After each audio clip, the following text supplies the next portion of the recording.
Well, good morning, everyone. Good morning. I'm Dennis Shea. I'm the Executive Director of BPC's J. Ronald Terwilliger Center for Housing Policy, and I'm thrilled to welcome you to our third summit on housing supply solutions. It's wonderful to see so many friends here, familiar faces, along with many others dedicated to tackling our nation's housing shortage. Margaret Spellings, BPC's president and CEO, was originally scheduled to welcome you this morning.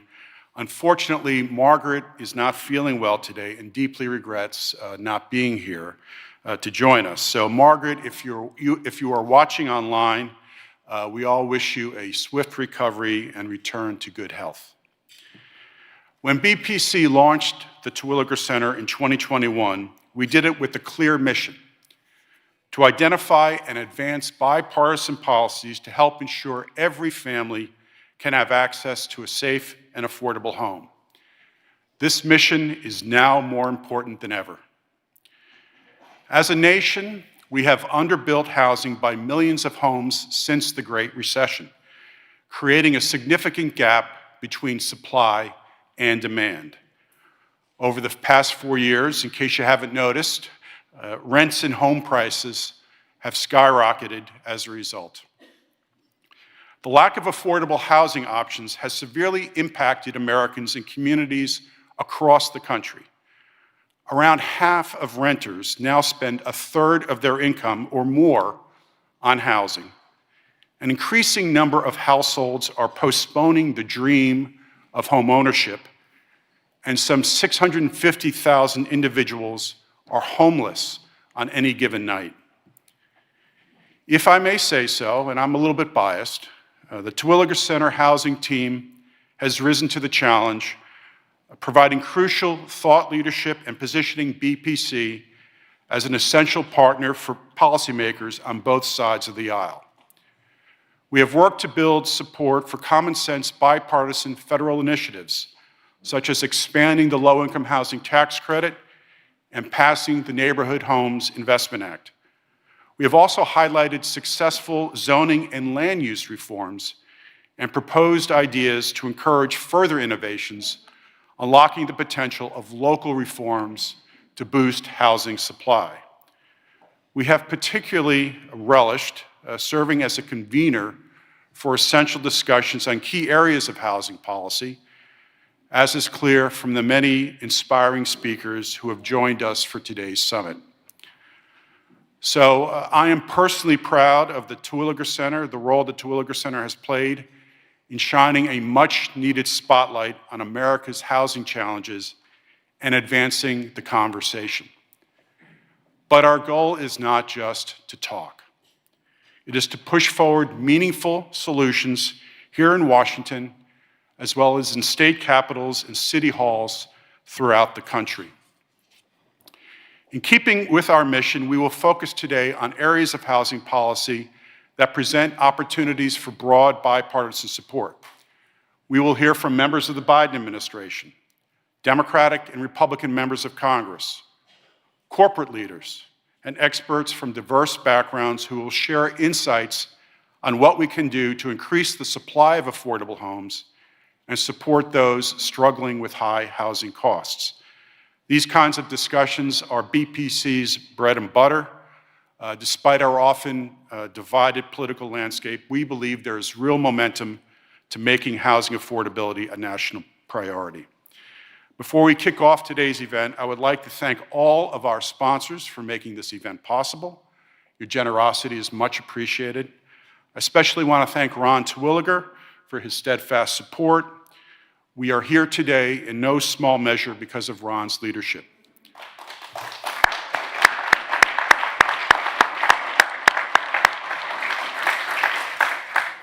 Finally, I want to thank all of you for joining us, both in person and online. This is a great crowd. I am confident that working together, we can make a difference. With that in mind, I'm truly excited to introduce and welcome the distinguished participants of our initial fireside chat. Daniel Hornick is Deputy Director of the White House National Economic Council, where he focuses on housing policy. Ron Terwilliger is Chairman Emeritus of Trammell Crow Residential Company and the founder of BPC's Terwilliger Center for Housing Policy, among many other titles. Julia Gordon is the Assistant Secretary for Housing and Federal Housing Commissioner at the U.S. Department of Housing and Urban Development. And moderating the discussion will be none other than Henry Cisneros, former HUD Secretary and Mayor of San Antonio, and now BPC Board Chair. Now, it's a special day for Henry, so before I turn it over to him, I'd like to invite everyone to join me in wishing Henry a very happy birthday. And Thank you very much. we're not going to sing, but we have a small treat, Henry, for you. Dennis, thank you. Thank you very much. Dennis, thank you. Just what I always wanted to do for my birthday is to moderate a panel at the Terwilliger Center in Washington. Thank you, Dennis, for your great work in heading the Terwilliger Center. I want to thank the BPC, which is the host for the Terwilliger Center, and Margaret Spellings, and of course, Ron Terwilliger, who lent his name and resources to building this think group on housing. And Dennis is exactly the right person to run it. Thank you for the honor of being asked to chair this opening session. And I'd like to begin by asking Ron and our guests to address a particular point. In his remarks, Dennis said, perhaps this is a more important moment than ever with respect to housing policy. Other people have called it a housing crisis.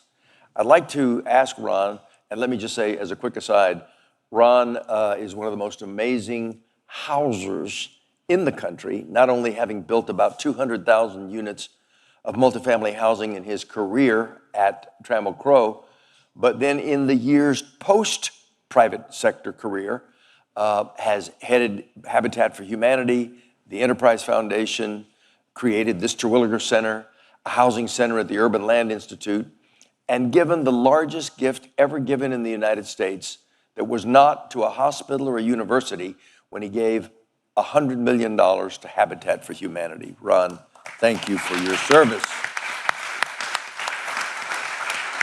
But let me ask each of you, and we'll go in turn here, beginning with Ron, do we have a housing crisis in the United States? Is it true that this is a moment unlike others? And if so, why is that? Yeah, thank you, Henry, and thank you all for being here with us today. I'm a houser. I've been in housing for 55 years now. I've been in affordable housing probably for about 25. I've been on Habitat's board that long. I used to call housing a silent crisis. Interestingly, Dennis and I worked together before we got back together here. I had a foundation at one point in time talking to people in Congress. We must have talked to 60 senators and congressmen about housing. And what I was amazed to find out was that very few of them knew there was a housing crisis in this country. It was almost like we had to explain there was a crisis and then why it mattered and what to do about it. So I think the crisis is much more on the surface now, Henry. It's hard, as difficult it is for so many Americans to afford housing, for it not to be obvious to politicians. Habitat, interestingly, I just co-chaired a U.S. advocacy campaign where we went to states and local jurisdictions to talk to them about what they could do about helping to improve the housing crisis. Dennis mentioned in his opening remarks half of renters, which make up about 35% of the American public, are cost burdened, spending more than 30% of their income on housing. Actually, about a quarter spend more than 50%. But as you noticed, as you advised us, we're 4 or 5 million housing units short in this country. And people like me, I'm still in the development business, would love to build it, but without subsidy, the American public cannot afford it. and costs have gone up significantly since COVID, and incomes haven't kept up. So I think it's a worse crisis than it has been before, and it's no longer a silent crisis. Ron, if you were to have to put your finger on the essence of it, would you say fundamentally supply and demand mismatch? Is that the problem? Yeah, we have more demand than we can meet with the supply at the price we can afford to deliver the product. Okay. We'll get back into that more in a moment when we talk about programs and such that can offset the problem and whether or not we've got the right mix of policies today. But let me go to Dan, who is the Deputy Director of the National Economic Council. And you may remember when the Economic Council was created to coordinate amongst all of the departments that have anything to do with the economy out of the White House. So Treasury and OMB and the critical departments like labor and housing and others all involved. Dan's background is that before assuming this position, he was Special Assistant to the President for Economic Policy at the time that there was need for coordination that resulted in the American Rescue Plan, the Inflation Reduction Act, and the administration's housing supply action. So you're exactly the right person if you want to hear from the White House on this question. Are we in a different time with respect to housing? And what would you say is, the pinpoint core of it? I think we are in a different moment with respect to housing, but it's also important not to lose sight of the fact that this crisis, which it is, grew over a substantial period of time. So, in particular, I think about after the financial crisis, the pullback we saw in new housing coming online, and we basically had a decade plus of underbuilding that helped give us the supply-demand mismatch that we have now that has led to some of the significant home price increases and rental increases we've seen. I think there's another challenge we have, which is even if our market was in better balance between supply and demand, we still would have significant portions of renters in particular who, because their incomes are not high enough, would not be able to afford market rate housing. So we need both interventions on the supply side to make sure we're building more, preserving more, and we need interventions to make sure the lowest income renters have support and low income and low wealth aspiring homeowners can get into homeownership. And I just very briefly say, I think the other thing, we've gotten at this a little bit, but the other thing that makes this moment different is political, and it's that this is no longer a coastal city issue. This is truly an issue all over the country. And even though I started with a little bit of pessimism about where we are and how long this crisis has been growing, I think the thing that gives me optimism is that this issue is now front and center, and policymakers, including us on the stage, including those in Congress, critically including those at the state and local level, have to do something about it. You accomplished something on your watch that is every HUD secretary's dream, and that is to get the president to talk about housing in the State of the Union. Right. Actually, the president actually uttered an entire paragraph of substance about housing, and part of that was the administration's housing supply action. Give us a quick update on how that is unfolding. I'll just say the night before the State of the Union, we asked the White House librarian to check when the last time a president in the State of the Union spent that much time on housing, and she said it was LBJ, so that's something. Once in every 50 years, not bad. Exactly. We launched the Supply Action Plan because we wanted to send a very clear signal that Congress and the executive branch need to do something about boosting housing supply. We need a coordinated effort across federal agencies and with state and local governments, the private sector, nonprofits, et cetera. So there are three big pillars to the supply plan. Doing everything we can to reduce barriers to build, including at the state and local level, improving existing forms of federal financing, and then expanding into new ones as well. And I'll just briefly say on each, I think we're making important progress. We need Congress to act, to do things like expand the low-income housing tax credit to really get at the long-standing barriers we face. But I think we are making progress against what we committed to in that supply plan.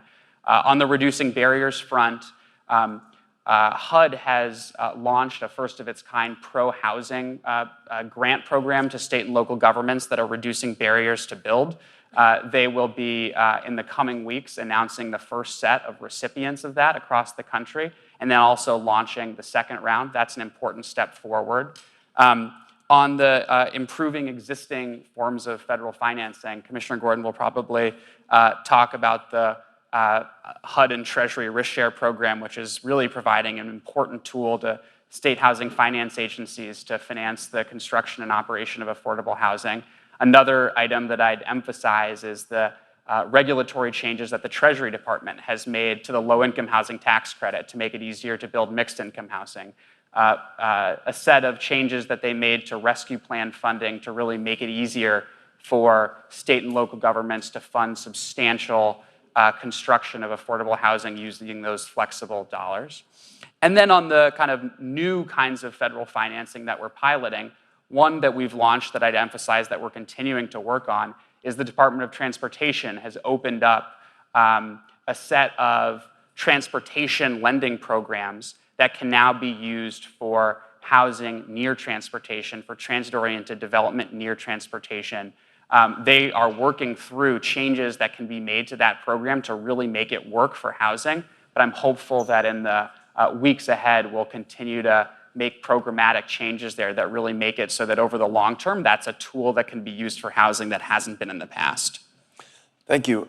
Julia heads the FHA, and as such has the title Assistant Secretary for Housing within the Department of Housing and Urban Development. To be the person who's, it's the largest part of HUD, is housing. Single-family homes, multifamily homes, mortgage insurance. Julia's background includes time at the Center for American Progress, the Federal Housing Finance Agency, and the Center for Responsible Lending. So she brings a really good background for this critical position. Your thoughts on this question? Do we have a housing crisis, and FHA's role in addressing it? Well, thank you for that question. I want to thank the BPC for having this, and especially I want to thank Mr. Terwilliger, who I've never met before, and I'm delighted to get to be on a panel with him this morning, and of course to be on a panel with Daniel. Daniel is one of the most important voices in the administration on these issues, and if you're not familiar with Daniel's name, I assure you that you will be in years to come, because he has made the White House a phenomenal partner to HUD, and I'm not sure every HUD always feels that way about the White House. Thank you. Of course, we are in a crisis, but what does the word crisis mean?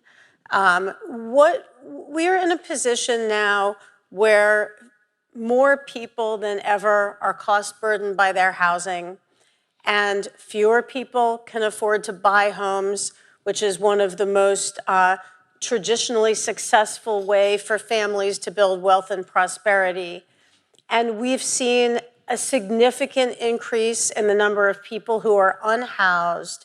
And something we're really seeing when we dig into that number is that people are unhoused, yes, for some of the traditional reasons, whether it has to do with mental illness or other specific circumstances, but mostly we are seeing people unhoused because they cannot afford housing. And that is something well within our control. And to be honest, it's astonishing to me that for decades, this country has not spent a whole lot of time thinking about national housing policy. If you go to any mayor of any city anywhere in this country and you ask them what their top priority is, they're going to tell you affordable housing. And that's been true for many, many, many years.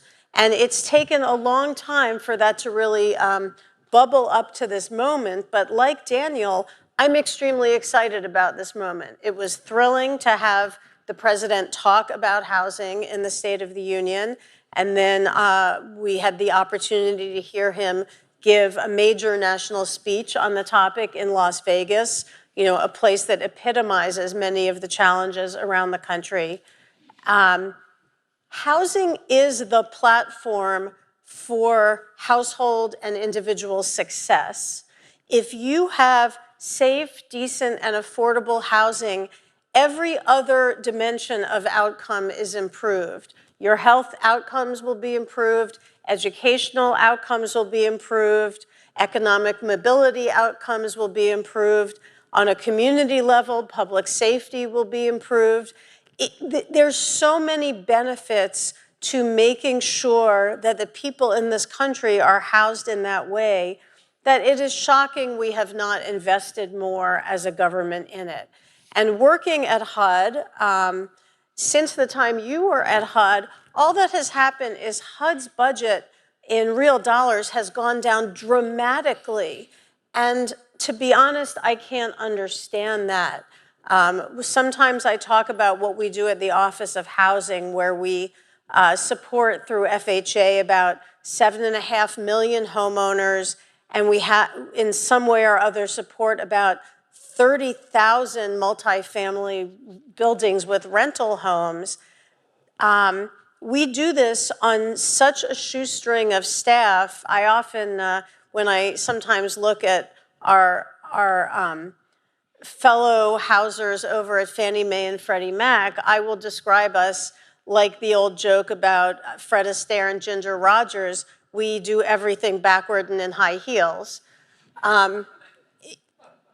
There are so many programs at HUD. Daniel talked about pro-housing. I could talk about the incredible work being done both on the grant side and the financing side, as well as the building code side about manufactured housing, which I think is a really important solution that is coming into focus now. So many different programs, different kinds of rental assistance, whether it's public housing or individual vouchers or rent-assisted properties owned by private owners. There is so much there that we could do, but we need the support to do it. And this administration has made enormous strides both in improving the programs that we run and in improving the administration at HUD itself. We have a clean audit. We've had an incredible team there during this administration, out there getting the job done every day. And so there, I think, is cause for hope, but it just remains a mystery to me why an investment that has whose effect will be multiplied so many times in our economy, why that hasn't gotten more attention. Let me just try to disaggregate the crisis question and touch on particular aspects of the housing problem and ask each of you to just say a sentence about your thoughts. I'll start with homelessness. We have about 650,000 people on the streets any given night. It's not the highest it's ever been. It was once about 800,000, but it's stabilized at about 650,000. But you could argue some of those people are in worse shape than we've ever seen because of the epidemic of drugs, disease, mental health issues, and so forth on the streets.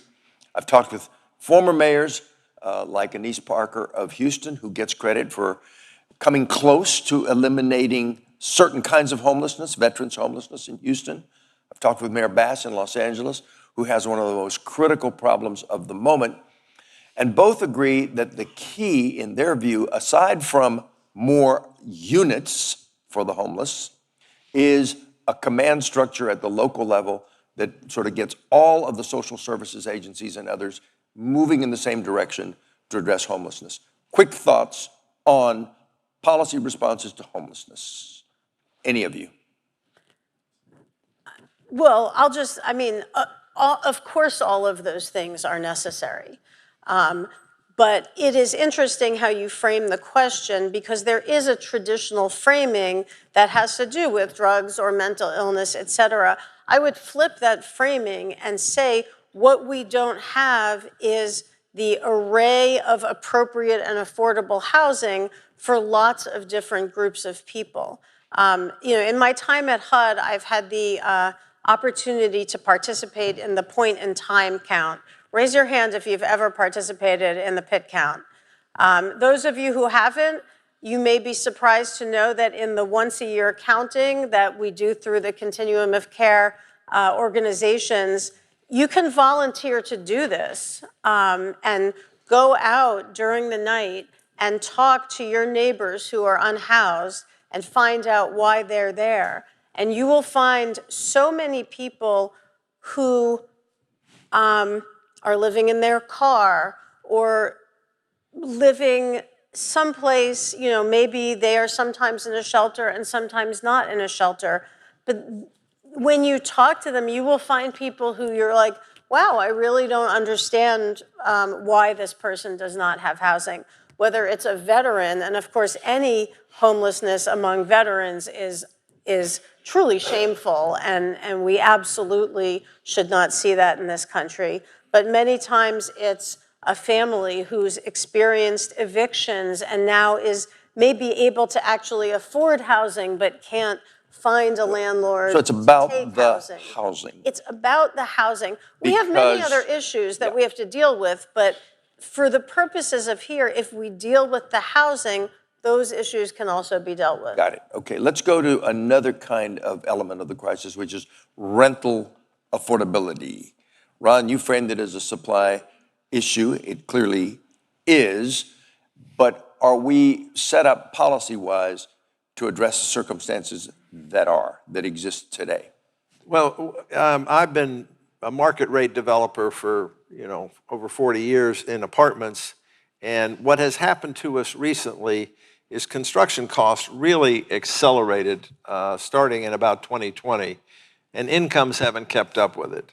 And if you look at the cost of development, I built my first apartment project in 1980 in 12 months for $30,000 a unit. Now we spend more than $30,000 a unit on land, and the 12 months has gone to about 22 or 23 months. Regulation takes up about a third of the cost. Seems like every new regulation, and they're probably intended for health reasons and all, just extends the process. So we find that there are a lot of people who cannot afford market rate housing. And as many of you know, the best production program we have for affordable housing is the low-income housing tax credit, which came out in 1986. And it does a good job at 60% and under, and as I think Dennis mentioned, there's a little attempt to have it be more mixed income housing, which I'm a big advocate for mixed income housing. But, it's still not enough money. Let's talk about that, because you've touched on a key point. You and I served on a task force in which we called for more money for low-income housing tax credits. We called for doubling the amount of low-income housing tax credits. But I've looked at the program recently. First of all, it isn't a permanent answer because people can get out of the commitment to affordability over a span of time. We've lost 500,000 units over the last several years. That's problem number one. Problem number two is that it's good maybe at 60% of median and below, but not very good below that, like 30% of median. So we really don't have a program today for very poor people to get housing, and that is part of what spills over into homelessness, but it's also just a problem for the country. If there's a vast population that is right on the edge of just disaster for their families. Vouchers is part of the answer. We do have programs, we just don't adequately fund the program. Okay, vouchers is part of the answer, but vouchers are not usable by everyone because they're not accepted in the marketplace. And public housing is down in part by actions we took on our watch, the Hope 6 program, but the net effect was to reduce the amount of public housing. Is it time for a program that acts like public housing, but maybe builds on the lessons of the older public housing for stock that is smaller in scale, defensible space, private in character, maybe mixed income? But did we go too far in completely stopping public housing when these other programs really don't get at the core of the population in need? Your thoughts? I'd say a few things. First, we should be substantially investing in preservation of public housing and in new public housing. that is a must.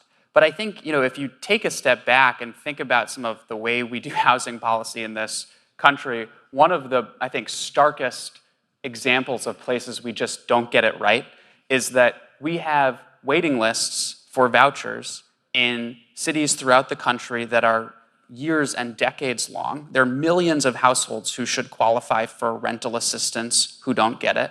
And then there are, on the other hand, we guarantee, for example, the mortgage interest deduction. There are no waiting lists for that, right? It's just a very hard thing to understand if we were going to start from scratch and design a system of who gets what subsidy for housing. So, I totally agree. We need to be investing in building housing and in rental assistance for the lowest income households. And there are models around the country that we've seen pop up, including mixed income housing models where you have both extremely low income households and households up to 80 or 100% of AMI living in proximity in the same building that have worked well. I think we need to figure out exactly what the supply side model is, but we need to experiment with alternatives and we need to fund rental assistance. Ron's spoken for a long time on concerns about the mortgage interest deduction and the amount of money we spent on that versus housing for the lowest population. That's right. I mean, when I had my foundation, we were talking to Congress. I said the last dimension was what should we do about it. We in this country for many years now, the standard deduction has doubled, so it's not quite as bad as it was. But we were spending a disproportionate amount of our subsidy on the mortgage interest deduction, which arguably are wealthier homeowners who itemize, and that didn't seem logical to me. And Henry, to your earlier point, I mean, when Dennis and I, and you're a part of this group, we thought the approach should be three-pronged. Add to the supply, preserve what you got. Your comment about the low-income housing tax credit, we're advocating that the rent restrictions be in perpetuity, not released after 30 years, because now we're starting to lose units to market rate. And I know as a developer, I never put any value on a 30-year terminal value going to market. That's not necessarily, in my opinion. And then on the voucher program, where you could really address this in a big way, I think it needs to be administered in a better way so that it's landlord-friendly, because so many vouchers, we don't have enough, as the comment was made, and a lot of landlords won't take them. And you want these people in neighborhoods of opportunity where the schools are good, and those landlords don't need to take vouchers unless there's something to motivate them to do it. We're not getting those that do use their vouchers in the best neighborhoods that we'd like them to be in. Yeah, we could also choose to tell landlords that they can't discriminate against people who come with vouchers. That source of income discrimination right. is a really important issue. And I do want to point out that in your time, the Hope 6 and afterward, we have shifted to, in addition to the individual voucher program that I just want to completely agree with should be fully funded for everybody who qualifies, we have shifted to a very large system of rent-assisted properties, project-based Section 8 and Section 202 and Section 811. We have about 23,000 properties now. These are run by private owners, and they do offer rents that are based on income and therefore affordable to everybody in the spectrum. But we do not adequately either fund the actual subsidy itself or fund these owners to make the kind of maintenance and repairs and capital investments that they need to make. Let's switch to, we're very near the end of our time, entry-level homeownership. Equally impacted by the supply problem, more difficult for young people to buy their first home now. Talk to me just a moment about policy in that respect. What are we doing to increase the opportunity for this critical mechanism for people to move to the middle class, which is to have equity in a home? I think the good news is the FHA model is still working really well.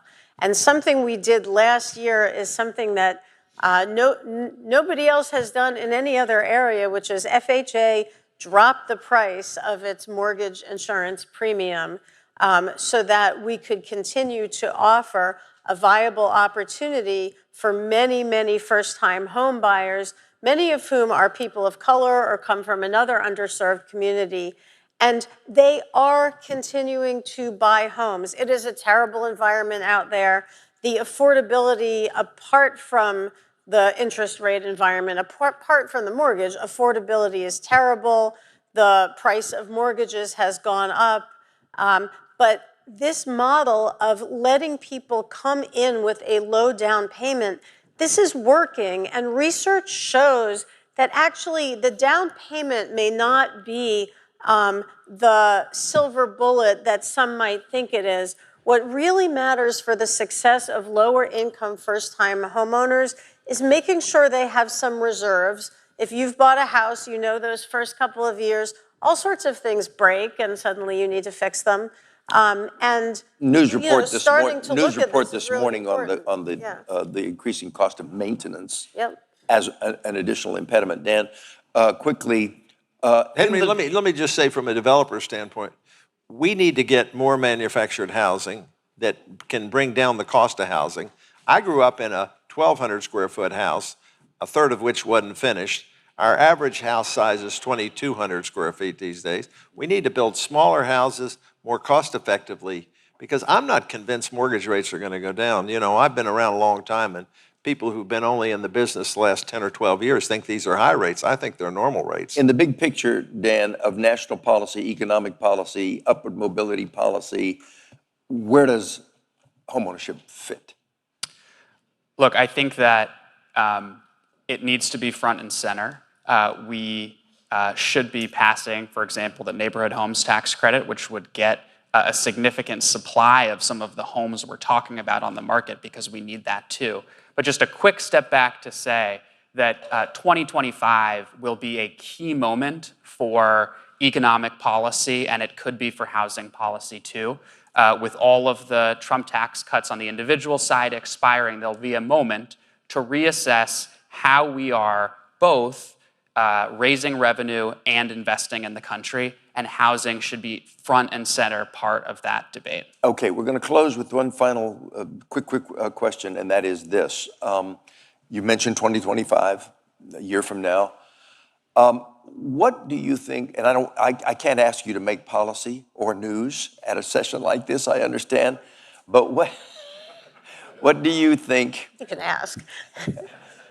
Do you think we're at a stage with respect to housing that it's reached the level of acute national action that infrastructure did in this administration, where it was very clear, all the forces had come together, we're way behind as a country, and we did some fantastic, huge scale things in infrastructure. Is it time for a a housing action, policy action moment in our country going forward? I'll just give you each 20 seconds to respond. You want to start? I think it is, and Congress could start before we got to next year, passing the bipartisan tax package that would be an important down payment. 200,000 additional rental units would come online through an expansion of the low-income housing tax credit, and then we should go beyond that. Okay. Yeah, I don't understand why Congress hasn't taken the housing situation more seriously. I thought maybe the homeless situation would wake everybody up, but it doesn't seem like when it comes to allocating dollars, federal dollars, there's enough champions to get housing where it deserves to be for people like us who believe it's so fundamental for family growth. Okay. You know, in my work at the Office of Housing over the past few years, we've been able to find so many things to do that are wins for homeowners, wins for renters, wins for the housing industry, and wins for the government and the Mutual Mortgage Insurance Fund. So there are so many more wins that Congress could find, including Neighborhood Homes Investment Act and the LIHTC improvements. Yes, it is time. This panel was slated to be a keynote, a sort of an overarching pre-look at the rest of the day. I think these folks have done us a good job. Thank you very much.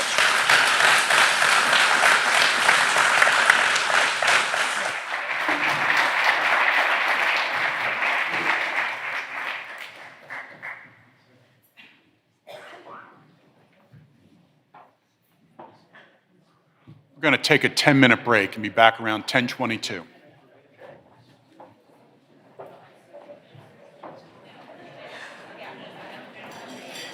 So much. Thank you. Thanks for your work. Great job as always.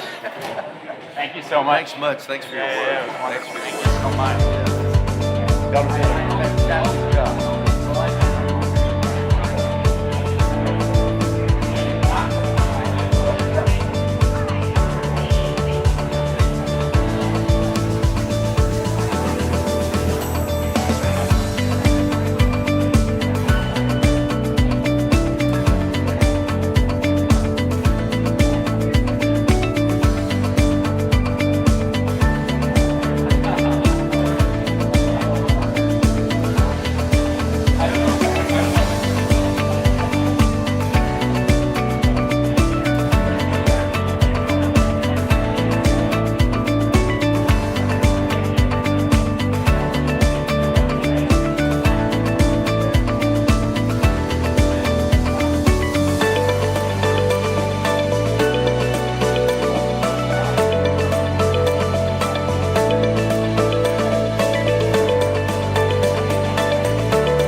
If everyone could please start making your way back to your seats, our program will begin in a couple of minutes.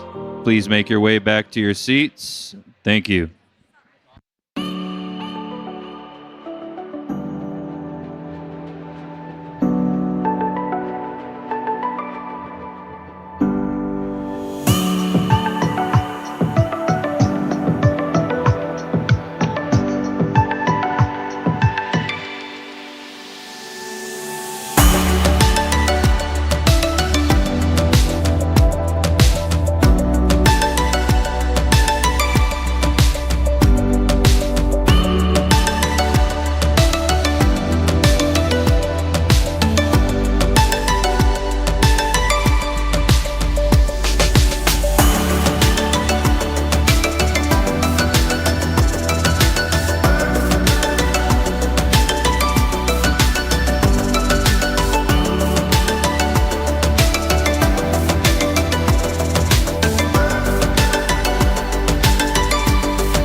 If everyone could please find their seats, our program will begin in 1 minute.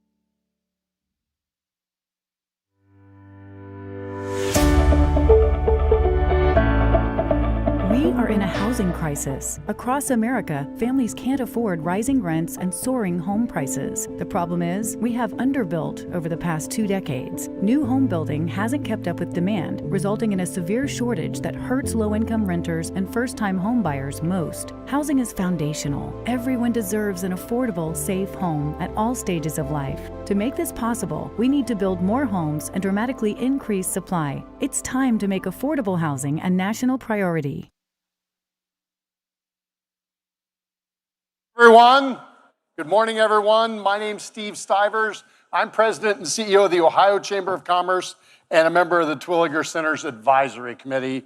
It's my pleasure to moderate this next panel, which will bring both private sector partners into the housing supply and affordability conversation. Our nation's housing supply is really short, and we've got to have businesses of all sizes engaged in helping us build more housing. And we need it because we've got to attract and retain a workforce. This morning, we'll talk about the impact of the housing shortage on private companies' abilities to attract and retain workforce, as well as how the federal government can be a good partner to corporate America when it comes to increasing housing supply. To discuss these topics, I've got an esteemed panel of folks from the private sector. First, I'd like to introduce, third from my seat, Stephanie Rawlings-Blake. Stephanie serves as chair of Airbnb's newly announced Housing Council. She was the 49th mayor of Baltimore, Maryland, and currently runs her own consulting firm, SRB and Associates, where she's worked with national clients including Hudson News, MasterCard, and Airbnb. Next, we have Dr. Sally Kraft. Sally is Population Health Officer for Dartmouth Health System, which serves communities in New Hampshire and Vermont. In her work, Sally focuses on the alignment of healthcare redesign and community conditions that impact health outcomes. She joined Dartmouth Hitchcock in 2014 after serving as medical director of quality, safety, and innovation at the University of Wisconsin Health System. Also joining me today is Jonathan Wolf to the far left, your far right, president of Windover Housing Partners, a privately held real estate development and management company based in Florida. Windover Housing Partners has a portfolio of affordable and market rate multifamily communities, senior housing, transit-oriented communities, and student housing.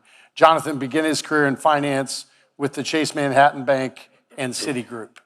And finally, I'll introduce to my left, your right, Barry Duvall, President and CEO of the Virginia Chamber of Commerce. He's held that role since 2010, and under his leadership, the Virginia Chamber has become the state's leading business advocacy group. Barry has a history of public sector, as well as he was city council and mayor of the city of Newport News, and it's great to have Barry on the panel too. Thank you all for being here. Toward the end of the discussion, we'll take audience questions, and so there's a QR code that will be that you can go to get your question in the queue, and then it'll pop up on this screen here if it all works. So use the QR code if you want to ask a question. Thanks for being here, and let's dive into the questions. Let's start with Barry. Barry, we know that availability of housing is a critical factor in where companies choose to locate.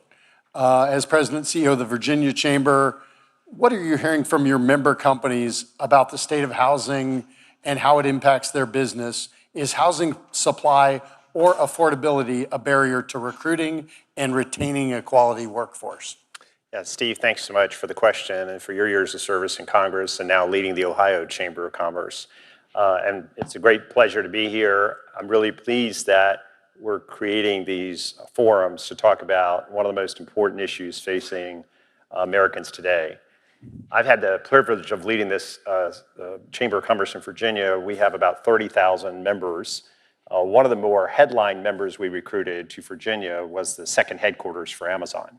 And the partnership around housing was as important to recruiting Amazon's second headquarters to Virginia as was the workforce package that we put together.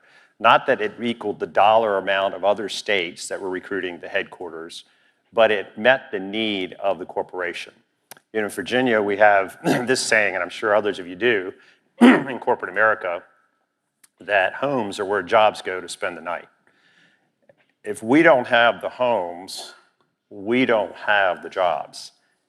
I was the privileged to serve as the mayor of Newport News, where we had 70,000 homes in Newport News, but 7,000 were public assisted. And I had experience as Secretary of Commerce of supporting Virginia's recruitment effort. Back in 1998 and 2002, it was assumed the housing was going to be there. But today, in working with corporate relocations and corporate expansion, housing is one of the key factors because homes are really where people go to recover and to rest, and they have to have a quality home in order to be a healthy citizen. So I'm privileged to be here. We can talk more about partnerships, but corporations do have a role, and corporations across America are stepping up to help solve the housing challenges. Thanks, Barry. Jonathan, I'd love to hear from you. So Windover Housing Partners, your company was chosen by Universal Orlando as a development partner for affordable housing project that's really unique in the country. I want to have you tell us a little more about that and tell us about, what you're doing in Orlando with Universal, how it came to fruition, how Universal was involved. That's a unique partnership, and who that community will serve, and how big a deal it is. Tell us a little more about why that works, and take one step back and say, why did Universal even care? Why did they get involved in doing this to help with housing? Let me start with, why did Universal come with this initiative? I mean, certainly the issue of recruiting and retaining employees. They have close to 90,000 employees in Orlando alone. They're opening up a new theme park. They're in an area that has 100,000 service workers within 5 miles, and yet there's not one affordable housing apartment within that area. So it really is a housing desert.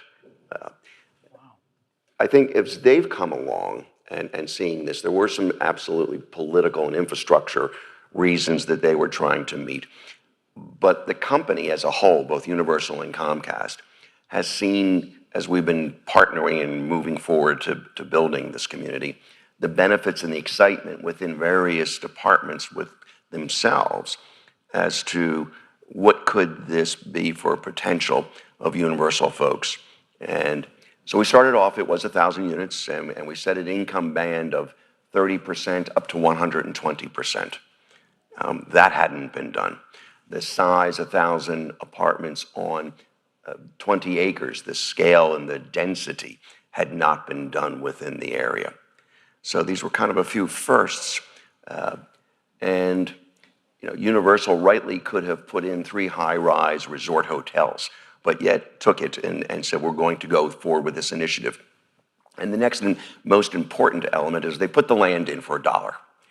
And we constructed a 99-year lease. So really in perpetuity. So the issue of what will happen to this community over the years, it will forever be an affordable workforce housing community. And I think they're beginning to see what kind of benefits that has brought to them. Partnering with a corporation, why is that so important? When we go in as a private developer or normalized pieces, the strength of the Politico's legs often get very weak. And so we're trying to build spines. Much easier to build a spine when you've got a multi-billion-dollar corporation standing next to you at the podium and telling them and exploring with them what are the benefits to this. We all sit around, we talk about the issue of affordable housing. We call it admiring the problem. Because as we move along, we all agree something should be done. What is that something? And then we announce we're going to do something, and everybody runs under the table. But having a corporation doing 2 very important things. One, providing a large financial commitment to it. In this case, we have 16 layers of financing on this one assignment. And then second, being there for the political side and demonstrating that this is so important to the community at large. They didn't just take your $1 and run away. They didn't take the $1 and go back to the amusement park. They said, we're going to be alongside you, and they have been alongside at every juncture of the planning and process. And we started construction this past November, and they have been just an amazing corporate partner, which is so essential. When the other thing that I asked you as we were getting mic'd up was, did they put any restrictions on this? How many of these 1,000 apartments do their employees get to use? And you said? Well, we're trying to keep fair housing laws intact. Yes. But none is the answer. They're not.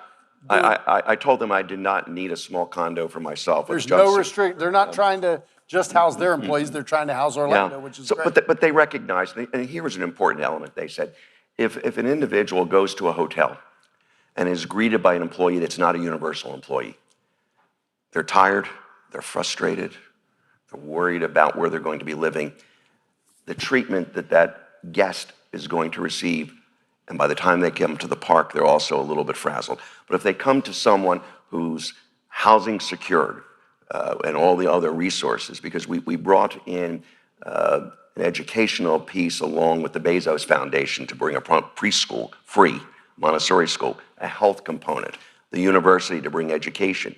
That individual who's working at the hotel, hasn't commuted for 2 hours, is able to maintain and sustain a healthy life in all of its various pieces: healthcare, housing, rooftop, education, transportation. That person, by the time they get to the park, is going to be a happy person as well. So we're trying to bring the warmth that they're giving to our visitors to actual individuals that are working. That's great. Sally, you're unique on this panel. So Dartmouth Health is in a rural community. Everybody else we're talking to, is in bigger cities or suburban areas, but Dartmouth Health serves rural communities in New Hampshire and Vermont. That's unique. Obviously, sometimes it's hard to get folks to move to a rural area, but housing is a giant issue in rural areas. Has Dartmouth Health seen any challenges to attracting folks to your area as a result of housing availability and affordability?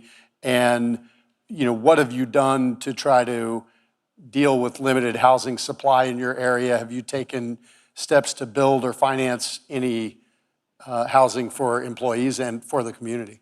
Yeah, thank you very much, and really appreciate the opportunity to come, because I am, I don't know if I'm unique, but I am presenting a perspective of looking through the world in terms of health.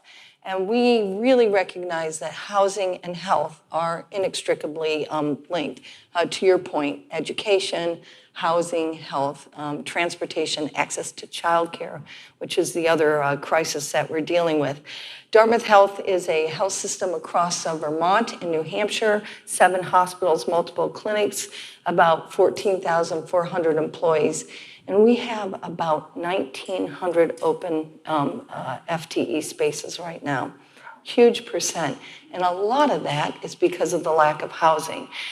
The Upper Valley, which is where the academic flagship hospital is, Dartmouth Medical Center, the only academic health system in the state of New Hampshire, is located right at the border of New Hampshire and Vermont. And we call that surrounding area the Upper Valley.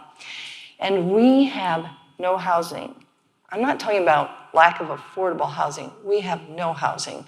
We have difficulty recruiting physicians. We have difficulty recruiting and retaining people who work in the cafeteria or who are keeping our facilities clean, because we just don't have the housing. So it's really been critically important for us to understand what is our role as the largest private employer in the state of New Hampshire and a not-for-profit institution. What's our role in housing?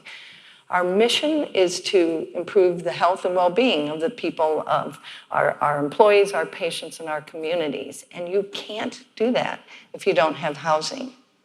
So we've identified that in order to produce health and healthcare services, we have to get into the housing game. And we've been doing that in a variety of different ways. One of them is that we have made investments with the New Hampshire Community Loan Fund, which is an organization that's been around for about 40 years and is really focused on preserving and increasing affordable housing, particularly in the area of manufactured homes. They not only help with that initial financing, but they also help with financial literacy and help convert the land into residential-owned parcels or cooperatives. So we've made a $5 million investment. In fact, we're the largest single investor in the state of New Hampshire in the Community Loan Fund. And that has not been directly for our employees, but for the housing solution for our region.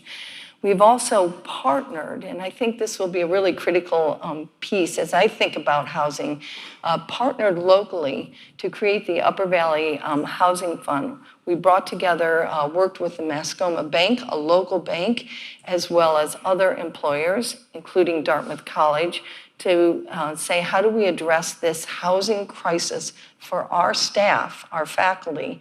And we came together, raised $10 million together, and then worked with a community development group, a not-for-profit community development group, to create a fund that will attract developers dedicated to building affordable housing.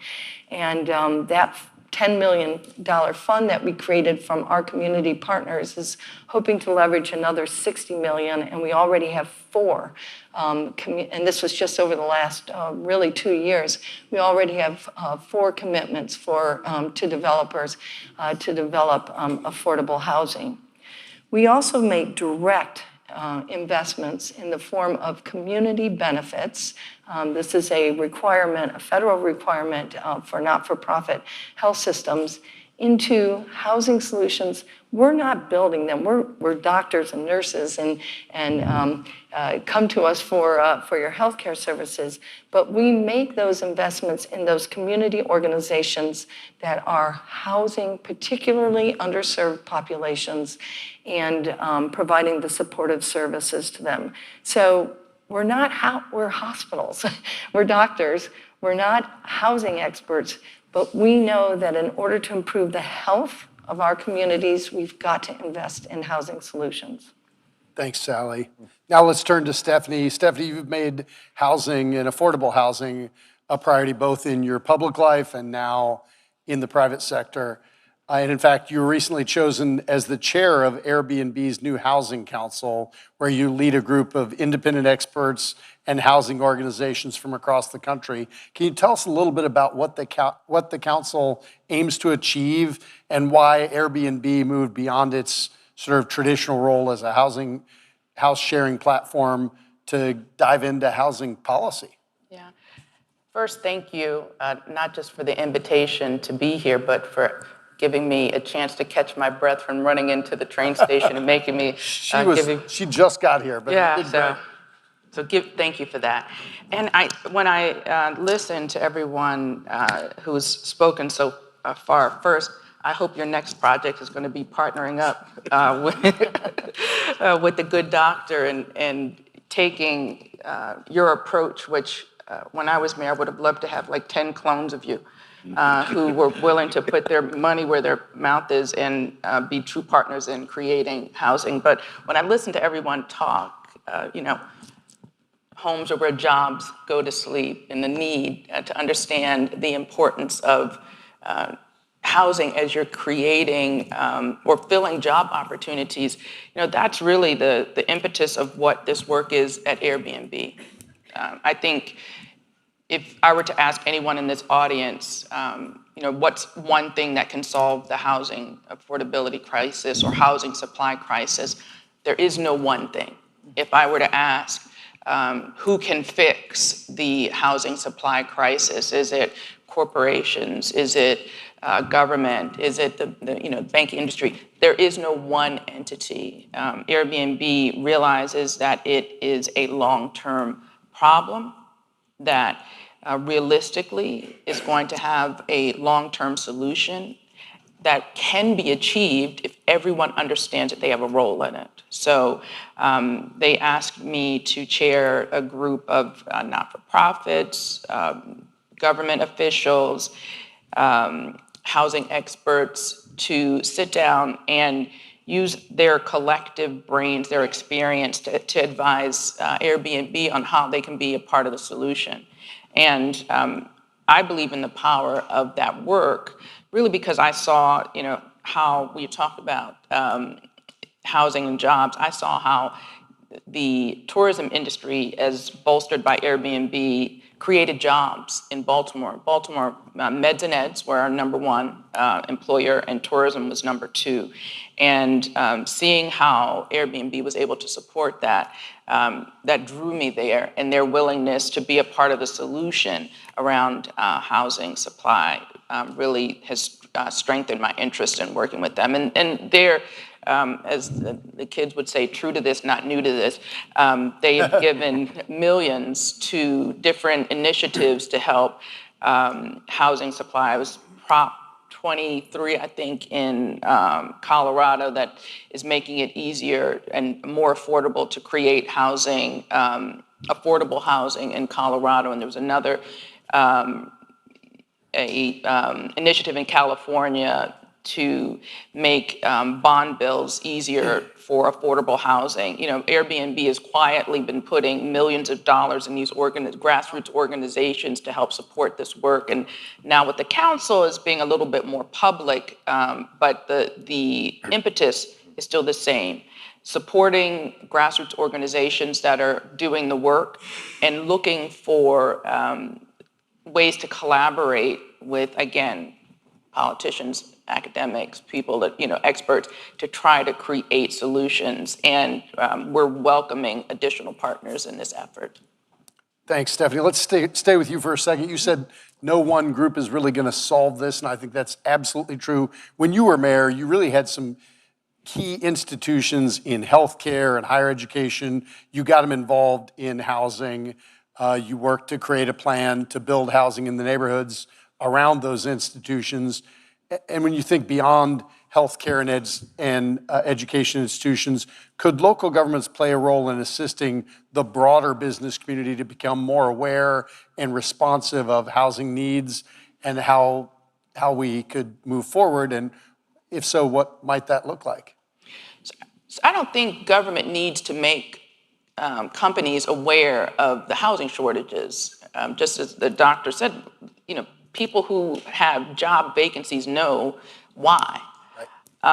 So I think for me, when I was mayor, what I looked to do was bring our anchor institutions, so our meds and eds, to the table and look for joint solutions. How can we use our collective strength to solve these problems? One of them was housing. Another thing we look to is how can we locally source and locally train our local population to fill these jobs. For me, it's not rocket science. We want all boats to float. So how can we sit down as a community, lay all the challenges on the table, but also lay all our collective tools on the table and try to figure out how we can use them to bring our entire community up. That's great. Jonathan, let's pull you back in the discussion. So it's my understanding that Walt Disney has followed Universal's footsteps in building affordable housing in the Orlando region. Is your partnership with Universal a model that could maybe be replicated and taken to other areas? And if so, what are the ingredients needed for success? Yeah, I definitely think this is repeatable and should be. It could be across the country. We recently started chatting with airports and hospital systems, and spoke to the FAA about it and some folks in Congress and said, look, major airports have 20 to 30,000 service workers there. Why aren't we doing this on some of the extra land they have and getting receptivity to it?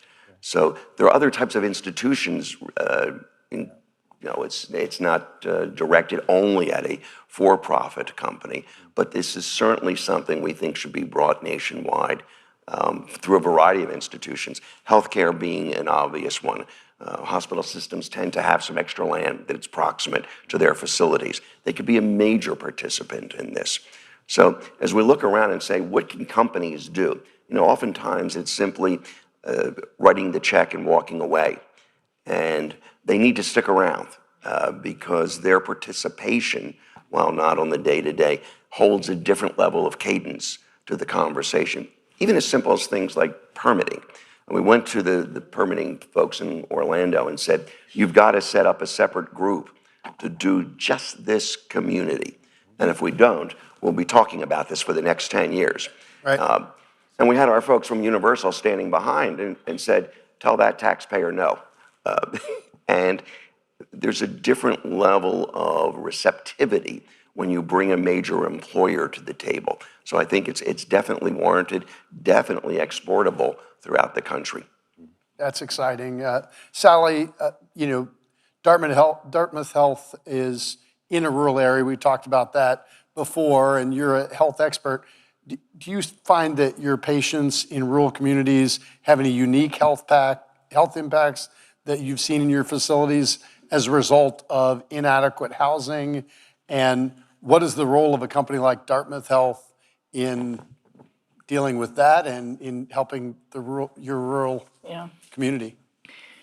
There's aphorism that rural populations are older, sicker, and die younger, and that is true. In fact, if you look at the gap of life expectancy, so how old do you expect to live when you're born, and you look between urban and rural communities, that gap is wide and has gotten wider. In fact, it's really profound and frankly an embarrassment to our country to see that gap. We have impact of housing on health, as I've mentioned, that at the stress of being not homed or housing insecure has enormous stress on not only the adults, but the children in the house, high rates of anxiety, mental health crisis. And my goodness, all of us know what mental health crisis we're going through now in the post-COVID era, especially with our youth, and add housing insecurity to that, and it's really, really problematic. We know that housing in and of itself can have a direct impact on your health, exposure to lead, environmental irritants that can make pulmonary disease, et cetera, et cetera. Affordability has a direct impact on your health. If you're paying high rates for rent, you have less to pay for healthy foods or even buying your prescription medications.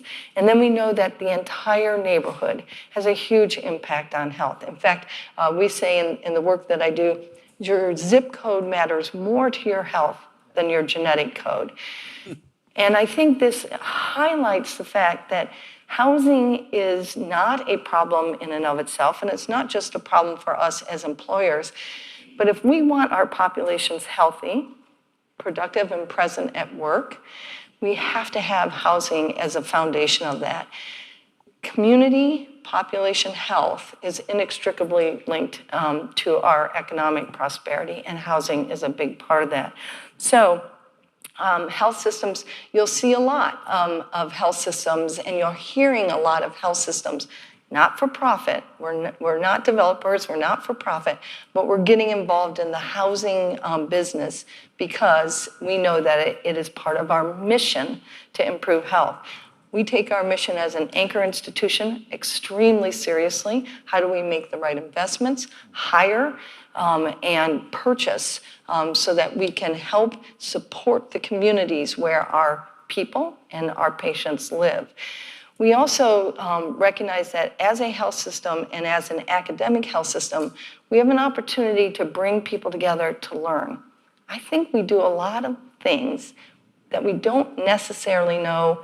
Are they working and how are they working? So just in the last year, we formed the Center for Advancing Rural Health Equity to bring our researchers, our clinicians, our educators and students, and our community members together to co-design and co-produce interventions to promote health.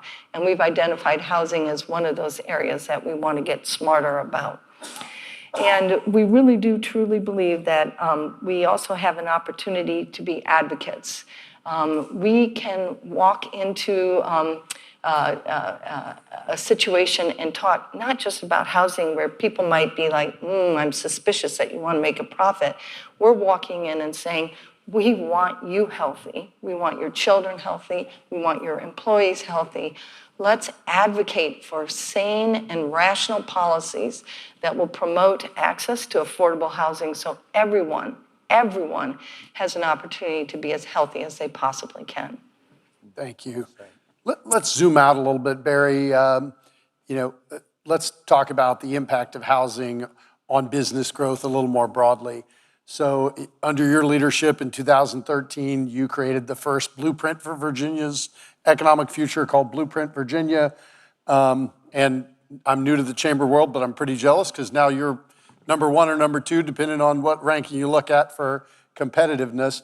But in your current blueprint for Virginia 2030, you have some housing goals. You have objectives for workforce housing.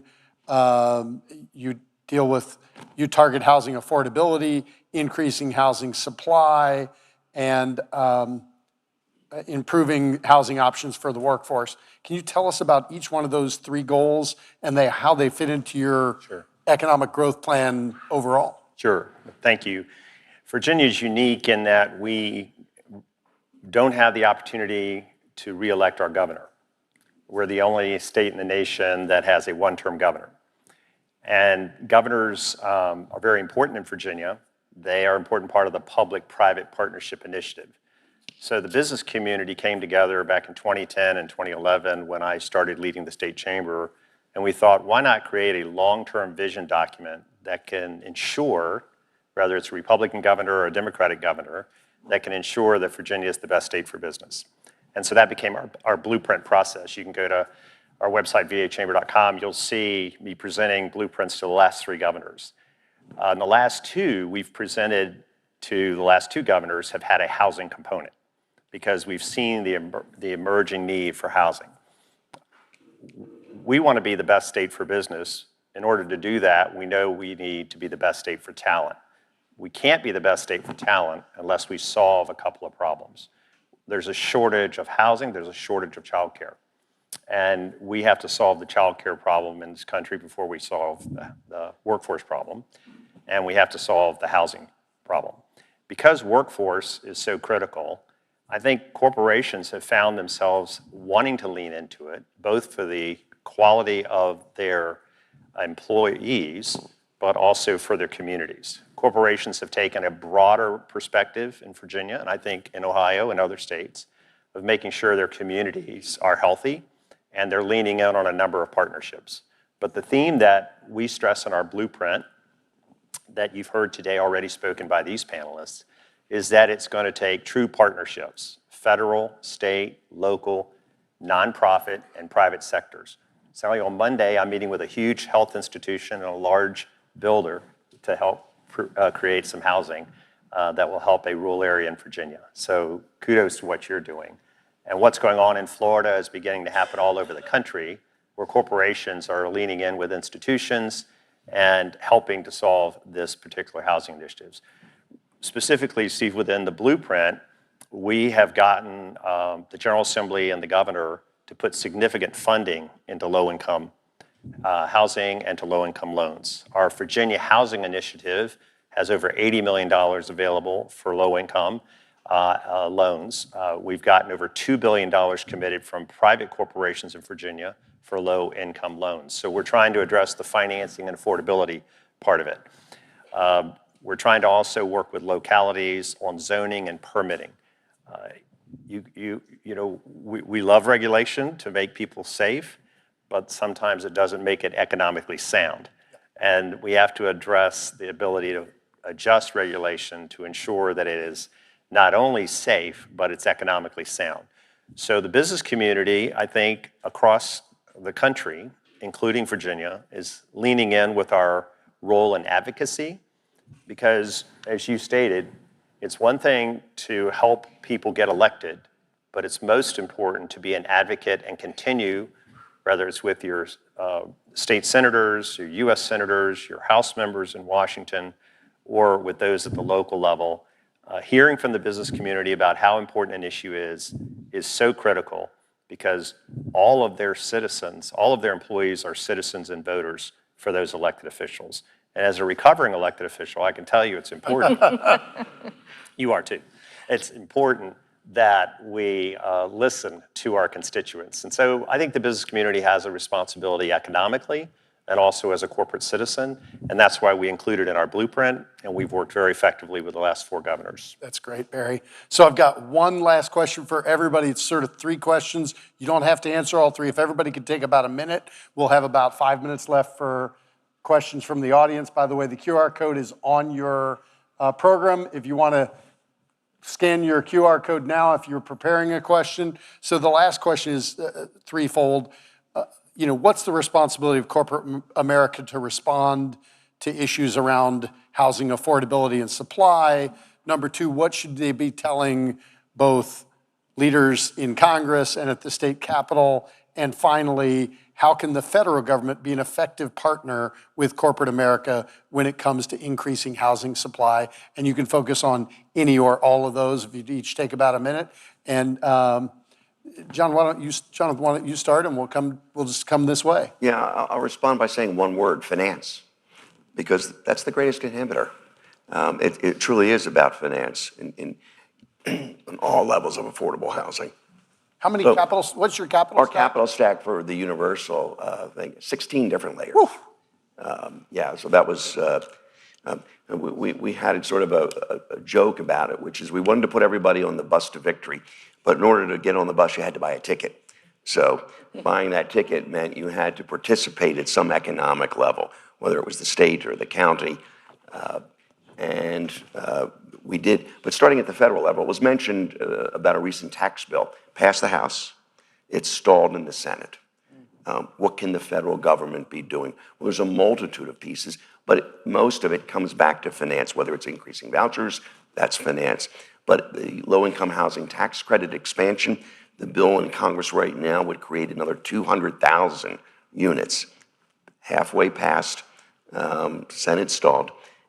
That's one component of it. At the municipal level, again, going back to finance, they can do it from a regulatory burden piece by sharpening their components, moving out affordable housing, and saying, what can we do to help from the bureaucratic administrative side? And the other component of that is when a developer comes up into the podium and says, I'm going to place 100 units of affordable housing, and there are 300 people screaming in the chamber, hold your strength, because some of those folks will eventually be people that they and their families will want to come in. So there's a political will at the local government level. All 300 of those people live somewhere too, by the way. That's it. So it really comes Somebody had to down let them build their house. finance and political strength. Yeah, great. Stephanie. Before I answer the question, I did want to thank Dennis for being a founding member of the Housing Council, and to your point about having people needing backbone when they're confronting these challenges. YIMBY Action is one of the members, as well as a National Housing Conference, National Fair Housing Alliance, and Up for Growth. So we're trying to tap into the people who, like I said, are on the ground, trying to make things happen. And the message, I think, to Congress from corporate interests is see us as partners. That we want to be a part of the solution to get these meaningful pieces of legislation filled so communities around the country can face these challenges with the necessary tools to create housing. I think it is far past time for us to have our heads in the sand and pretend that if time passes, this problem will solve itself. It won't. It is going to take us doing things differently, doing things in deeper collaboration, and being willing to take the risks. So like I said, we need 10 more clones of you scattered around to help support electeds that are willing to stand up, because they can't do it alone, as a halfway recovering elected. So again, coming from a little bit of a different perspective, working in a not-for-profit health system, this is really hard work. It's really hard work. The bringing people together, working outside of, like I use a stethoscope. I can't even understand, like when you talk about stat capital and that kind of thing. So whatever incentive structures can be put into place to really accelerate those partnerships that Stephanie and all of us have been talking about. We talk different languages. We're coming at this from different perspectives, but the end result is the same. We want people homed and housed in safe and secure housing so everyone can be as healthy as they can and be the best employees that they can when we're trying to attract that workforce and retain that workforce and invest in that workforce. So whatever incentives the policymakers can come up with to help bring multiple people to the table to work on creative solutions. I'll also say, as an academic center, I think we need to understand better how to do this. And I'm very excited about our Center for Advancing Rural Health Equity. We need to invest funding into research so that we understand how to make everyone healthy. Not reserve health just for the few, but make everyone healthy. We talk about the widening gap between rural and urban life expectancy, but look at our overall life expectancy in the United States over the last 10 years. And we spend nearly 20% of our GDP on health. We've got to understand how to do this better. So I think funding for these multi-sector groups to come together to understand what to do, I think is important. Great, thanks. And I'll just, if I could just add one last thing, our community benefits that not-for-profits that we need to invest, we can't claim the differential between a market return on investment and the low interest rates that we're making. I think that gap is a gap that we should be able to call that. That's a community benefit. It's an opportunity cost. So that would be another policy point. Great. So we do have one question from the audience. Barry just said he was willing to let them answer that question. So we'll get to a question from the audience. How can institutions such as, is that for a specific person? No, it's for everybody. Oh, for everybody, thank you. How can institutions such as yours spread the word about your initiatives, encourage others to do the same kind of things you're doing? How do we spread these best practices? That's a question by Daniel Cunningham. Thanks, Daniel. Do you want me to go? Do you want to start, Barry? That'd be fine. Thank you for the question. I think from an association perspective, many of you belong to associations, but those who belong to associations, I would encourage your association not to endorse candidates, but endorse ideas. Dennis, I'm glad that this is being hosted by the Bipartisan Policy Center. I think housing and workforce and healthcare, to the extent the business community can lean in on solutions and advocate for those solutions, they can be more effective at bipartisan answers, and that's at the local, state, and federal level. I know I moved the state chamber in Virginia towards developing a blueprint because I wanted our business community to endorse ideas and be able to work with both sides of the aisle. In Virginia, we happen to be a purple state, I think. It works well in Virginia, but I think it would work well in Congress as well because these are issues that are at the human level. So for us as a state chamber, we don't endorse candidates, we endorse ideas, we advocate for those ideas, and we build a coalition of the willing. So I would say whatever sphere of influence you have sitting in this room, think about how you can build a coalition of the willing and put together an advocacy initiative to help address the challenges that you're facing. And for us in Virginia with housing, it's building partnerships and corporate citizens in Virginia taking ownership of that. And I want to thank you for hosting this and allowing me to be a part of it today. Anybody else want to talk about how we spread the word on the kind of initiatives that we have? Stephanie. I would say I think a big part of spreading the word is how we collectively choose to communicate the fact that this is a long-term fight. I think a lot of times corporations are a little shy to tout, the sausage making maybe, or the process, the steps, because, you might announce something and the response will be, well, that's not going to fix the whole problem, right? We know it's not going to fix the whole problem, but if all of us who understand that housing supply is an issue choose to talk about the work, the steps along the way, as the incremental steps that are going to get us to the solution instead of, sort of chopping the head off because it doesn't solve all of the problems. I think that's one way to be helpful. Great. We'll try to get to one more question really quick. I'll just ask you to each raise your hand. Have you ever faced pushback from NIMBYism? And then if so, does anybody want to talk about how they managed it? Just one word. When John was talking about local officials, I used to have 300 people in my council chambers voting on those affordable housing issues. And I would encourage the city council members in the back. I said, now remember, we're going to be towers, not towers of Jell-O, but we're going to be towers. And we're going to hold strong and we're going to get this vote through. And sometimes it would work, but I think you have to encourage elected officials to, what did Lincoln say? He said, don't count public opinion, weigh public opinion, right? So try to think in broader, longer terms than the people in front of you that are against such positive initiatives. That's great. We'll let that be the last word. Please join me in giving a big round of applause to this panel. Thank you, Steve. Great job by all the panelists. We are going to take a short break, and programming will continue in about 10 minutes. Thank you, everybody. Nice job.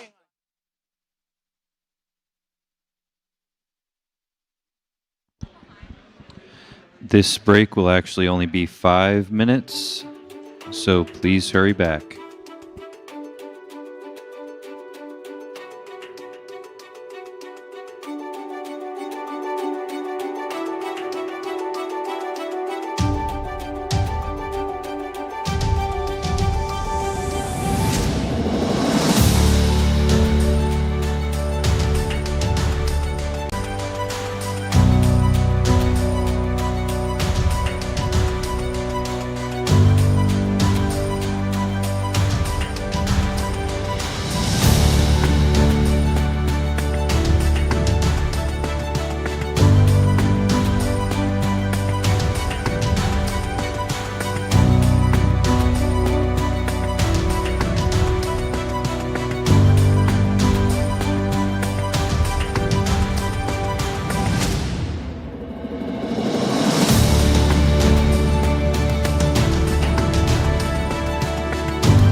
If everyone could please make their way back to their seats, Our program will begin momentarily. Please make your way back to your seats. Our program will begin shortly.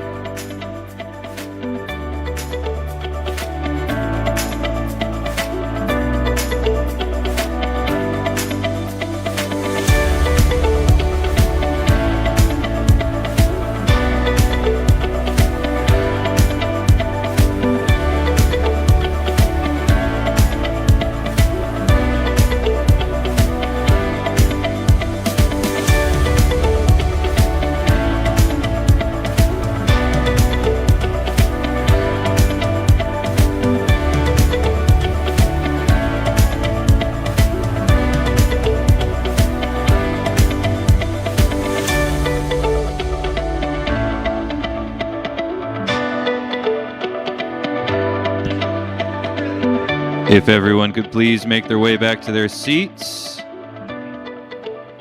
we'd like to begin our next panel.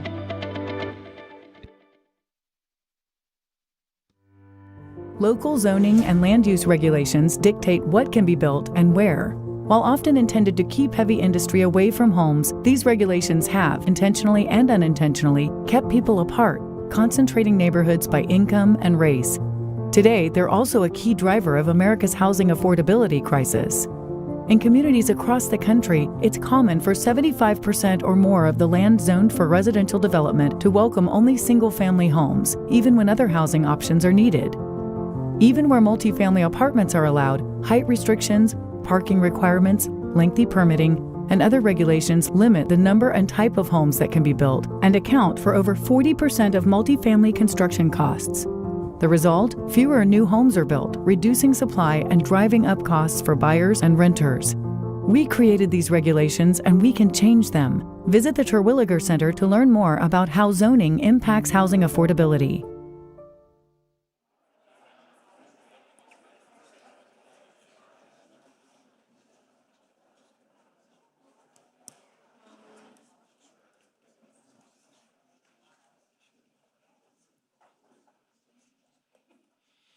Good morning. I'm glad to see all of you. I see open chairs, which I hope does not speak to the interest in this hyper-intensive topic of insurance. My name is Kimberly Cornett. I lead the impact investing efforts at the Robert Wood Johnson Foundation. We are a $14 billion private foundation based in Princeton, New Jersey, exclusively focused on health and racial equity. So you may ask, what the heck does a private foundation care about insurance? And what leads us here today, from the foundation's perspective, is really our commitment to the preservation of wealth in low-income communities and the optimization of health. And what we have seen as the insurance markets have changed rapidly in the last few years is that the health and the wealth of all Americans, but particularly low-income Americans, is really at risk. And so today we really have an all-star panel to answer all of your tough questions about insurance. Before I go any further, I believe that a short video was going to run. Looking for Emma. Okay, thank you. But before we do that, I want to ask a question of the audience. Who here, be honest, has read your homeowner's declarations page? Okay, I'm not seeing many hands, so that is your homework for today. Yes, in the fine print of that document that I believe maybe you get quarterly, and I quickly add to the recycling bucket, is some very important information about what your coverage is. And what we have been seeing is that the affordability and the availability of insurance is changing rapidly, and we're really going to get into today what's driving those causes. So joining me today is really the nation's experts on what is changing in insurance. Rob Dappis from the New Hampshire Housing Finance Agency. Housing finance agencies are really the epicenter of financing of affordable housing across the country. Tim Judge, the Senior Vice President of Climate for Fannie Mae. Gina Hardy, who runs the North Carolina Joint Underwriting Association, the insurer of last resort in that state, and we're going to talk about what that means. And Scott White, the insurance commissioner from Virginia, and also the vice president of the National Association of Insurance Commissioners. I just want to note for folks that if you do have a question for the panel, and please make them challenging, please scan the QR code and those will be captured at the end of the panel. So we're going to start with Gina. Gina, what does it mean to be the insurer of last resort in a state like North Carolina? When we look at housing affordability and we look at the role insurance plays, in the late 1960s, the legislature in North Carolina established a FAIR plan to make sure that we had insurance, because insurance is critical for economic viability. And at the same time that we established a FAIR plan, because of the inability to get insurance in the urban areas, we also established a beach plan, and the beach plan was for our coastal communities. And there's many states, there's around 30 plus states that have either a beach plan or a FAIR plan or a beach and FAIR plan. I have the privilege this year of being chair of the board of directors of the Voluntary Association for all of the markets of last resort in the United States. And certainly it's an honor to get to work with each of those markets of last resorts. And the state determines what role those markets will play in the overall operations of their states. For us, we insure about 466,000 policyholders, and we write about $188 billion worth of property. In our beach plan, most of it is wind only, about 83%, so you'll have a standard carrier that will write the property, but because the wind in the Outer Banks or barrier islands is so risk intense, they decide to allow us as a nonprofit to take on that role so that we can have a viable, solid market. And our market share is not at our highest rate. In 2013, in the beach areas, we insured 80%. Right now, we insure 59%. And in the coastal areas for wind, we insured 51%. Now we insure about 46%.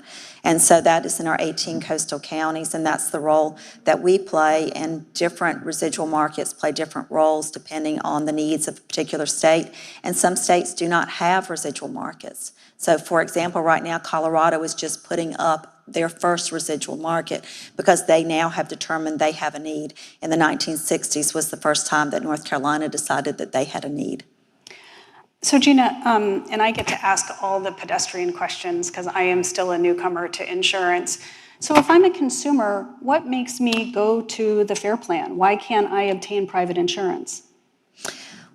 There's a lot going on right now in the insurance industry. I think one thing, there's things that cannot be controlled. So we've got, high severe convective storms this year. Many of you have seen the information on hailstorms, tornadoes. This year is projected to have an 85% increase of hurricane to be a very bad hurricane season. And also the cost of claims, the inflation for construction, the cost of labor. And then we have a different capital crisis than when maybe we were referring to in other panels, is we need to be able to insure for a very large Cat 5 event that would hit North Carolina. And what does that mean? That means, like every other insurance carrier, we need to buy reinsurance. And right now there's a lot of demand for reinsurance, and the cost of capital, because we have seen so many very large events, is high. So some of the private markets may have retreated from some areas. So the key is, how can we better control claims cost so that we can bring private markets back into states? I mean, our state, we're not at our historic high.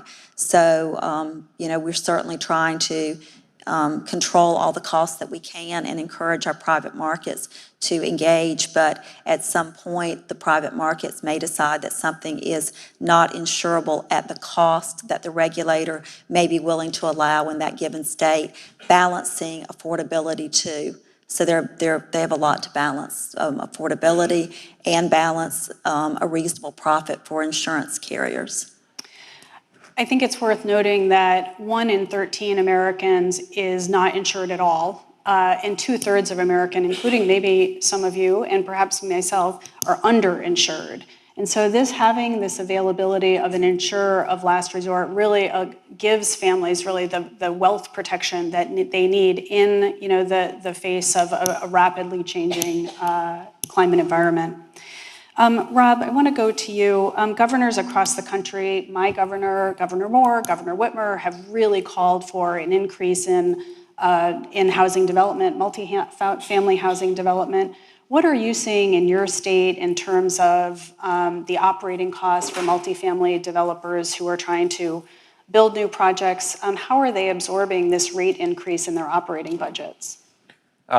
With difficulty, you won't be surprised to learn. And this comes, at least in northern New England, as sort of part of a range of cost increases that have presented significant challenges for property managers, some of whom have aging properties, and a lot of these in more rural areas are sort of mom and pop businesses. And so they've really been strained to figure out how to make the numbers work. Initially rents weren't going up very much, and so the challenge was, is the property even going to be solvent? We saw a few more properties experience negative cash flow over the past couple of years. More recently, the rents that restrict, that affordable properties, rent and income restricted properties financed with low-income housing tax credits or other public sources are able to charge has increased, and that presents a different kind of challenge because now you've got an obligation to maximize rent in order to keep the property solvent, but you're dealing with a tenant population that's on a fixed income and can't necessarily absorb a 10 or 12% increase in their rents. So it's been very difficult. And what are the levers that are available to you as the CEO of an HFA, or that you're seeing your peers kind of exercise, in response? I think looking forward, it's easier to come up with good solutions. And so I've seen a lot of state agencies incorporate resilience into design standards, and we've done some of that. And I think the state of Delaware, with some support from the National Housing Trust, has been a great example of how to do that. Certainly underwriting with real numbers, just as we experienced large increases in construction costs, and it was sort of no longer enough to look at the project that you built 2 years ago and escalate it by 5 or 10%. The same is true now when you're looking at an operating budget that you're plugging into your pro forma. You better be talking to insurance providers to get some real numbers, and so that can all help with the projects that we're building now. The projects that are existing, I think we just had a panel last week at our multifamily housing conference, and we heard a lot about trying to find efficiencies. We heard a lot of enthusiasm and optimism about artificial intelligence in helping to lower costs. It certainly has not kind of come to bear yet. I appreciate that optimism, but I think it's going to be some time before those kinds of changes deliver real results. And I think we have to think about, the sort of upsides and downsides of what will probably be difficult changes to adopt for some of our smaller property management partners. I love that, underwriting with real numbers. When I was in the tax credit syndication business, it's been a while, but I remember insurance being a fairly standard plug. So underwriting with real numbers is a particular importance for precision at this time. Commissioner Scott White, in Virginia, we just heard on the other panel about an ambitious Housing 2030 plan.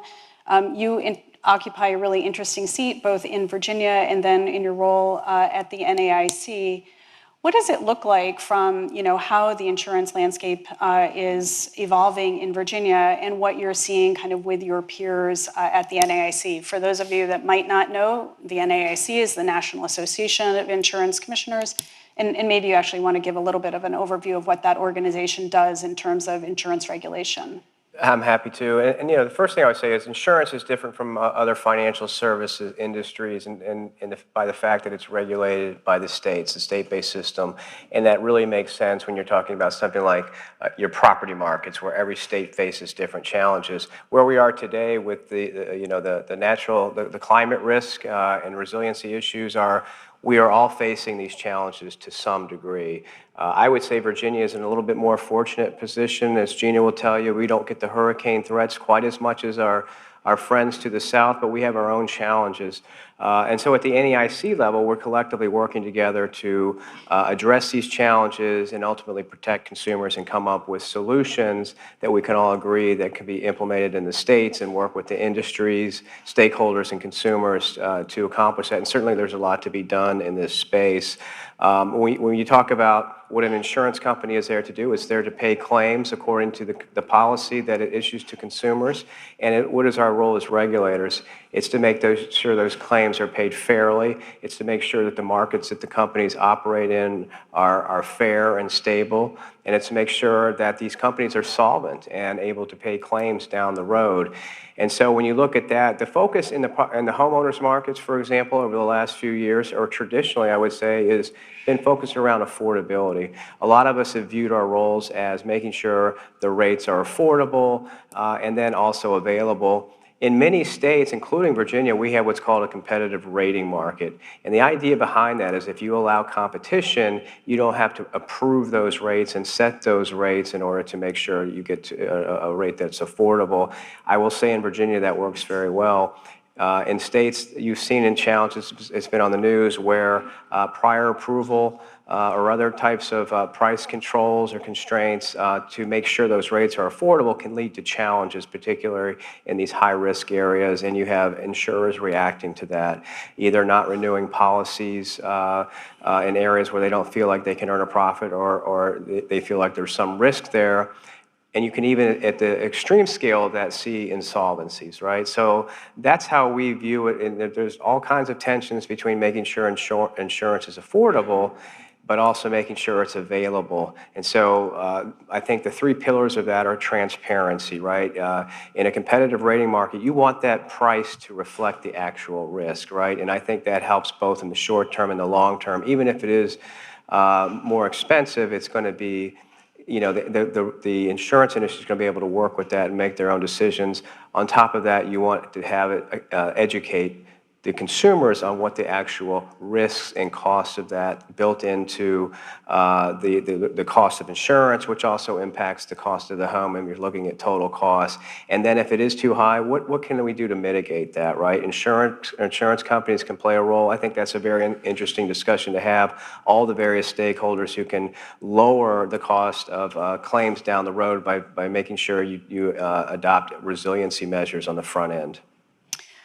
So, I mean, that's a very critical point of this discussion, which are that I think in many ways we actually know the measures that can be taken that make homes more resilient. I think the question is, how do we pay for those things, particularly when homeowners, you know, are really stretched, and you start to see this equalizing, essentially, of, you know, the holding costs going, you know, exceeding what people were expecting. Do you see examples in other states or in Virginia where both through consumer education or other tactics you're able to find ways to encourage homeowners to make those resilience measures? And if they are, how are insurers responding? Right, so you have developing these resiliency measures, these home hardening protections, whether it's to protect against wildfires, or hurricane risk, and there's a lot out there to do. That we always talk about. There's an IVHS standard that Alabama has kind of been the leader in this space, where they have developed a program where policyholders can get grant payments to harden their homes up to a particular building code standard. And again, that has a lot of benefits to the industry, to the consumers, and then long term, this has really taken off in the last few years. So around that, you definitely need funding for that. And I think that's where, if we talk about what can the federal government do, they can obviously play a role there to scale that up and make it more available. I think you're going to see a lot of states continue to adopt these types of things. There's a lot of innovative space. This is the benefit of the state-based system, is all these solutions that Ohio or Oklahoma may develop, or California. You could have, within the product design of the insurance policy, create incentives around reductions in your premium or whatever it might be. So there's a big toolkit we're developing. We've developed at the NEIC a comprehensive climate strategy that puts all these ideas together, and now we're trying to implement those as well. So the other thing I would say around that, when you want to talk about scale, there are the home hardening efforts, but really the building codes is where you can really have the most impact.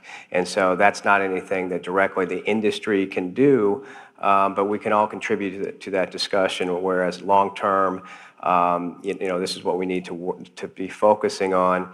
And again, going back to, if you don't have the pricing of that insurance to reflect the risk, you're going to incentivize behavior that long-term is going to create problems, right? And we can see that with the flood program. The NFIP has made changes to address that, the subsidization of the rates, where the true cost of the risk is not really reflected into the cost of the flood insurance.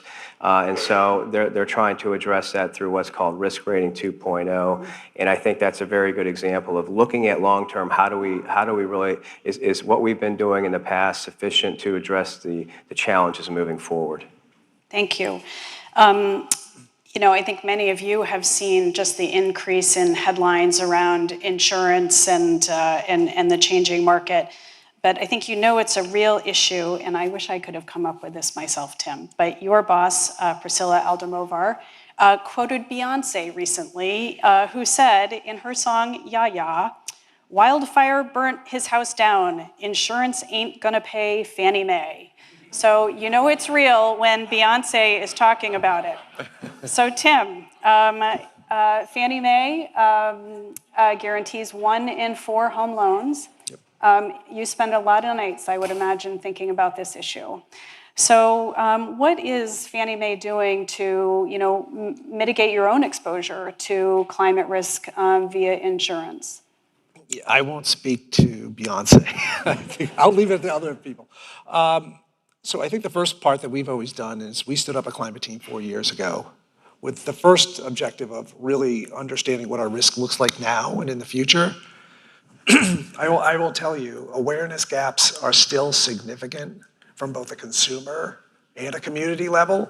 So our losses to date have been manageable. We have a geographically diversified book. We have insurance on the loans. We have a good forbearance program.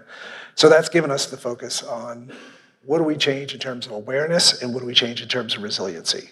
So our focus has been understanding awareness gaps for consumers. They are still tremendously wide, and they're twofold. Consumers in certain areas don't know the risk that they're at, and quite honestly, they don't know what steps to take when they do know what the risk that they're at, and that's a real challenge. And those gaps are greater on low and moderate income communities. They're greater in most minority communities. So the awareness gap is something that we focus on a lot. So we go into communities and we talk about some of these risks to see if we can educate consumers. I will say at the community level too, people who are setting a policy for what the community should look like from a climate perspective, there's large awareness gaps there. People just don't have the tools of understanding what their city is going to look like in 30 to 50 years. So one of the things we've also done is spend a lot of time going into communities saying, this is what you look like in 30 to 50 years, and then is there an opportunity to take that knowledge gap, shrink it, and then hand them off to somebody who can help them, like the Army Corps of Engineers. So that's what we're doing on the awareness side. On the resiliency side, I think we're all going to say the same thing, is insurance crisis is not resolved by making insurance cheaper. Insurance is going to go up. This is a long-term structural issue relative to climate change, right? It's not going to change. So what the tools are really more about resiliency. And on our side, we focused on twofold. One is creating programs to help borrowers make their properties more resilient, make it easier for them to refinance into a more resilient product. And then secondly, it's taking a look at our own book and the properties that are in our book and doing things like the fortified roof to see what it's going to cost and making our properties as resilient as possible before we put them back on the market. Yeah, fortified roofs, has had tremendous success. Again, a shout out to the state of Alabama, which due to their own instability in the insurance market 5 or 6 years ago, launched this grant program, which has now been replicated by a number of states. And because of their persistence in offering these grants to homeowners to strengthen their roof with a fortified roof, have really reached a level of penetration where they have really seen material changes in the stability of their insurance market. It's a real model. I think from the foundation's hope, we keep talking with Alabama, is there a different way to do this in terms of trying to go beyond grant funding, because public grants are just so limited in their source, but it certainly is a tremendous model. Tim, just one other question for you. I mean, what is kind of the macro risk to the mortgage market, in terms of a scenario which, home prices go down, holding costs go up? You talked about, people's inability to look out 30 or 50 years, but what do you see from your vantage point? Right now, I think this, we've talked a lot about supply and affordable supply. The signals on affordable supply overwhelm the signals right now on climate. That's not a great thing, right? Because we have two challenges. I think from the long term, we're starting to see consumers care a lot more about the availability and affordability of insurance. Our National Housing Survey says 2/3 of the consumers in that survey said they think their premiums have been impacted due to natural disasters. The positive side is 2/3 said, I'm starting to do something about resiliency in my own property. So you are starting to see some changes, and you are starting to see people look at properties from a resiliency and a cost perspective. What does that mean? It means if certain areas have issues with affordability or availability, you are going to see impacts to housing prices. I think that's a fair expectation.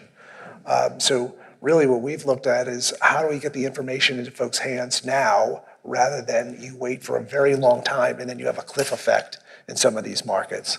We'd rather have people understand the actions that they need to take and start taking those smaller actions now before they have to take really big actions. Yeah, and from the foundation's perspective, I think that what we see is that the wealth of most American families, really, their balance sheet is comprised very significantly of their home. And so the preservation, keeping people in their homes, both in a healthy way and in a financially sustainable way so that families can hold on to that wealth, pass that wealth down to their families, is part of the reason that we've been working with insurers, really looking for solutions, particularly with a target on communities with low incomes, to make sure that the wealth that they have worked so hard to acquire for their families really isn't lost as a result of climate change or price increases. I want to encourage the audience to kind of be thinking about your toughest questions, but to kind of get us going, let's talk a little bit about homeowners with low incomes, homeowners on fixed incomes. There's no slack in these families' budgets, either to make these resilience measures, or to absorb, cost hikes. From an HFA's perspective, these are your customers in many ways. What are the tools that we can provide to lawmakers, policymakers, homeowners, for those folks who are really, at most risk and just simply don't have the household wealth to be able to absorb the changes? Yeah, I wish I had better answers at sort of the retail level for homeowners and the borrowers that we're serving. I mean, I think we heard a lot earlier about how the affordability crisis is a supply crisis, and I think that as we look at policy responses to the supply crisis, I think a number of states and cities have done a great job of incentivizing or forcing greater density in areas that are served by transit, and I think it may be appropriate to think about climate in that same conversation. And so if there are municipalities that have areas that are likely to be more resilient, less vulnerable to natural disaster or whatever other type of event might be driving up these costs, and it's all zoned single family, that's a problem that the state should have something to say about. I also think that policymakers should be thinking about the cost of construction and replacing the properties that are lost, and because that's, at the root of it, that's the driver of insurance costs, right? And so I'm excited for the manufactured housing panel later, but I think that one small victory we've had in the New Hampshire legislature this year was a law that makes it easier to build manufactured housing on single family lots, which will bring costs down. And so if you can replace a home that's destroyed for $300,000 instead of $800,000, that's gonna bring your costs down over the long run as well. Rob, you mentioned kind of where things are being built, and for the panel generally, I think what we have seen really since the pandemic is some interesting population trends, right? Where actually people are moving more rapidly towards climate vulnerable areas. This is likely kind of a policy, a zoning discussion, but how do we think about both the consumer education of what is to come, as well as kind of working with local municipalities around building codes and other zoning laws that may deter people from going to very risky areas? Gina, do you have thoughts on that? I actually have thoughts on your previous questions, so then I may leave like some of the public policy to some of my other esteemed colleagues. But as the market of last resort, we insure a large amount of lower income families in North Carolina. So we decided, being a nonprofit, how could we look at mitigation a little bit differently? So we were trying to incentivize, like every other insurer, by giving credits on your insurance if you put in mitigation. The issue is that not a lot of our policyholders, actually 4 in 2016, had actually installed a fortified roof. So we started to try to look at it differently. And so one thing that we did is we looked at, well, what were our cost savings? So when someone put on a fortified roof, we saved in our reinsurance cost and we saved in our claims cost. We did a study with NC State Institute of Data Analytics, which showed over 4 hurricanes for those risks that had fortified homes and roofs, that it was a savings of 34.5% less chance of having a claim and a 22.7% less building damage.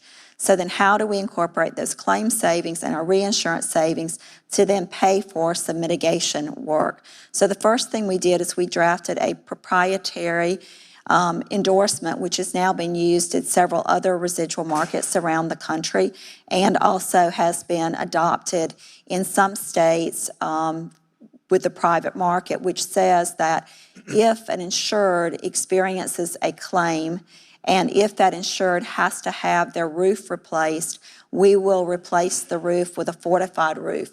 So we're making their property, not only making their property whole, but making their property better than it was before. And then in the Outer Banks and Barrier Islands, again, we conducted this study looking at our cost savings. We then took that cost savings and gave it as grants. And we gave out at first $6,000 grants.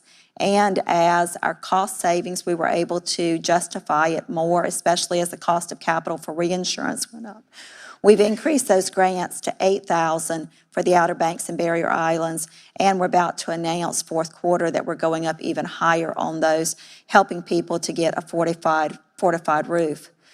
As we went further inland, we couldn't totally cost justify paying out $6,000 for grants. And at that point, we went to our state legislature and said, we will provide all of the staffing, we will provide all of the systems, and we will provide a dollar-for-dollar match. And so we call it a challenge grant. So this year, we're challenging either federal, state, or an organization to match up to $20 million in those 18 coastal counties to help people give grants to put on fortified roofs. And so we're leaning in. We understand that we're providing a lot of the wind coverage in those 18 coastal counties, and we're trying to cost justify it based on the savings that we are experiencing as a company.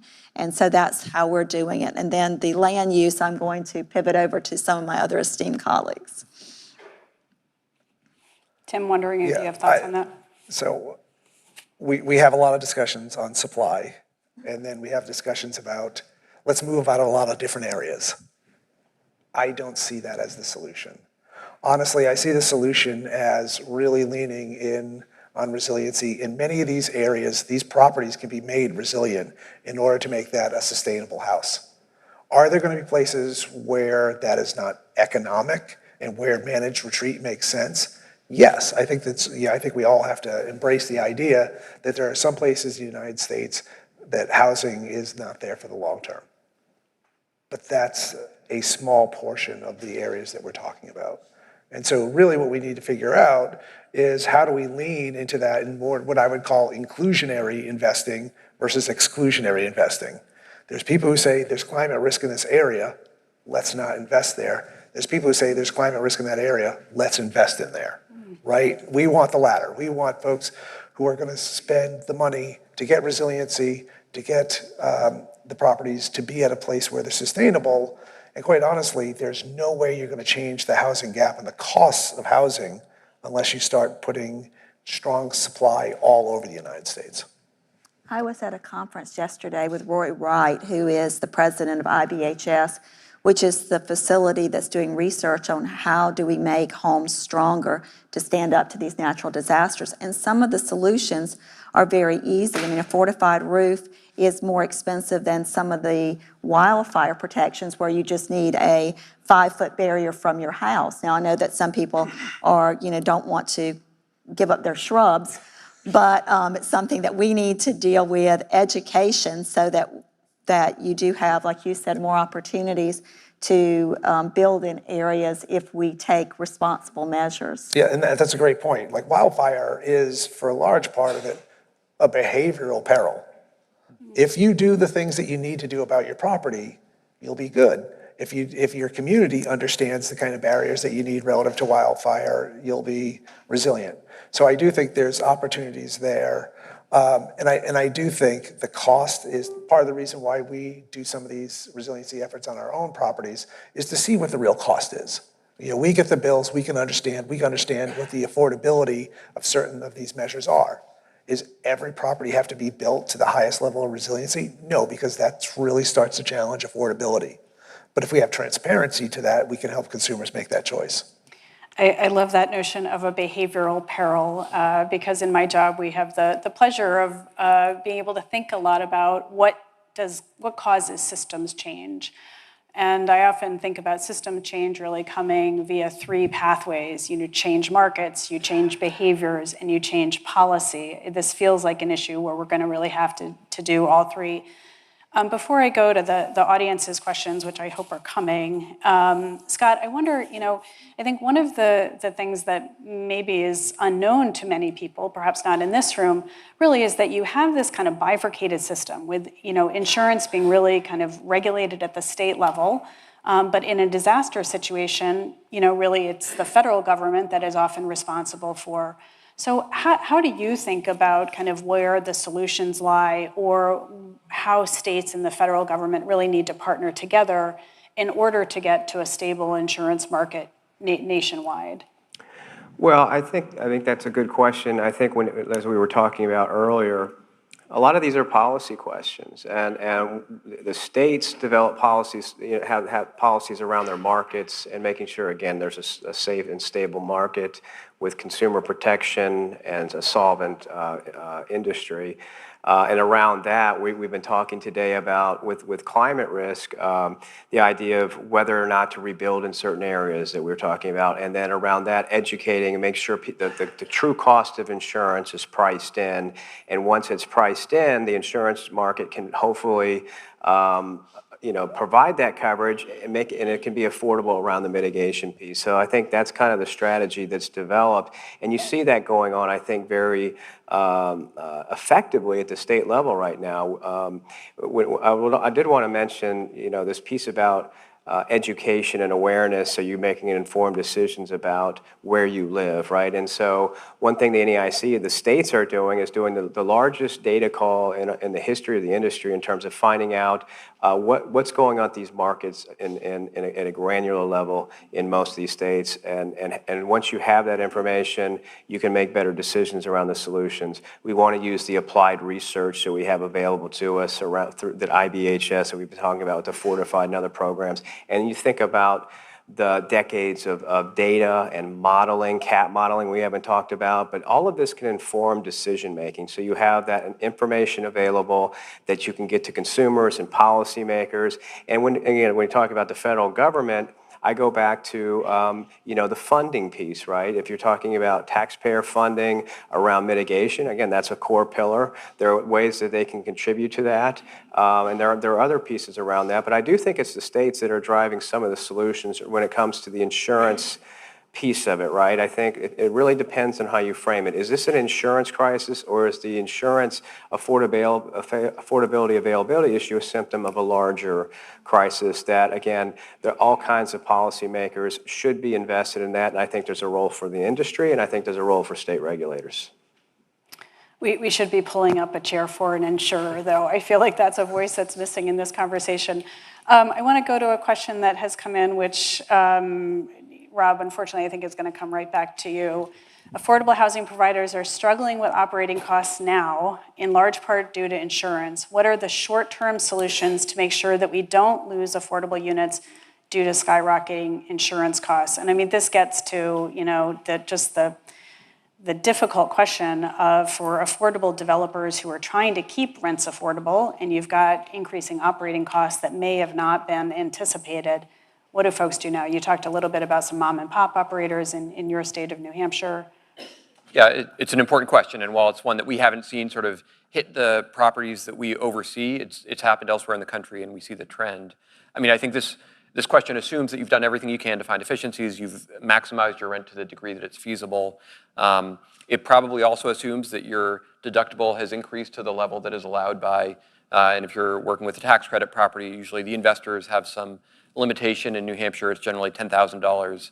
But I think we may need to be more open-minded about the deductible, particularly in the context of a very robust portfolio that has considerable reserves.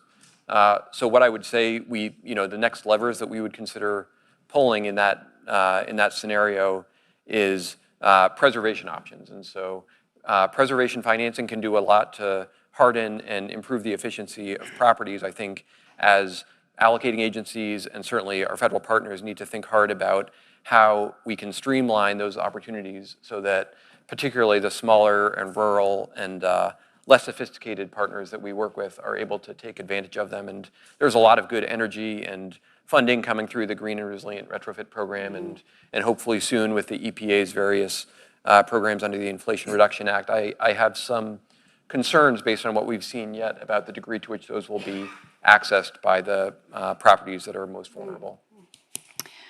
Gina, I'm going to pass this one to you. How can we incentivize insurance companies to stay in areas at risk of natural disaster and keep costs affordable?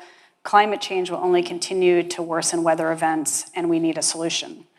What are you saying? I mean, North Carolina has some very climate vulnerable areas. We do, and I think that we're focused on climate, but we also have to focus in on the other areas that cause increase in cost for insurance companies.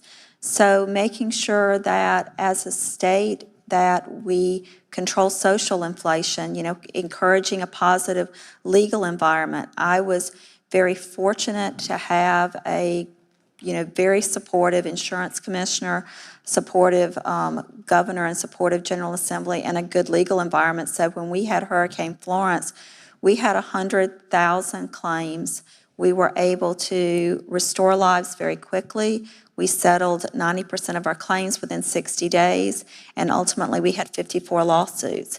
You've seen much higher lawsuit numbers in other states, and so what can you do to control that social inflation, and also making sure that we have balanced forms in terms of having coverage forms that balance the needs. So one issue I know that one state was tackling was the concept of assignment of benefits. We tackled that problem in 2016, and most recently one other state just recently tackled it. But what that allows contractors to do, an insured can assign their rights to a contractor, and you don't have an insurer at the table during the settlement. We allow an assignment of benefits, but the insurer has to be aware of it. So that's what I would consider a balanced form. But just those two issues alone, can certainly, drive claims cost up. So we've got to be able to provide the entire environment. And certainly everything that we can do. The one thing I like about the way that our state is doing the resiliency is that they are putting their resiliency dollars, matching them with ours, in hopes that we will get some of these risks that are in our market of last resort that will then transmit back over to the private market. So as we have more resilient properties in the residual market, maybe those will go back to the private market. And then encouraging more private markets to come into the state. How do you set up so that you balance the needs of the private market and the residual market in your states? Because there may be some risks that the private market just cannot take, and that may be where your residual market plays a role so that they can have a very solid overall state. Before we go to Tim for the next question, Gina, I just want to ask, can you just help the audience understand what is the premium differential between a consumer who is getting their insurance through the FAIR Plan, not North Carolina specifically, but more broadly, and a private insurer? How do those two coverages differ, both in terms of economics and the coverage? So I would tell you that really varies by state, and each state places their residual market and the pricing of their residual market differently. Some of them are on, a pre-approval. We are based in statute that we use our rate bureau rates plus a surcharge. Some of the states require that you have declinations from private markets prior to going into a residual market, and so that really is a state decision. And is there a liability to the state if your residual market gets too large? Is there an incentive for the state to try to keep the market as stable as possible and keep people out of the FAIR plans? I think every funding, again, is really different from state to state and how the funding is set up. Even the two companies I run, the funding is done at different levels, but we buy reinsurance just like the private market buys reinsurance, and we're certainly facing increasing costs as we look to finance our exposures. Hence the complexity. If you know insurance in one state, you know insurance in one state. So, Tim, this one's for you, and then we'll close it out and thank our panel. Affordable housing providers are seeing their insurance policies canceled in some areas. What protections can be put in place? Yeah, I would say the two areas that we are most concerned about are affordable housing, multifamily areas, and we talked a little bit about senior housing too. Both of those are real challenges. We have not seen many cancellation policies on the properties that we guarantee, but there are a lot of challenges. And so some of the things that we do in the short term are to allow variances in terms of what they're allowed to do. So are they allowed to get coverage but exclude a certain peril? Are they allowed to do a higher deductible? Understand all those things don't change the risk profile. You've just shifted some of the risk more to that property, right? And in the short term, maybe where we are in this market, that makes sense. In the long term, it doesn't really make sense. Insurers are better situated to hold that risk than an individual affordable property.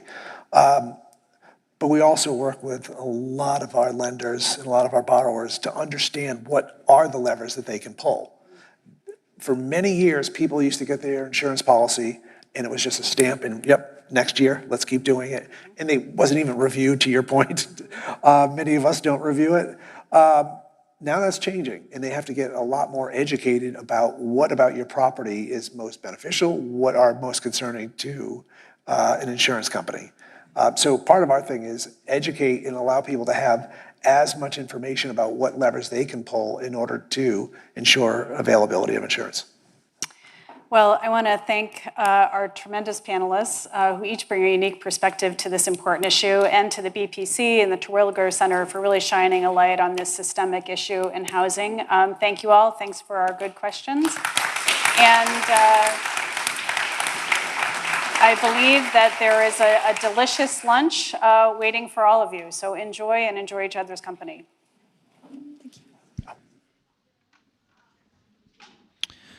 At this time, there is a lunch, and it is up on the 4th floor. So you'll need to make your way up one more level, and that's where your lunch will be.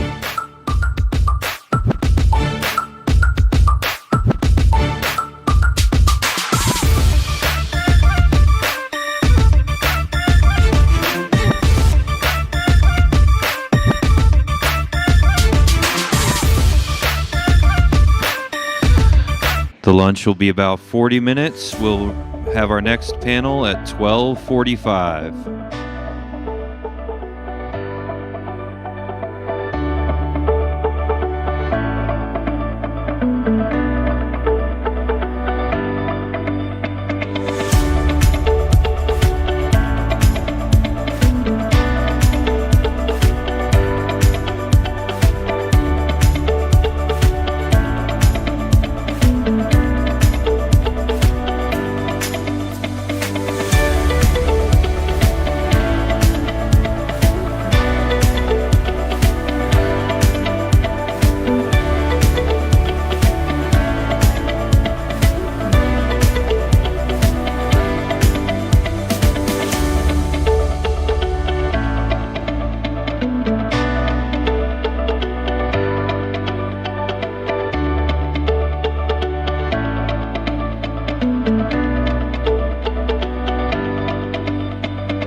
You know, there is a phrase we use back in the country. It says, be without food, but don't be without shelter or home.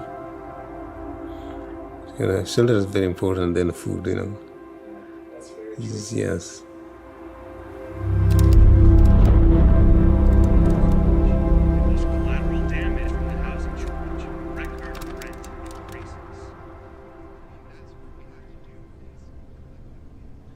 My name is Fazal Rabi. So yeah, I'm born in Afghanistan. I started to be an interpreter, trying to help alongside the army or coalition forces. And that's why, I got selected as one of the special immigrants to come here to the United States, just to be safe. At least have a hope for my kids to have a bright future. When I was 15, my mother passed away.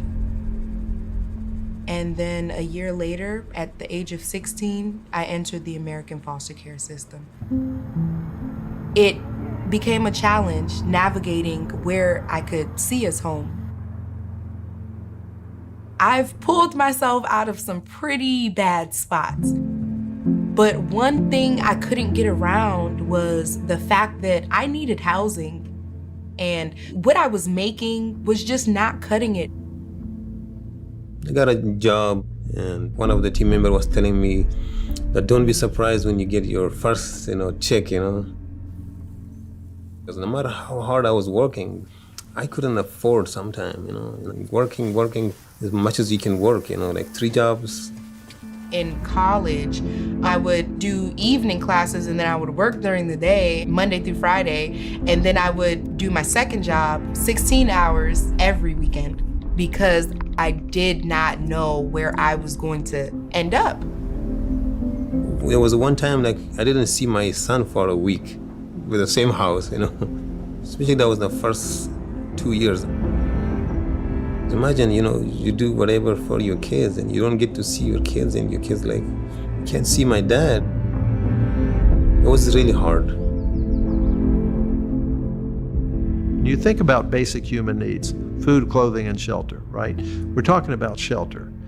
How can a family grow and prosper if they don't have a home that they can afford in a decent neighborhood? It's foundational for family growth. In the past several years, the situation has become more urgent than we've seen even 10 years ago. There are so many American families that don't have enough income to afford rental housing, much less transition to home ownership. Half of the renters in this country are what we call cost burdened. They are paying more than 30% of their income for housing. It has implications for people's lives, has implications for where they work, whether they can afford to be in a market because they can't afford the rents there. It has implications for how their children live.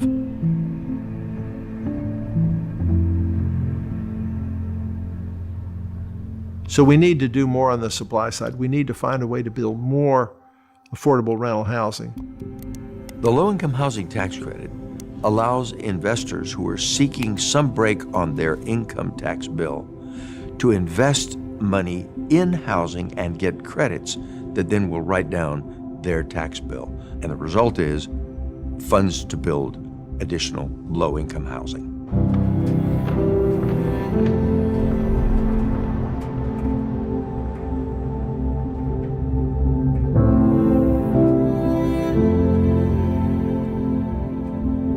Now I know that I can enjoy the life, being with the kids. Still working, but come home. And when I have time, we work together with them. So that's how we build this. We want to make sure that they progress in their studies so they can have a good future and a brighter future. And so we both try and add to the supply, and then we provide more money on the demand side. On what we call the demand side, the Section 8 vouchers are the primary way to help people afford housing. Vouchers are a way for a resident to get into an apartment that costs more than what they can afford with their 30% of budget. allocated to housing. The voucher program changes the trajectory of our futures.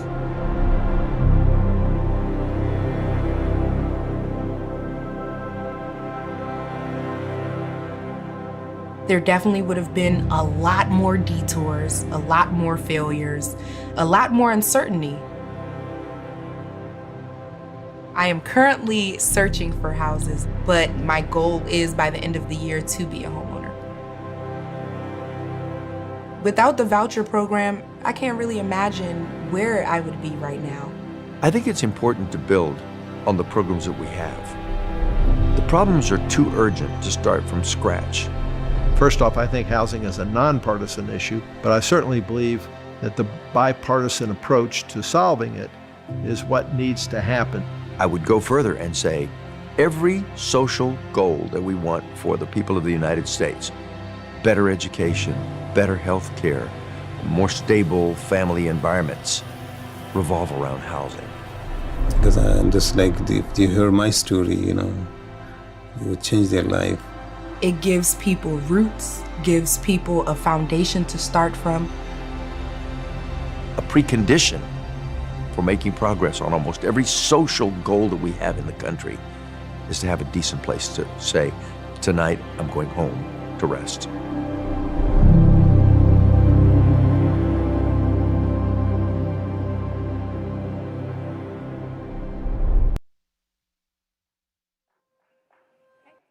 Good afternoon, everybody. I'm Ava Bhattrai, the economics correspondent at The Washington Post, and I am thrilled to be moderating this next discussion. We are in Washington, after all, so we've got to talk about the election, and we'll be focusing on the central role of housing, particularly affordability in the presidential race, as well as how the election could change the course of housing policy. So I'd like to introduce our panelists here. We've got a great lineup, starting with Seth Appleton, president of the U.S. Mortgage Insurers. Seth was previously in leadership roles at HUD and Ginnie Mae. Next to him is Laura Arce, senior vice president of economic initiatives at Unidos US, where she works on expanding home ownership in the Latino community. Sarah Brundridge, next to her, CEO and president of the National Association of Affordable Housing Lenders. And last but not least, Mark Calabria, senior advisor at the Cato Institute and former director of the FHFA. So before we kick off the conversation, I'd like everyone to submit your questions. You can do it using the QR code in your program, or you can submit questions through the link on the YouTube chat. So please don't be shy. We'll have questions at the end. And with that, we'll begin. I'd like to start big picture here. Housing costs have soared in the last few years. Now we have high interest rates and a general sense that home prices could stay high for a while. Set the stage for us here, just how important of an issue is housing as we look to the election, and why has it become such a salient concern? Seth, would you like to start? Sure. So, look, I've been in Washington for 20 years now, which is hard to believe, but I have not seen housing take such a central kind of role in a presidential election since 2008. And it's a very different set of issues, obviously, and supply, what this conference today is focused on, is at the very heart of it. But it's not just affecting kind of one particular demographic of the country or one particular geographic area, whether it's rural, suburban, urban, America, Republicans, Democrats. Housing is a front and center issue, and the lack of supply is at the center of it. And so I think you're going to continue to see that bubble up because it's what's on the minds of the American people right now. One of the biggest problems, as you mentioned, is a lack of supply, particularly for affordable homes. And we've started to see a bipartisan push in Congress to increase housing supply by expanding tax credits, rezoning, land use reforms.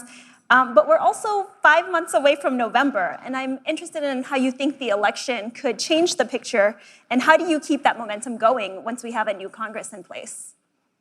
Does anybody want to take that one? I'll take a stab.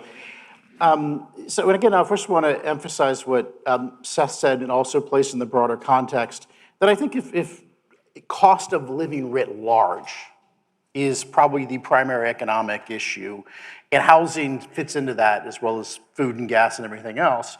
And so certainly if Trump gets elected, there's going to be a sense of cost of living concerns were behind that, played a role. And so I certainly think that a new administration would come in with feeling like they've got a mandate and a responsibility to try to bring down cost of living writ large, including housing. So the short answer would be the emphasis on housing supply is not going to change. But what I would say would change would be the substance. And not to be ungenerous, but I feel like every time I read a release from the administration that says, we care about housing supply, and I read it, 90% of it is about increasing demand. And so I think you would see a switch away from that. Certainly the widening of the credit box in the last several years has increased demand and added to a housing inflation. So you'd see a reversal of that. I think you would see a shift of focus. So for instance, Senator Lee has a bill. There's been a lot of conversation about the federal government owns a tremendous amount of land.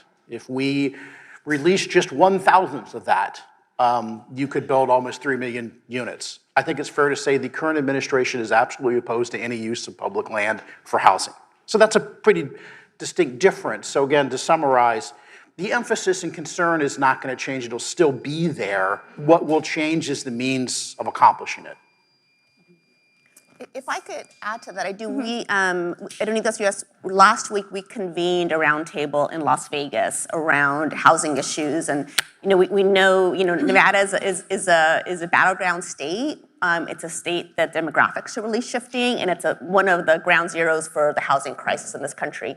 And it was really interesting. We talked about a lot of the challenges and solutions around housing, both in terms of the supply and the demand side. And interesting you raised that, Mark, because the number one topic people wanted to talk about is federally owned land and what opportunity there was, particularly kind of around the outskirts of cities, to convert some of that land to support, housing development. And I'll say that we had a bipartisan group of elected officials, state, local, and some representatives from the White House, and they were hearing this, and I think there was some interest in being able to look at some of those solutions because, there really is a need to do the And I'll note on that regard, decades ago then, Senator Harry Reid created a mechanism to convert federal land around Clark County into housing. And Las Vegas would be even more unaffordable if you had not done that.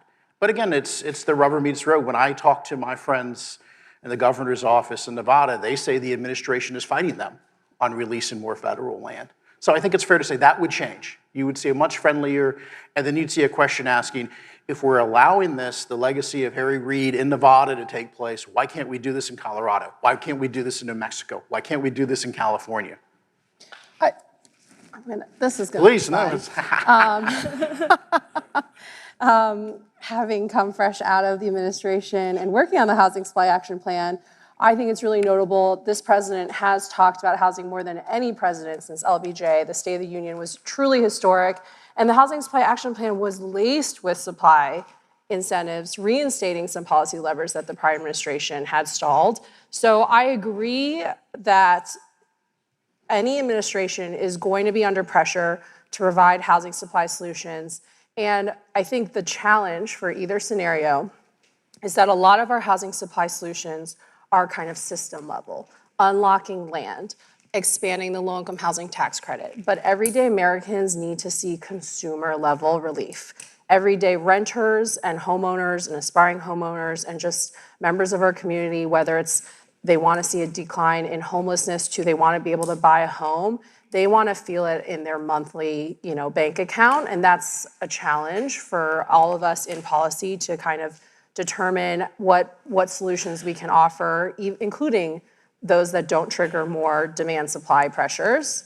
I think, and this is, I don't want to derail topic, but I think the biggest difference we'll see in housing policy approach across the two scenarios will be around fair housing and civil rights and access to housing in historically segregated, exclusive neighborhoods, and what is the role of government. And I think you could see a real scaling down. I'm just going straight to it. Sure, go. You could see a real attempt to scale back and scale down federal agencies that are necessary to administer the federal housing funds, including those bread and butter, rental assistance, public housing, CDBG, home, that localities need. So I think there's a lot on the line. I think Sarah has helpfully kind of laid out what I think the real contrast is. And I'll start with, during my tenure at FHFA, we saw historic increases in minority homeownership. That has flatlined since I left. Policy does matter. And I think the fundamental difference is, do you believe that on one hand you create an overall economic environment of job growth, income growth, where homeownership and economic mobility can flourish, or do you have this trickle-down grant? I'm going to give a subsidy here to this and subsidy here and hope that it somehow gets to the tenant. Like, again, I will, the most bipartisan thing probably talked about is a tax credit, but let's be honest, when it's taken you $1 million to build an affordable housing unit in much of California, that's a shame, that's a tragedy, that is an offense, because that money is not going to tenants. And so I would simply say the fundamental difference is really, do you expect a Washington subsidy trickle-down effect, or are you going to create a greater environment that creates affordability like we did when I ran FHFA? I mean, I think we need to support an environment that fosters, reduced regulation, land use reform, building, but I think we also need targeted investments in support for those who traditionally have been left behind, because we can have the best environment, but what has happened historically in this country is when all the economic conditions are, put in the right place, there's still those who are left behind, whether it's communities of color, whether it's first-time buyers, first-generation buyers, low and moderate income families, and so I think we need to do both. And again, and I think we did. Seth, you recently testified before the House Financial Services Committee, where you talked about the need to coordinate housing finance policy so that we have private capital, but it isn't crowded out by government-backed policies. How could the results of the election affect the dynamics there? What can we expect? Look, I think there'll be a lot of interesting views on this, but I do think it's critical that if private capital is ready, willing, and able to take on credit risk in the system, that's good for everybody and good for the market, borrowers, consumers, lenders, the GSEs, what have you. I'm with the mortgage insurers today, and they've helped de-risk the GSEs since the crisis, have paid $60 billion worth of claims that otherwise would have been borne by American taxpayers. I think it's safe to say, as far as kind of what it would look like depending on the election result, I think that if you look at during the Trump administration, there was a housing finance reform plan published. And so I think it's fair to say that there would be renewed exploration of the things in that plan. I would also point to kind of my previous tenures as staffer on Capitol Hill for a long time. Much of the current Congress has been elected to office since HERA was passed, since the GSEs entered conservatorship in 2008. So I would not expect kind of the Congress to initiate major reform from that perspective, but I do think if there was kind of a focus on it by the administration, you would see more in Congress become interested in it again. The bottom line is maintaining a well-functioning system, though, I think is in the interest of everybody, both parties, the American people. And so we should make sure that that's kind of a non-negotiable fact, that we continue to have a system where private capital can come in and take risks and enable home ownership for those that don't have large down payments, those that might pose additional credit risks to the system. Mark, I know you've spoken quite a bit about how Fannie Mae and Freddie Mac might be affected under a new administration. Can you talk to us a bit about that and how we can ensure a smooth transition if there is a change? Sure, and let me preface, as obviously many know I ran FHFA. A few know that I actually was the primary drafter of the statute that created FHFA. I'll say as an aside when people ask me, knowing what you now do when you ran the agency, what would you have done differently in the statute? And my first response is I would have set the pay a lot higher. But we can't all go over to the Public Accounting Oversight Board. But all that said, I say this because as the author of much of the statute, I believe that there is a very clear legislative mandate to get them out of conservatorship. And I believe that mandate is on this administration as well.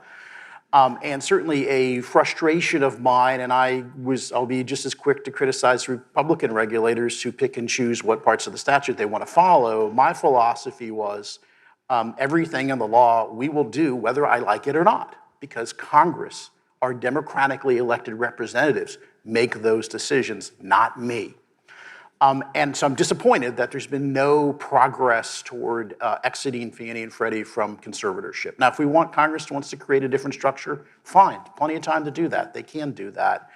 I do think that if you go back and you look, and I talk about this in my book, She even read it. Just as in the summer of 2008, leading up to the conservatorship, you saw mortgage spreads blow out because of uncertainty around Fannie and Freddie. You saw the exact same thing in March 2020. We had a run from agency debt in February, March 2020. And so when you need Fannie and Freddie, I think part of the problem is people kind of have this different tension and different views of what they're there for. To me, the statute, the charter, the laws are extremely clear. Fannie and Freddie are supposed to play the role of a countercyclical floor under the mortgage market. There is nothing in their charters that says increase homeownership rate. That's a myth. That's a made-up BS. Have them follow the law, and when they can get out of conservatorship, you can actually depoliticize. So to me, and I strongly disagree with my conservative unitary executive friends, I think the Collins case was wrong. Congress wanted an independent FHFA, just like you have an independent Fed, so that you resist this temptation to gin up the mortgage and housing market going into election. I was aghast, quite frankly, as former FHFA had to hear it mentioned in the State of the Union. That's the last thing Congress wanted. Congress wanted this agency out of politics. And I would prefer that Congress come back and create it as an independent agency, whether you need to do it as a board or otherwise. But I think in the interim, the closest thing we can do to get these companies away from just being pawns of politics is to get them out of conservatorship, build capital. I'll just end with saying Fannie and Freddie today, you're leveraged 70-1, which is twice as leveraged as Bear Stearns was in the quarter before it failed. These are not safe and sound companies. This is not a safe and sound mortgage finance system, and we owe it to the American citizens to fix it. Sarah, I'd like to talk a bit more about how Congress could change after the election. We could be in for a pretty significant shakeup. And I'm wondering what we can expect from new leadership in the Senate Banking Committee, the House Financial Services Committee, other parts of Congress that deal with housing policy. Yeah, absolutely. This is set to be a pretty consequential, every election is very consequential, but there are a lot of things that could change. So right now, I was just talking with someone this morning about kind of placing bets on the different chambers. But if, let's say, Congress were to flip and we had a Republican Senate and a Democratic House, but it really could go either way, you would see a change in Senate leadership. So if Dems won, Schumer would stay in place. If Republicans win, it's a big question of who will replace McConnell, and that will set the tone. And those conversations determine if a tax package will be taken up. So it's very consequential. On the House side, we know that a Democratic House would have Speaker Jeffries, whereas a Republican House, it's who knows? That will be fun to watch. In terms of the key committees on banking, it's a really important, outcome. Currently, banking is chaired by Chair Brown, who's in for a very, very tight race. And if Dems still control the Senate, but he is unable to win his race, it would go to Senator Tester, who's also in a tight race.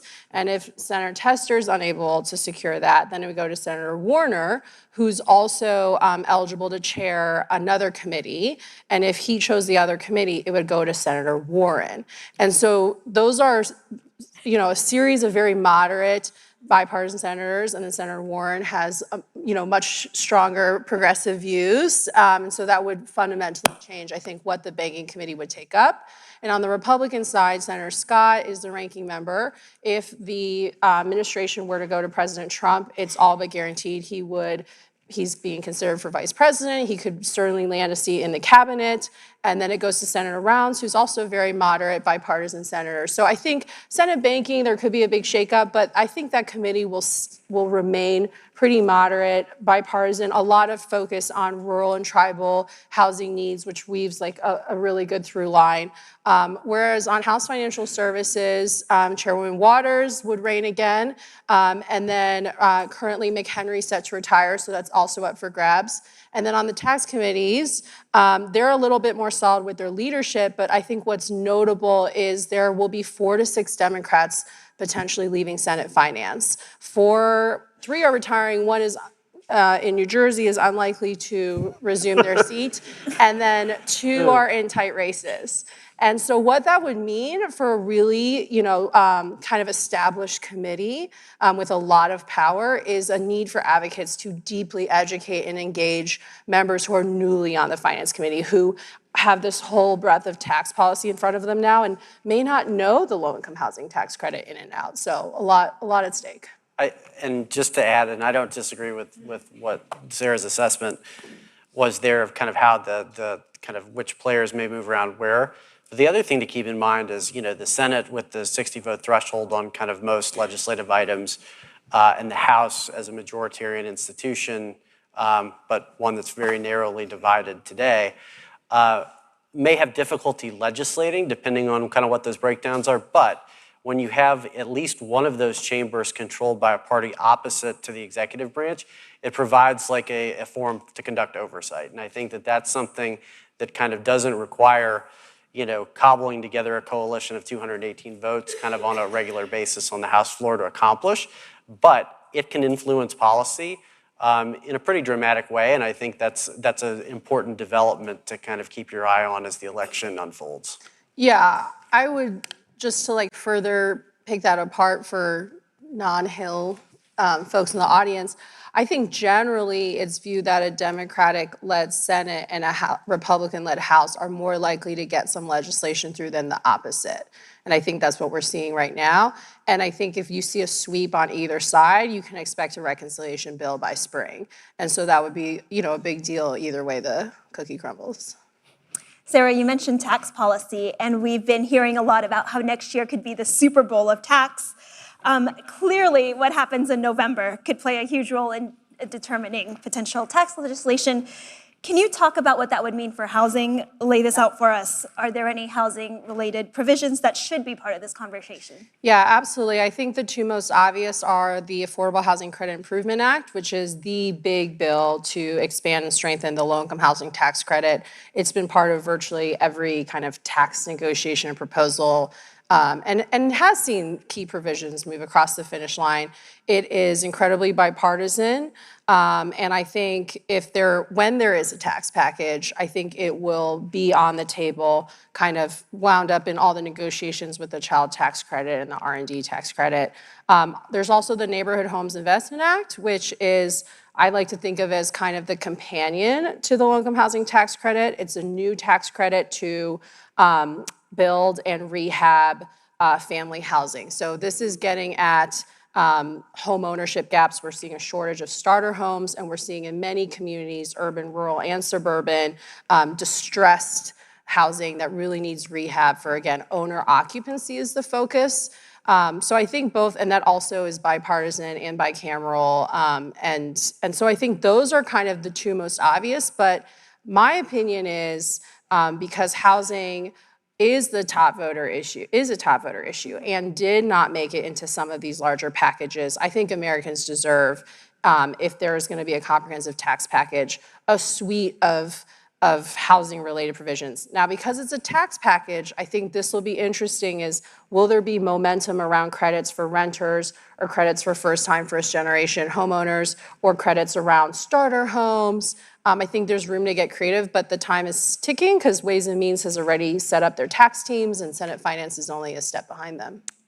I'd say one other kind of bill to add to that mix that's bipartisan and bicameral would restore the now expired mortgage insurance premium deduction that is targeted to moderate and low income homeowners. And it applies to those kind of who achieve homeownership through private mortgage insurance, but also FHA, VA, and USDA. That was around since 2007. Paul Ryan was kind of one of the key legislators to get that over the finish line because he had the thought that wealthier borrowers have larger amounts of mortgage debt, and so we're capturing more of the mortgage interest deduction, but we're not kind of benefiting, those with low down payments had an equivalent financing cost, but we're not benefiting from kind of that support in the tax code. And so that's historically been in the extenders package. We haven't had one of those in a while, and so we would look for that legislation, which is supported by Representatives Buchanan and Panetta in the House and Senators Tillis and Hassan in the Senate to kind of be part of any discussion on housing tax policy. Laura, I want to switch now to voters. You guys have done, excuse me, polling that shows that 3 out of 4 Latino voters say their concerns about inflation are directly related to their high housing costs. Of course, for many families, that's their biggest expense. It has a big impact on their finances. How should candidates be thinking about this issue, and what would you like them to do? What would you like to see to make housing more affordable for communities of color? Yeah, so I think, if you're here this morning, like all Americans or most Americans are feeling the pinch right now in housing, whether they're renters or trying to enter homeownership with high housing costs and interest rates where they are.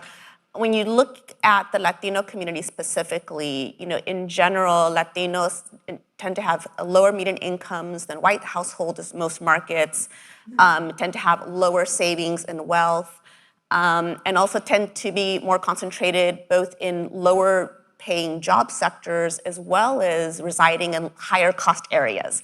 So you kind of feel that pinch of all Americans, but within the Latino community, it's sort of like up another level. And certainly in our polling, we found when we asked Latinos, about, what are their top concerns, cost of living and specifically the cost of housing is a top concern for Latino voters right now.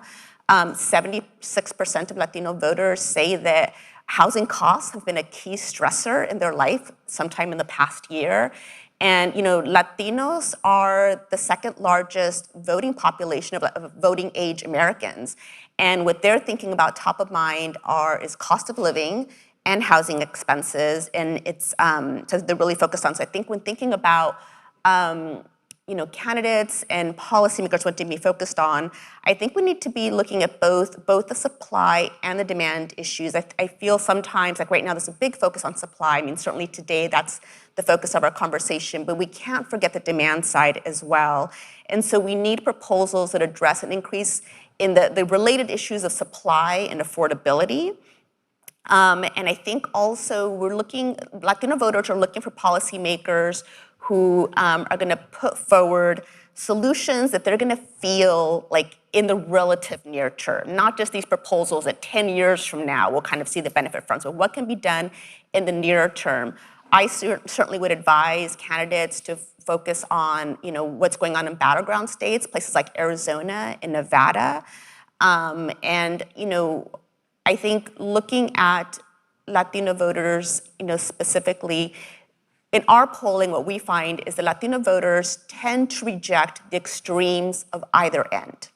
They're looking for candidates who are willing to work together and willing to put forward solutions that are actionable in the relative near term. And I think specifically around affordability of housing in a lot of these key states is going to be really key for candidates to be successful with Latino voters. One of the things that I have to say kind of depresses me when I look at some of these polling is you'll see questions, do you think housing is unaffordable? And people will, of course, will say yes. And then you have a follow-up question, do you think building a lot more housing would make it more affordable? And people say no.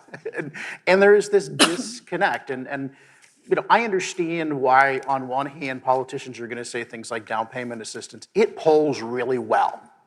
But it also just, to me, when I'm feeling slightly less generous, I simply say, if you're going to have a housing policy where 2 families are vigorously competing over a home, and what you're thinking is you're giving both of those families down payment assistance, they're bidding more. Or adding a 3rd family only bids it up, and still only 1 family is going to get that home, and the solution has to be to add a 2nd family. So I think we need to do a much better job educating the public that if you're not fixing the supply side of this, you're only running prices up. And I am really deeply concerned. I mean, we had an earlier panel on some climate issues. We've seen increases in homeowners insurance in a number of states. And one of the things that I think we are missing that really concerns me is we have seen this explosion in high DTI, debt to income lending.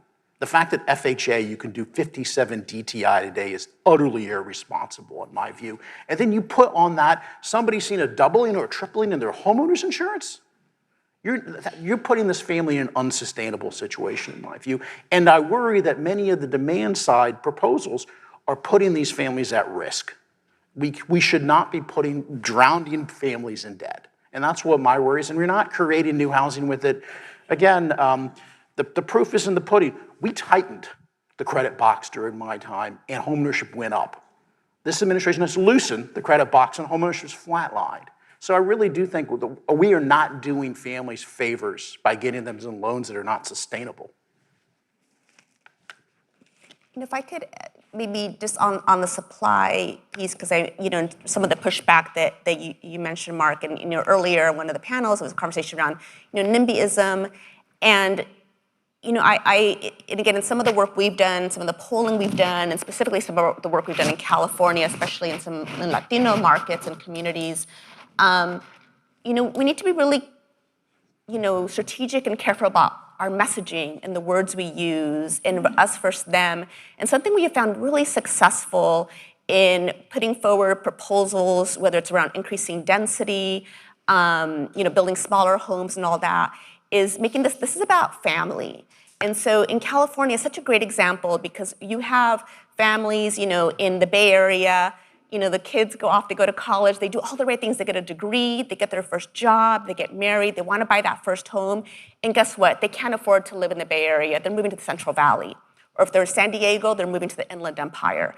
And that's causing fractions within families. And so we've been talking about messaging where, hey, don't you want your son or daughter, when they're done with school, when they start a family, to be able to stay in the community where they grow up? Because in most cases, that's what people want to do. They want to stay in your family. They want to have that support network. And so when we talk about building housing, increasing density, improving affordability, all of those things, it's about keeping families and communities together. And that messaging has really resonated in places like California and in Hispanic communities. Seth, there's been a lot of interest in how the election's outcome could affect financial and banking regulation, particularly related to capital requirements for banks. Tell us what that might look like. So look, I think that one of the kind of hottest topics in DC this year has been kind of the prudential banking regulators Basel III Endgame proposal. And if you're looking for an example of kind of bipartisan collaboration and kind of collaboration among industry organizations, housing advocates, civil rights groups, right? Look no further than the coalition that has kind of specifically focused on the shortcomings of the housing provisions in the proposal that was put out there. I think that a couple of things I would say is how the election could impact it. First, as we get further into the calendar, the legislative calendar, things become within the target window of the Congressional Review Act. At housing conferences, I always have to say it's the other CRA that's out there. And this allows the Congress it's a mechanism that allows the Congress to disapprove rules and also prevent, future rulemaking of similar substance. And so there's kind of a whole separate discussion on whether kind of how that might impact kind of a bank capital requirement. But just to say that as we get closer to the election, rules finalized with kind of later part of the year, depending on how long Congress is in session, could be overturned by kind of a future Republican Congress and Republican president. Now, I think kind of prior to 2017, the Congressional Review Act had successfully been deployed once. It was against the Department of Labor ergonomics rule, I believe. Mark was probably, I think you were on the Hill at that point, probably. I might have been involved in the 13 or so we did in 2017, but that was before me. But to the point, like it was, there was from 2001 until 2017, it kind of had not been successfully utilized, and then it was, more than a dozen times it was used in 2017. I would expect a similar effort this time. And then the other part of it too is you could also see, changes in personnel at the prudential banking regulators that could lead to kind of withdrawal and reproposal. It could, lead to kind of the rule just being withdrawn and not reproposed, right? There's a whole lot of different permutations here, but clearly this is one thing where I think there's going to be continued sustained bipartisan collaboration to address the housing provisions, which we think, which a lot of us in the room, frankly, think would disproportionately impact those without large down payments and those without a lot of kind of generational wealth trying to achieve home ownership from the commercial banking sector. One of the interesting things to me was, obviously the Obama administration came in the great financial crisis. We had Dodd-Frank. There was all this focus on financial reform. And I say this, I overlapped 6 months with the administration, participated in 2 FSOC meetings with Chair Yellen. One of the fascinating things to me is the lack of interest in financial regulation. I mean, we can argue some tweaks here and there. I mean, Basel I game is kind of it that anybody talks about. But fundamentally, financial regulation in 6 months is going to look like it looked like 6 years ago. There's almost no real change, which I find fascinating in a way. It's a guy who follows FinReg pretty regularly. Fantastic. Well, I'd like to open it up to audience questions. So if you have a question that you have not submitted yet, you can do so via the QR code in your program, or you can use the link in the YouTube chat. All right, so our first question from the audience. The housing stock in America's cities is aging beyond feasible use, and the foreclosure crisis has left many vacant lots in its wake. It seems like there's not a strong focus on this as an opportunity, despite there being lots available for little or no cost. Do you guys have any thoughts on infill strategies and incentives here?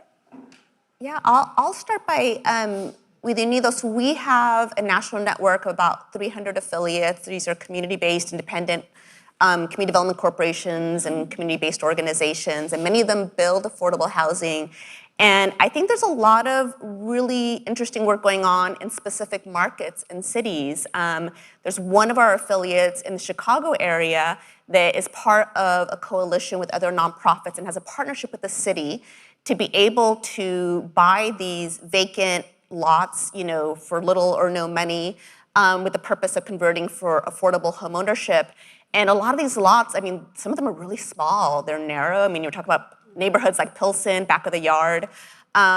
And they've used modular construction. So they have a partnership with a modular builder. They can, build exactly to that spec, and it gets built off site and then gets brought in.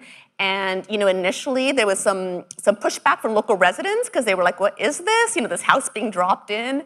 But they did a lot of work with the community to really build interest there. And I think this is a really great example. And I'll note that from what I've learned, the affordability difference isn't that great from your standard kind of site-built construction, but the time frame is much faster.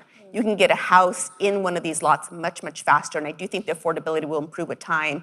But I think that's one example of a neighborhood. So I think if you look across the country, different communities are doing really innovative things like that to be able, but you need to have the support from local government that allows, kind of the setbacks, whatever other kind of, land use or zoning requirements might be in place that would prohibit today building in that lot. We need to have that flexibility. I want to really reinforce that point and also add, in many of these communities, it's fascinating. You have so many communities where there's no housing and there's no vacancy, and then you have a handful.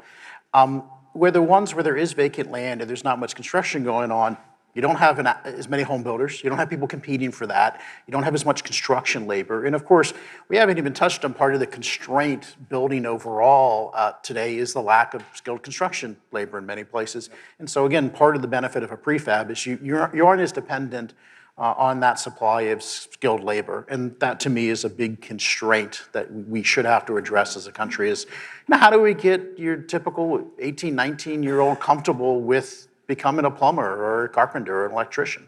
Yeah. I think that really underscores the importance of state and local government in the housing supply solutions. Every locality needs a strong federal partner, but some of these issues are best done at the local level, like land use and zoning, tax abatement, building codes, streamlining permitting. I think there was a recent urban report about this. But those cities, to be able to have that strategy in place to buy up vacant lots, to think creatively about what types of housing could go in there and to work with the community on the needs of that particular community, that also requires strong partners in philanthropy, in the private sector. So again, everyone needs to be able to work together. Perfect. Next question.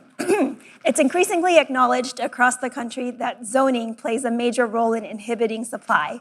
What is the likelihood that either newly elected administration would remove carrots or create sticks to address local zoning issues? Look, go ahead. Go first.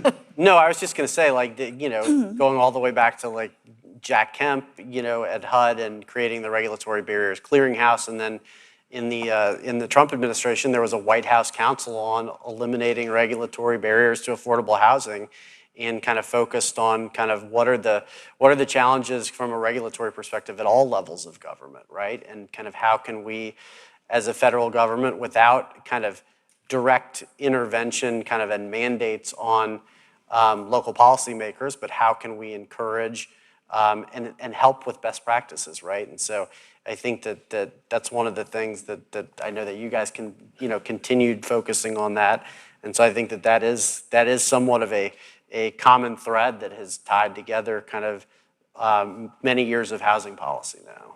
Yes, I agree. We can agree on this. HUD released their Pro Housing, which is a new grant program, creating awards for localities that have been really proactive in addressing barriers to housing, such as zoning reform. And again, I think this is something that we are thankfully seeing bipartisan agreement on, because it really just adds so much time to the development process, and developers, talk about it. It's harder to build in neighborhoods where you're facing local opposition or zoning restrictions, and so we need to open those markets up. All right, question number 3. LGBTQ plus individuals, and particularly LGBTQ folks of color, face double the rates of lifetime homelessness compared to the national population. How can stakeholders, government, advocates improve housing for populations that are disproportionately affected by housing supply concerns, especially in the face of a potential administration change? A lot of work has been done under this administration, and there are experts in this audience who know much more about this than I do from their time at HUD, really focused on this, but I know a lot was done around youth homelessness. And I know that is also, it does not need to be a bipartisan issue. For instance, I know that there was a lot of interest in addressing youth homelessness in West Virginia, and a disproportionate amount of homeless youth experiencing homelessness are LGBTQ+, and I think face higher rates of, abuse and danger in shelters. And so I think continuing to do education and advocacy, and knowing that, when we're talking about homelessness, it's not always mental illness and substance abuse. It's veterans, it's young adults, it's people just at the start, of their life who need to be able to have a place to call home, to be able to have an address, to get a paycheck, to take a shower and go to work and show up every day and be successful. So again, I think this work is so important. I know HUD has done a lot along with the broader interagency homelessness efforts with HHS and the White House. And yeah, I absolutely hope that if we did face administration change, that I think the private sector and philanthropic sector would have to really step up to ensure that these initiatives and efforts, don't fall to the wayside and face major federal cuts. We're going to have to step up in their place. And the one thing I would add is, I agree with what Sarah just said, and I think this question just really underscores the importance of our fair housing laws and making sure that we're enforcing our fair housing laws. Since there seems to be a partisan undertone to the question, maybe I can directly address that. Let's not forget that the hardest housing supply concern issues are in predominantly blue areas. I was on a panel several years ago with Eddie Glazer from Harvard, and one of the questions of the panel was, what country in the world does housing right? And Ed immediately answered, Texas. Which I'm sure in their own mind of Texans it is its own country, but the point being, it is a policy decision for California to be unaffordable. And it's a decision made by politicians in California. It is a policy decision for Texas to be affordable. And so I would push back on what I think is the partisan undertone that somehow this is going to change in administration. It's going to be no one's going to be able to afford housing anymore, when that was not the way I remembered it 4 years ago. I also want to wrap up because I think I want to defend my good friend Ben Carson for a little bit, because I feel like there's been a little bit undertone of criticism. Part of the concern about ways that some of the laws were enforced were that they were arbitrary. We saw a tremendous amount of effort in the Obama administration to micromanage Westchester, New York, while completely ignoring Chicago, one of the most segregated cities in America. And so you have to have a system here where the laws are enforced in a neutral, nonpartisan manner. And many of us do not believe that's been the case. All right. Next question.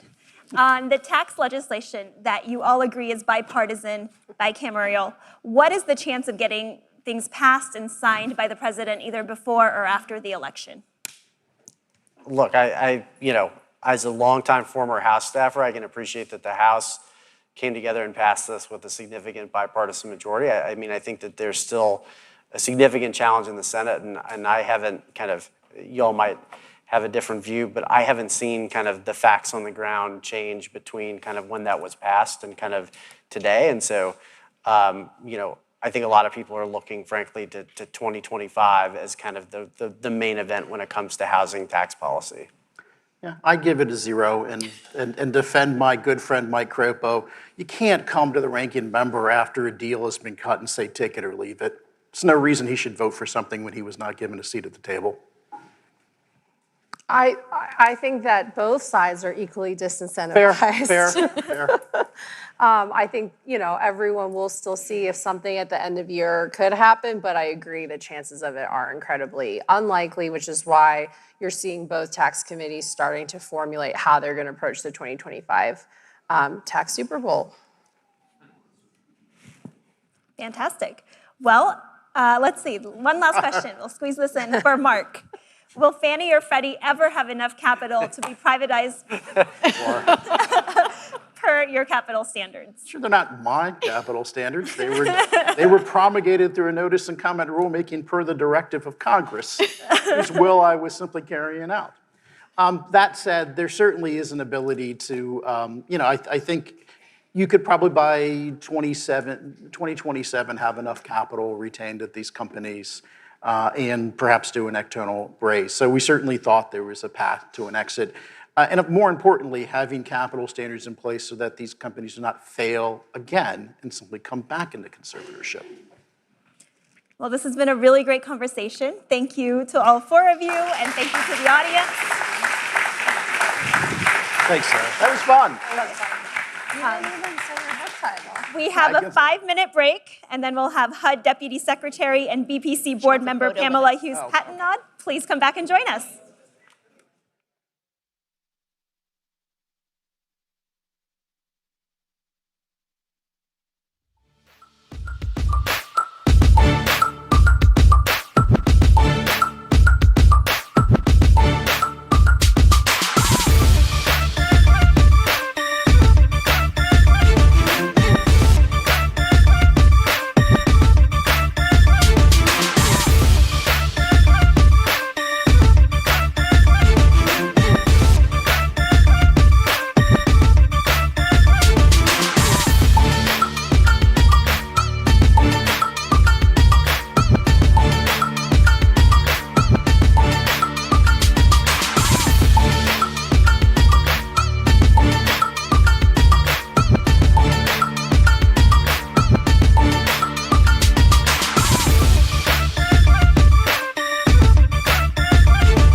If everyone could please find your seats, our program will begin in a minute. My name is Ron Terwilliger. My father named me Jackson Ronald after his boss. I think he was a brown noser. My father was a working class guy who came to Washington, D.C. at the end of the Great Depression to find a job. And he found a job and he found my mother. Our parents loved us. My mother just doted on us. You know, her whole life was about her boys. And my dad, at night, he would work a second job. He never made a total of 10 grand a year in his life. I mean, times were different back then. My parents bought a house in 1941 for $5,000. And it was a tract house like everybody in the neighborhood. None of us had ever seen a golf course or tennis court or swimming pool. We didn't have access to any of that. But it didn't matter. It was just such a simple, confident life. We didn't feel threatened by anything. We were able to go to good public schools, have a lot of neighborhood friends, and had two supporting, loving parents. That got me to college. I was captain of the Navy's basketball team and an academic All-American my last year. When I was at the Naval Supply Center in Norfolk, I applied for the Harvard-Stanford MBA program. Harvard admitted me and I went on my own. I took one course at Harvard on real estate that made me think, that's what I want to do with my career. And it just clicked that it made sense to me to figure out we need to find a way to build more affordable rental housing. At the same time, I think it's a disgrace that the richest country in the world has a housing crisis. So few people, including Congress, understand how desperate so many Americans are. Can everyone please so many find your American families seats? that don't have enough income to afford rental housing, much less transition to home ownership. And, you know, we have so many low-income families that are forced into neighborhoods where the schools are poor, they don't have access to health care or transportation to get to jobs. How can a family grow and prosper if they don't have a home that they can afford? It's foundational for family growth. The 1949 Housing Act, this country said it was an aspirational goal for every American family to have a decent home and a suitable living environment. But we're so far from that goal. BPC is the right organization addressing a nonpartisan issue. The bipartisan approach to solving it is what needs to happen. You know, I came, as I have said, from a very modest beginning. I had no expectations, and when I became 55, I was wealthy by anybody's standards. And I thought to myself, what is my responsibility with this wealth?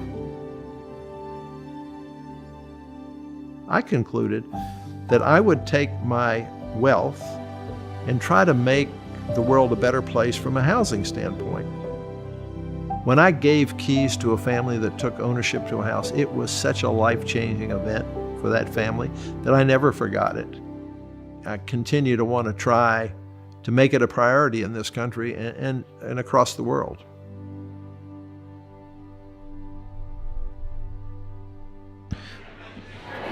Can everyone please be seated?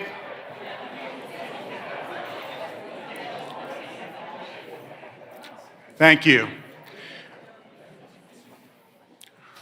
Well, I want to welcome back everyone.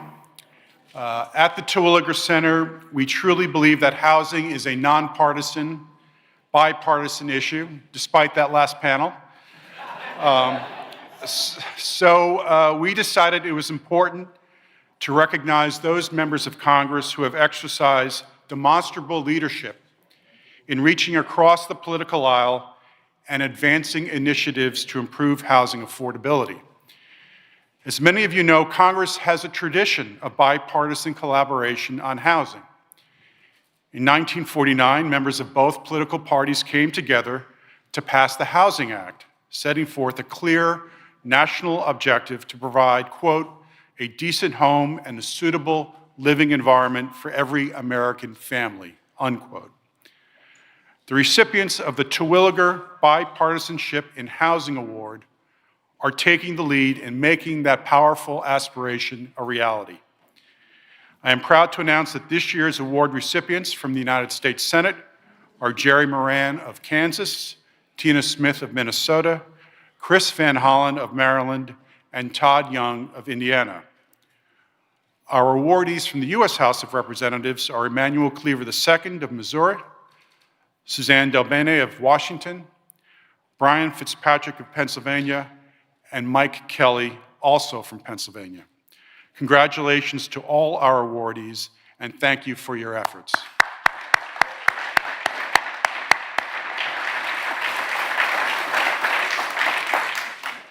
We have the distinct pleasure of presenting awards in person to two members of Congress, Representatives Emanuel Cleaver and Mike Kelly.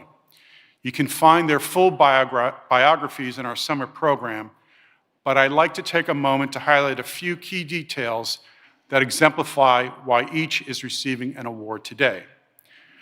Representative Cleaver is the lead House sponsor of the Bipartisan Choice and Affordable Housing Act, which would expand and improve HUD's Housing Choice Voucher Program by encouraging more landlords to participate in the program.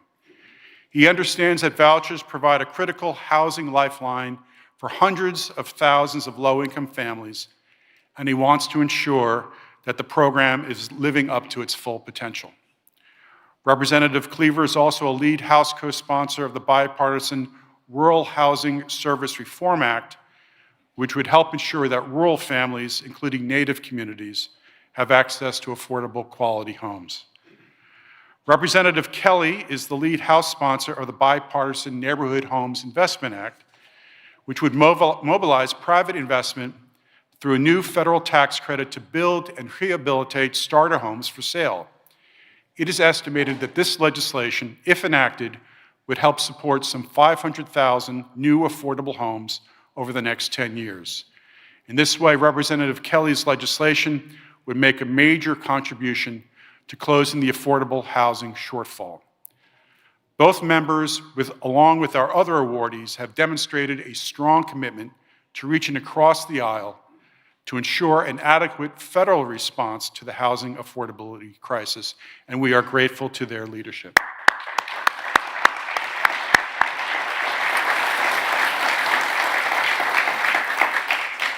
At this time, I would like to welcome Ron Terwilliger and Henry Cisneros onto the stage to present the award. And we're going to just do a photo op. And let's also like to invite Representatives Cleaver and Kelly and BPC board member Pam Patno to join me for the awards presentation. Gil, you want to stand? Why don't you come close?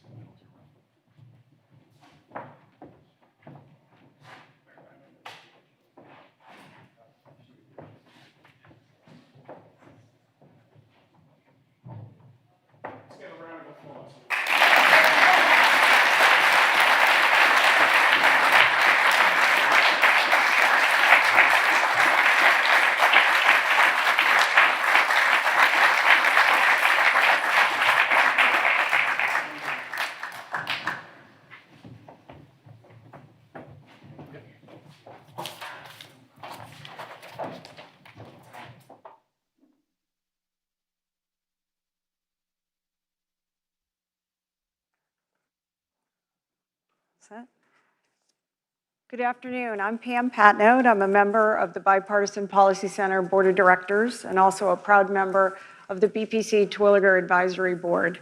I'd like to recognize the chairman of the board of the Bipartisan Policy Center, Henry Cisneros, who you heard from earlier today. And my dear friend, Ron Terwilliger. We were just talking about how it's been 17 years since we first met. Ron recruited me. I was at HUD at the time when I received a call from Ron to join him at the Urban Land Institute, and that's where we created the first Terwilliger Center. So Ron, thank you for your continued commitment. His commitment to solving the affordable housing crisis has just grown stronger every day. So thank you for all you do every day. Thank you. And we were having a really good time in the green room, Congressman Cleaver and Congressman Kelly. So enjoyed getting to know you behind the scenes. And I'm delighted to have this conversation with two great champions of affordable housing. So Congressman Cleaver, would love to start with you. You've served 2 decades now in Congress representing your district. Could you talk a little bit about what is happening in Kansas City, Missouri, and your surrounding communities in terms of affordable housing? Well, I think first of all, thank you very much. This is quite an honor to deal with housing, and if you knew my background, you'd understand why it's so significant to me. But I think right now, what's true in Kansas City is pretty much true all across the country. Maybe some of the larger cities, as my youngest son used to say, it is worser. But we are right now in a crisis. I don't think there's anybody who seriously looks at housing who does not agree that this moment is a very, very difficult moment as it relates to home ownership. And that problem is not just an urban problem, although we pretty much automatically go there as we're thinking, and we leave out vital components of the need. I mean, nobody in here has heard of, probably very few people have heard of Multi-Bend, Missouri, or Sweet Springs, Missouri, or Cuba, Missouri. But, I mean, you've heard of Arrowhead, the stadium, but not Arrow Rock, the town in Missouri. And I think it's critically important that rural areas comprise over 90% of the land mass of the United States. And then what we do, we make some points of intentionality. We say the United States Department of Housing and Urban Development. And I celebrate urban America and what we're doing, especially when I was mayor and then have a mayor, Mayor Cisneros at HUD. But if you live in Sugar Creek, Missouri, that doesn't speak to you. You're going to have some serious problems, and most of those people living in these rural areas are really struggling. I have little towns in my congressional district where they've not built a house in 25 or 30 years, a new house, 25 or 30 years. And the problem is exacerbated by the fact that there's a great deal. I was born in Waxahachie, Texas, so just make sure you understand where I'm coming from. People in rural communities don't like to be seen as poor, and there's a level of pride that actually works against them in the long run. So there's some resentment about being connected. So I used to think people would be upset if they lived in a rural area to hear that there's the United States Department of Urban Development. But, that's not us. Take that somewhere else. And I've had some experiences just like that. And so where we are now is most people can't afford a home. You can't afford a home. And I noticed some young people in here, and I hate to give you this bad news. It's not me. I want you to have one. But the truth of the matter is the housing cost is rising even as we sit. And it's not getting any better because I think we all in the federal government, where we can make it better, are resistant to doing so, because in part there's a segment of the U.S. population that doesn't want to be connected with another section of the American population, and so both sections end up getting hurt. Housing prices are going up, and then post moments after the great pandemic, it's made it even worse because we still are having supply chain problems this far out.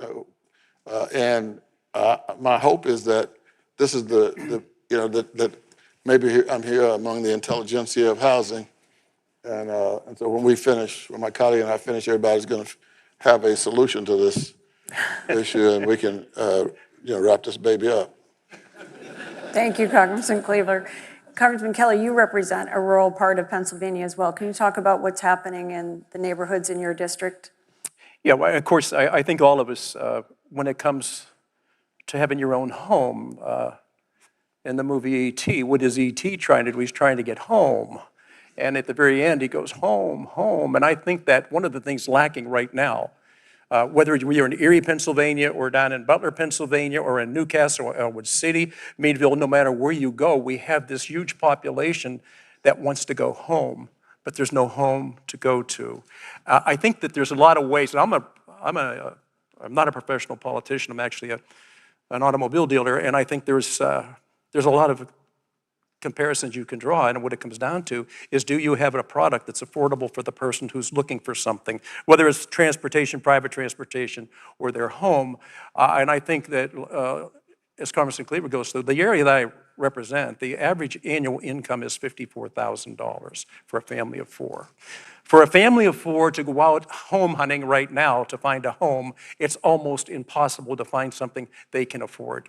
And I think that, I know in our business, when you have a product that doesn't move, you usually put an incentive on it. So we have a product that doesn't exist because it's too expensive, so you have to put an incentive on it. I think when you use a tax code for private money to flow into public problems and to help solve them, that is the key for government, right? It isn't the idea just keep raising taxes, raising taxes, raising taxes. How about raising opportunity, opportunity, opportunity, where we can use private dollars to improve places that nobody's going to go into anymore because there's no return on that.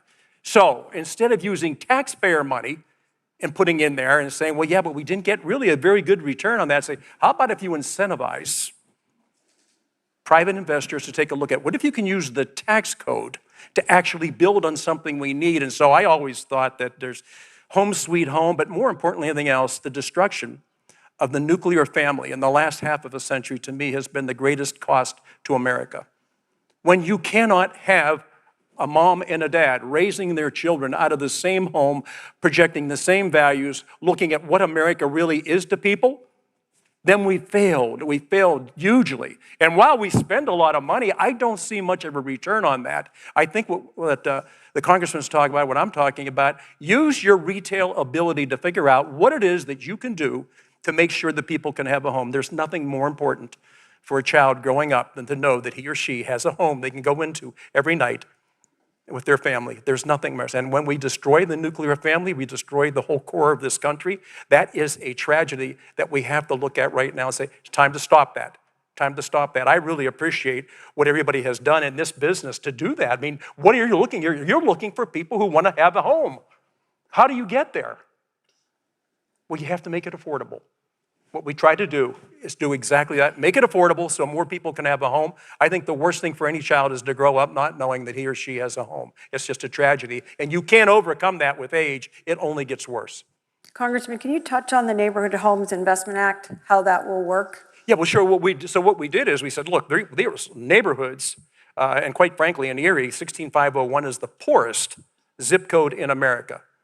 And for me, when I go home and I look at that, I said, there's no excuse for 16501 to be the poorest zip code in America. There's no reason for that. So what do? Then you look at what is it that you can do to take an entity that needs to be taken care of and make it something that people look at and say, you know what, I'll invest in that. I will put money in that because there's a good return on it, not just for me, but for the people who live there.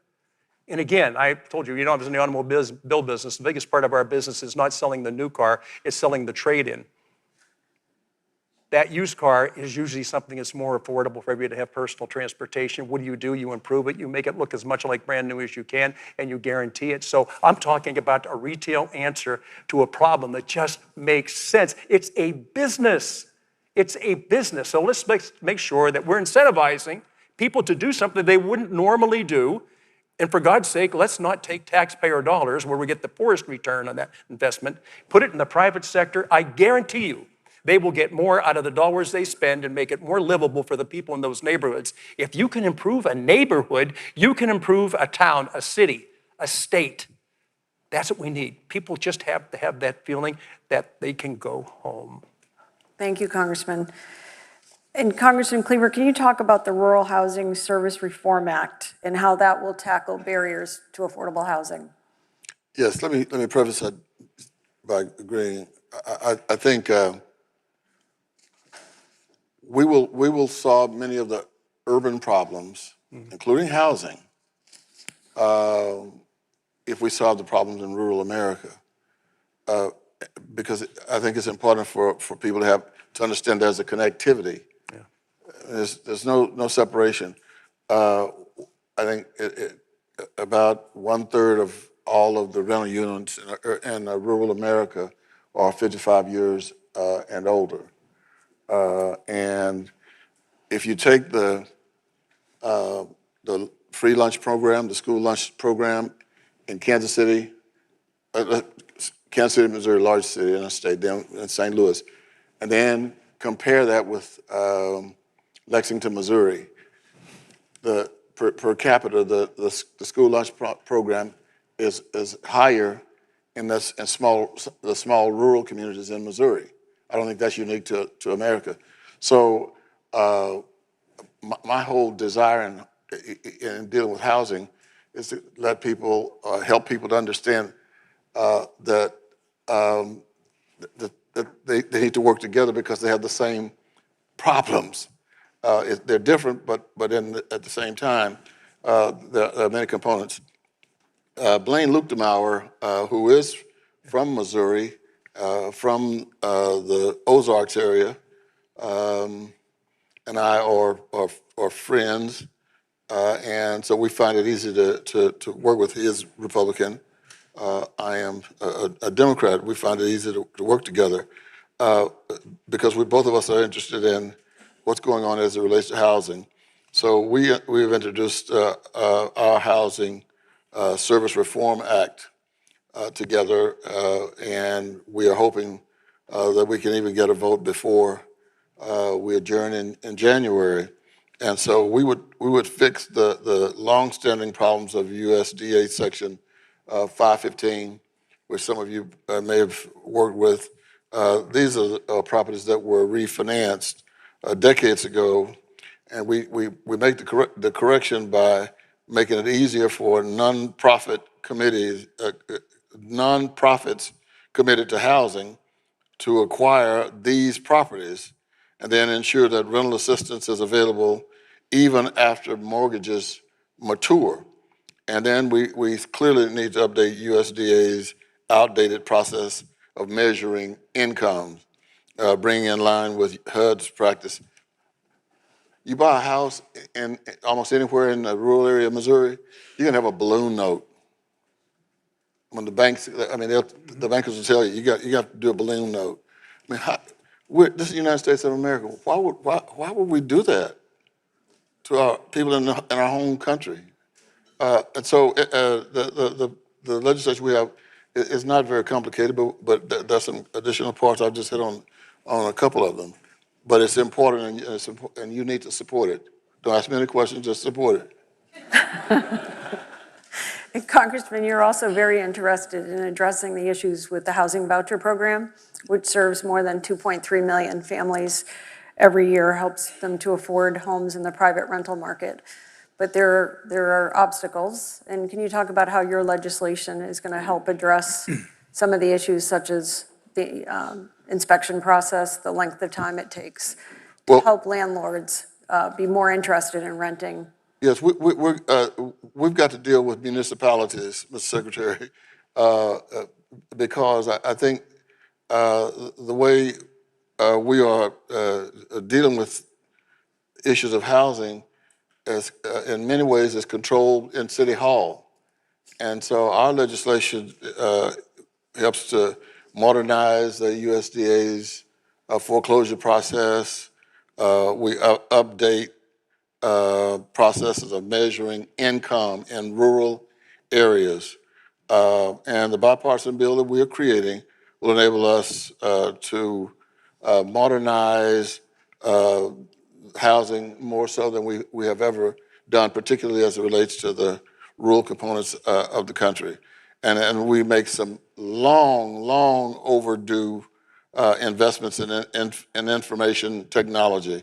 And if we're able to do that, it'll allow USDA to process loans more efficiently, which will ensure staff can spend more time reviewing applications and less time just fooling around with paperwork. Thank you, Congressman. Congressman Kelly, do you want to add to what Congressman Cleaver said about the housing voucher program and your experience with your constituents? Yeah, well, I think most of my life, in fact, I would not have run for Congress if in 2009 the government was taking away one of my franchises. They'd never been there, never spent 1 second there, never put 1 penny into it, but all of a sudden told me you're no longer going to be a Cadillac dealer. And at that time, I was so glad my parents had already passed, because that's not the world they grew up in. So when it comes to what we're talking about today, I think the main thing to remember is this is a business.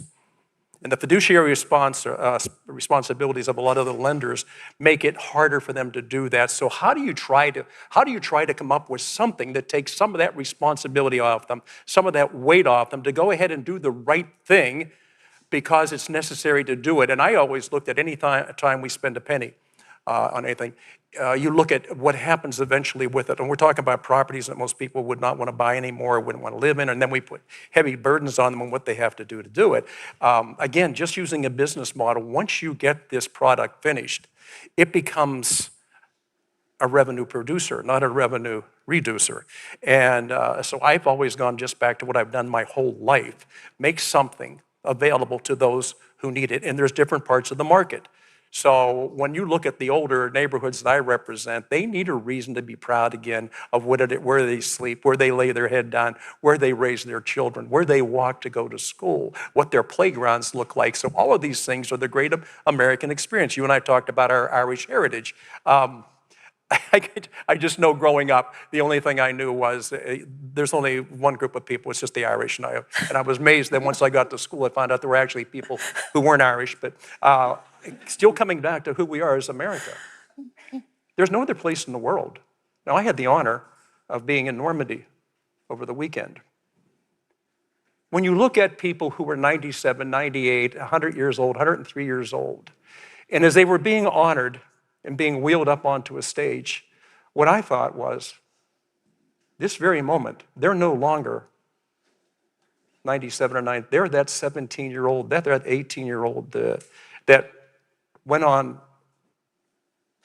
a trip to save the world. They were remembering that. You could see it in their eyes. So the question comes, what the heck does that have to do with housing? It comes down to, you have to have pride in what it is you own. You have to have pride in where it is you live.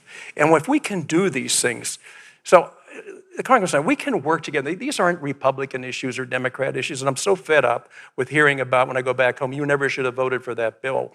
And I said, you know what, you probably should have gone to school, and then you'd understand why we did that. But if the only information you get is at nighttime watching somebody who sells advertising for a living, constantly just degrading everything we do, you have a hard time winning. But if you can go back to what was important in your life, it was where you grew up, who you grew up with, and the home that you celebrated Christmas and Easter and all these wonderful things in our lives. So home is the way we can do it. And we can do it through policy. And that's the thing that just, I think you're the same. It is hard for me to understand how some people come up with this wrong-headed view of what it is we're trying to do. Mm-hmm. The United States is a great place. It's about opportunity. And it's about creating opportunity every time you can with everything that you can possibly come up with. And I think with all the things that you and I talk about and what we're trying to get past, it all comes down at the end of the day, what does it build? A stronger society, a stronger America, America that has a greater future, and people looking at it every day when they wake up as, gosh, I can't wait to get out there and go after the opportunity I have. I think in some ways, we've allowed ourselves to become too political and not enough about good policy. So I know he and I can work in this stuff, and Blaine Lukenmeyer and I go to breakfast every morning after Mass at St. Peter's, but look, I don't think we're trying to recreate the wheel. I think we're just looking at what makes sense. And so all the things that we talk about are about investment, private investment, that there's a great return on. All these properties, by the way, end up they're taxable events, right? So I think that sometimes you got to make sure that whatever you're doing is building. I'm so sick of watching us tear everything down at every possible chance we have. That's not what this country's about. And that trip to Normandy, to me, to look at those men on that stage who volunteered when they were 17, 18 years old to go off and fight a war against the most professional opponent in the world at that time, and do what they did. So it just makes you so proud to be an American. It really does, and it gives us the responsibility of you cannot walk away from what they did for you. Make sure that it's truly a relay race. They've handed the baton off to us. The idea is not to quit now because you don't like the color of your shirt. The idea is to run until you get across that finish line. And I know it's difficult. If I can, I mean, it's difficult to maybe listen to Representative Kelly and think, well, how does it fit into housing? It do.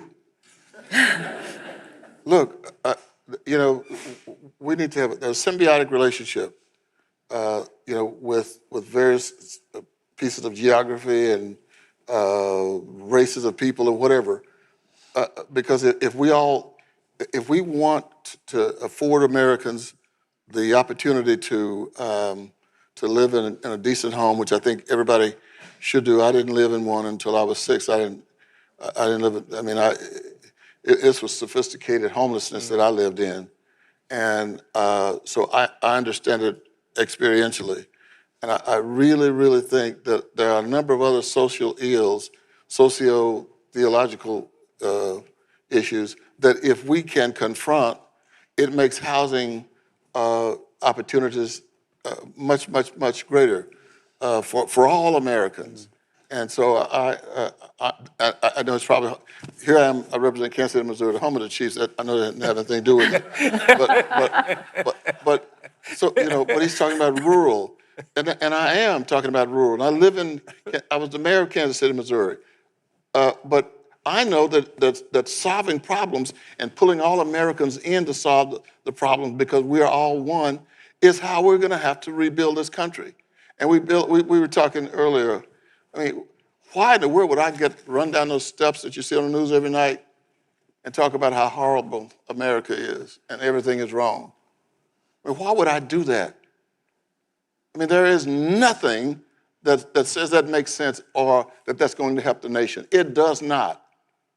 And if you're cheering for the people who run down and say America is horrible and dogs and cats in America are worse than dogs and cats, you know, in South America, I mean, all you're doing is tearing down your home. Amen. And the chances that you're going to live on another planet, I hate to tell you, is just remote.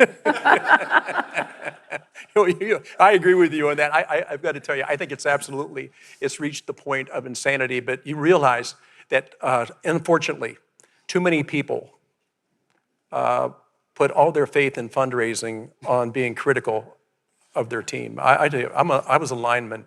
Just tell me the play, tell me the snap count, and I'll go out and do it. I don't need to be the star, but I need to make the block that needs to be made. You have the same attitude. I got to tell you, there can't be two people more alike than you and I when it comes to what it is we're trying to get done. So I just would hope that at some point, we as a people wake up. Our problem in America, by the way, is not too many people leaving. Nobody is leaving, and people tell me all the time, what a horrible country this is, it's terrible. Then why the hell did 11 million people go through a jungle, go across a river, do everything? The northern border is the same way, they're pouring in. If it's such a bad country, why the hell are they trying to get here? I just think just take your blinders off, put plugs in your ears. Don't listen to these negative people because they're no good. I don't want to be around them. I don't want to talk about them. And I'm breaking my own pledge that I never talk about my own party outside of the conference room. Today, I would just say there's more takers than there are makers, and that's a sad thing. Yeah, my immigration plan is to put people who complain on the border. And as the people come in, explain to them. And I've got the cars for them to get there. I'm sorry. We're just down to a few seconds left, but I do want to ask you, Congressman Cleaver, are you hopeful that you'll get legislation across the finish line in the 118th Congress? We have a chance. I think Congressman Luchtermeyer and I have a very, very good chance of getting our legislation through because we have co-sponsors on the Senate side. So, and I think as you've heard us say, housing is bipartisan. And so I really think that we have a chance to do something that will change the whole housing landscape. Thank you very much. Please join me in thanking our two champions. Thank you so much. Good. It's been good.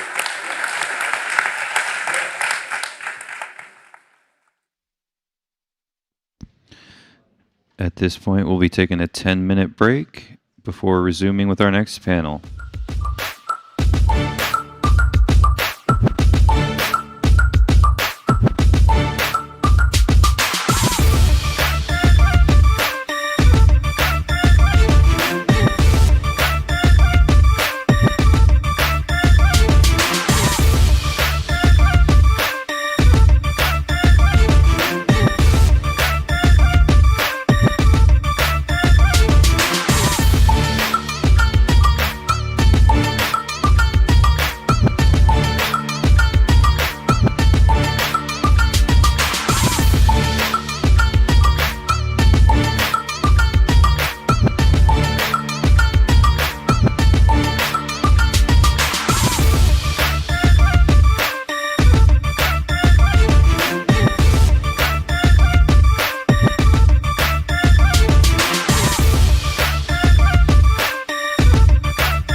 If everyone could begin finding their way back to their seats, our program will resume in about 2.5 minutes.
If everyone could please find their seats, our program will resume in 1 minute.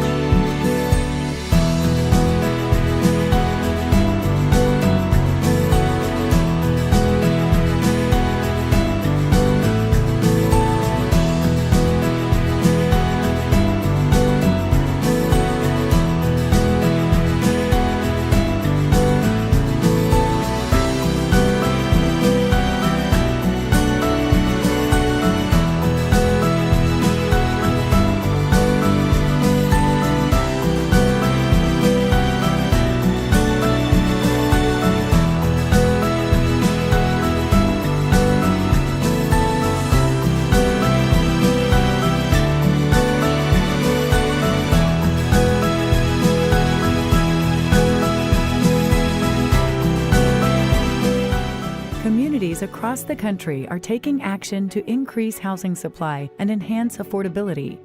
In 2020, Minneapolis became the first major U.S. city to completely eliminate single-family zoning. It also prioritized new developments near transit stops, removed on-street parking requirements, and made critical investments in new affordable rental homes, actions that tripled the housing capacity of some neighborhoods. And Minneapolis isn't the only place discarding outdated regulations and taking concrete steps to expand housing supply. In 2021, Utah passed a law protecting homeowners' rights to build accessory dwelling units, also known as in-law suites, on their property, a change that's expected to generate thousands of units of affordable housing. Visit the Terwilliger Center to learn more about how community leaders across the country, whether in City Hall or the State House, are tackling our housing crisis head-on.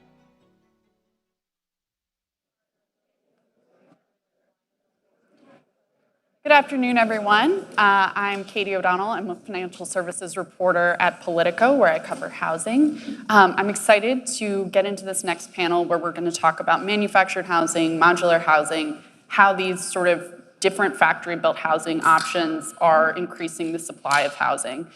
So first, we have Leslie Gooch. She is the CEO of the Manufactured Housing Institute, a national trade organization representing over 1,000 member companies from all segments of the factory-built housing industry. We have Ken Semler. He is the president and CEO of Impressive Modular, where he oversees the use of modern modular construction to deliver custom homes and other buildings. And then we have Mike Tweeden. He is the vice president of sales and business development at Champion Homes, a home building company that specializes in HUD code, manufactured housing, and other factory-built buildings. So, towards the end of the discussion, I should mention now, we will be taking audience questions, so you can find them in the QR code in the back of your booklet, and if you're online, there should be a link. All right, to kick things off, Leslie, let's talk about the supply crisis. We all know this is a huge issue. the dearth of construction in the wake of the Great Recession sort of has led to a situation where there are very few entry-level homes, prices have gone up, it's increasingly hard to become a first-time homeowner.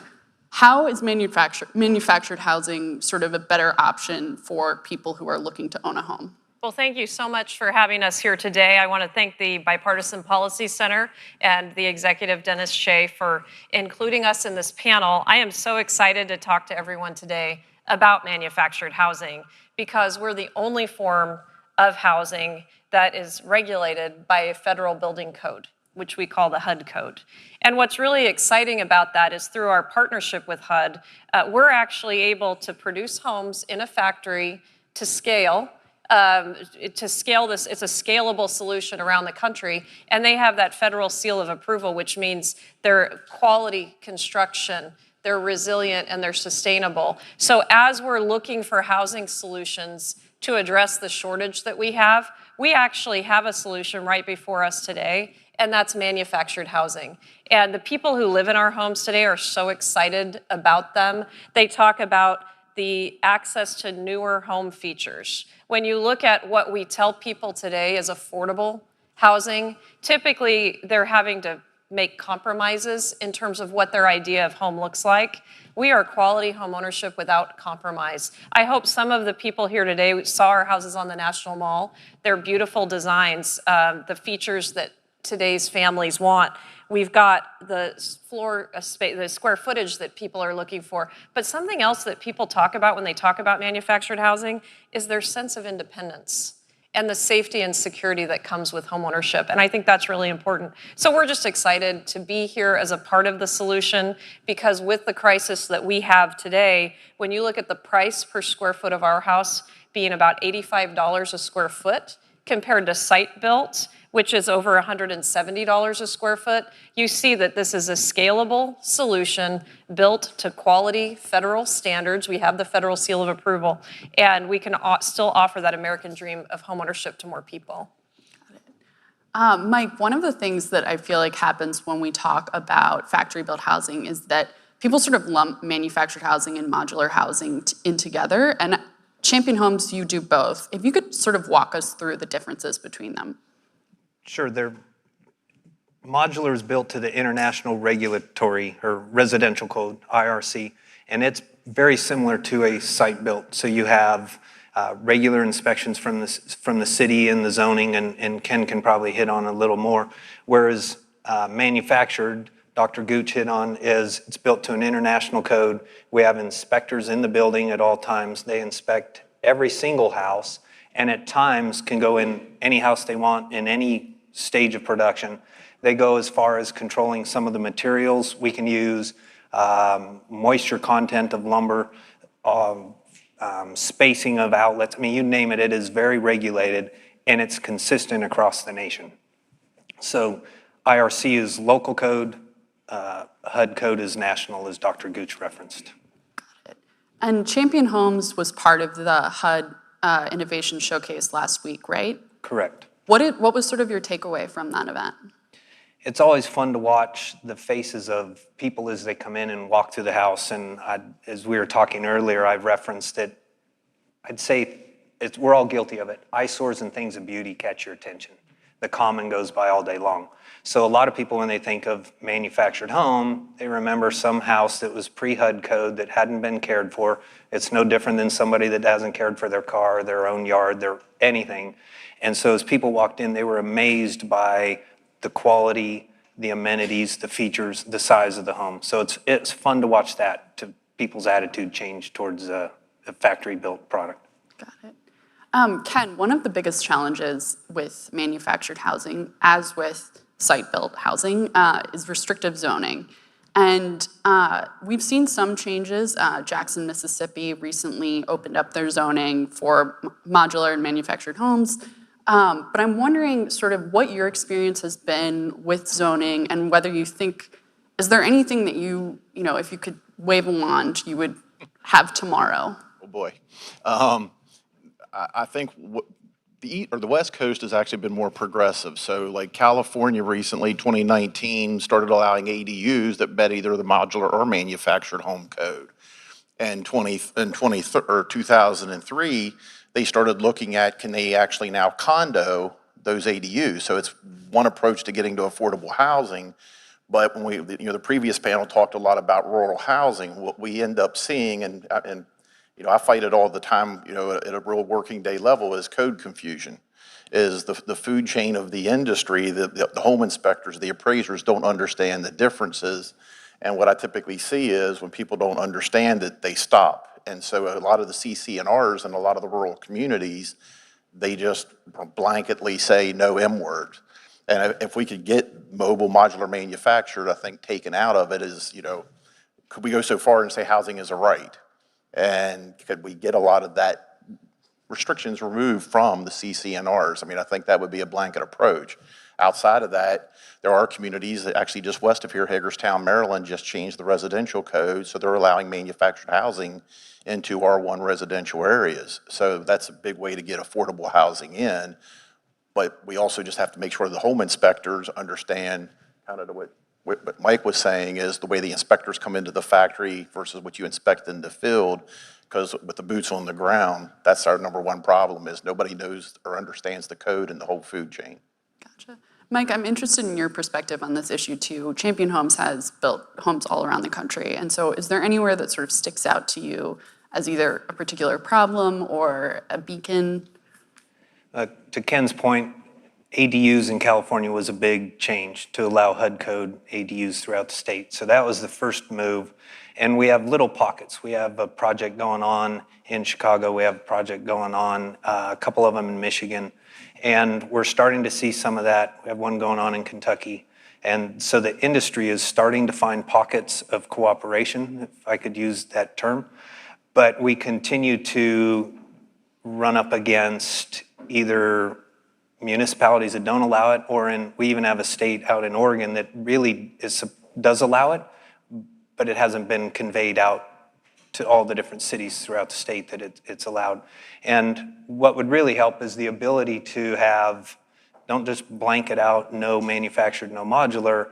It's just like everything else. Tell us what the playing field is and let us build to that so that that the factory built house that we're building fits right on into the community so no one would know as they went by. Leslie, you mentioned in your earlier remarks that this is an affordable way for people to sort of get on that first rung of home ownership. And I'm curious kind of how you would sort of walk people through financing for manufactured housing. Yes, so just as there are a range of applications for our homes and a range of sizes, we've had the houses on the National Mall 4 times. And every time we show the range of what we can produce in the factory. From our large cross-mod home that has the pitched roof, we had one with a garage a few years ago, all the way to our duplexes this last time, to our HUD code accessory dwelling units. Just as we produce that range in the factory, there are also plenty of options for people to finance their homes. So someone may already own the piece of land, and what makes us different is that you can actually just take a loan for the home itself to place on that land, and that's called a personal property loan. You could actually choose to go into a land lease community where you're leasing the land and you own the house.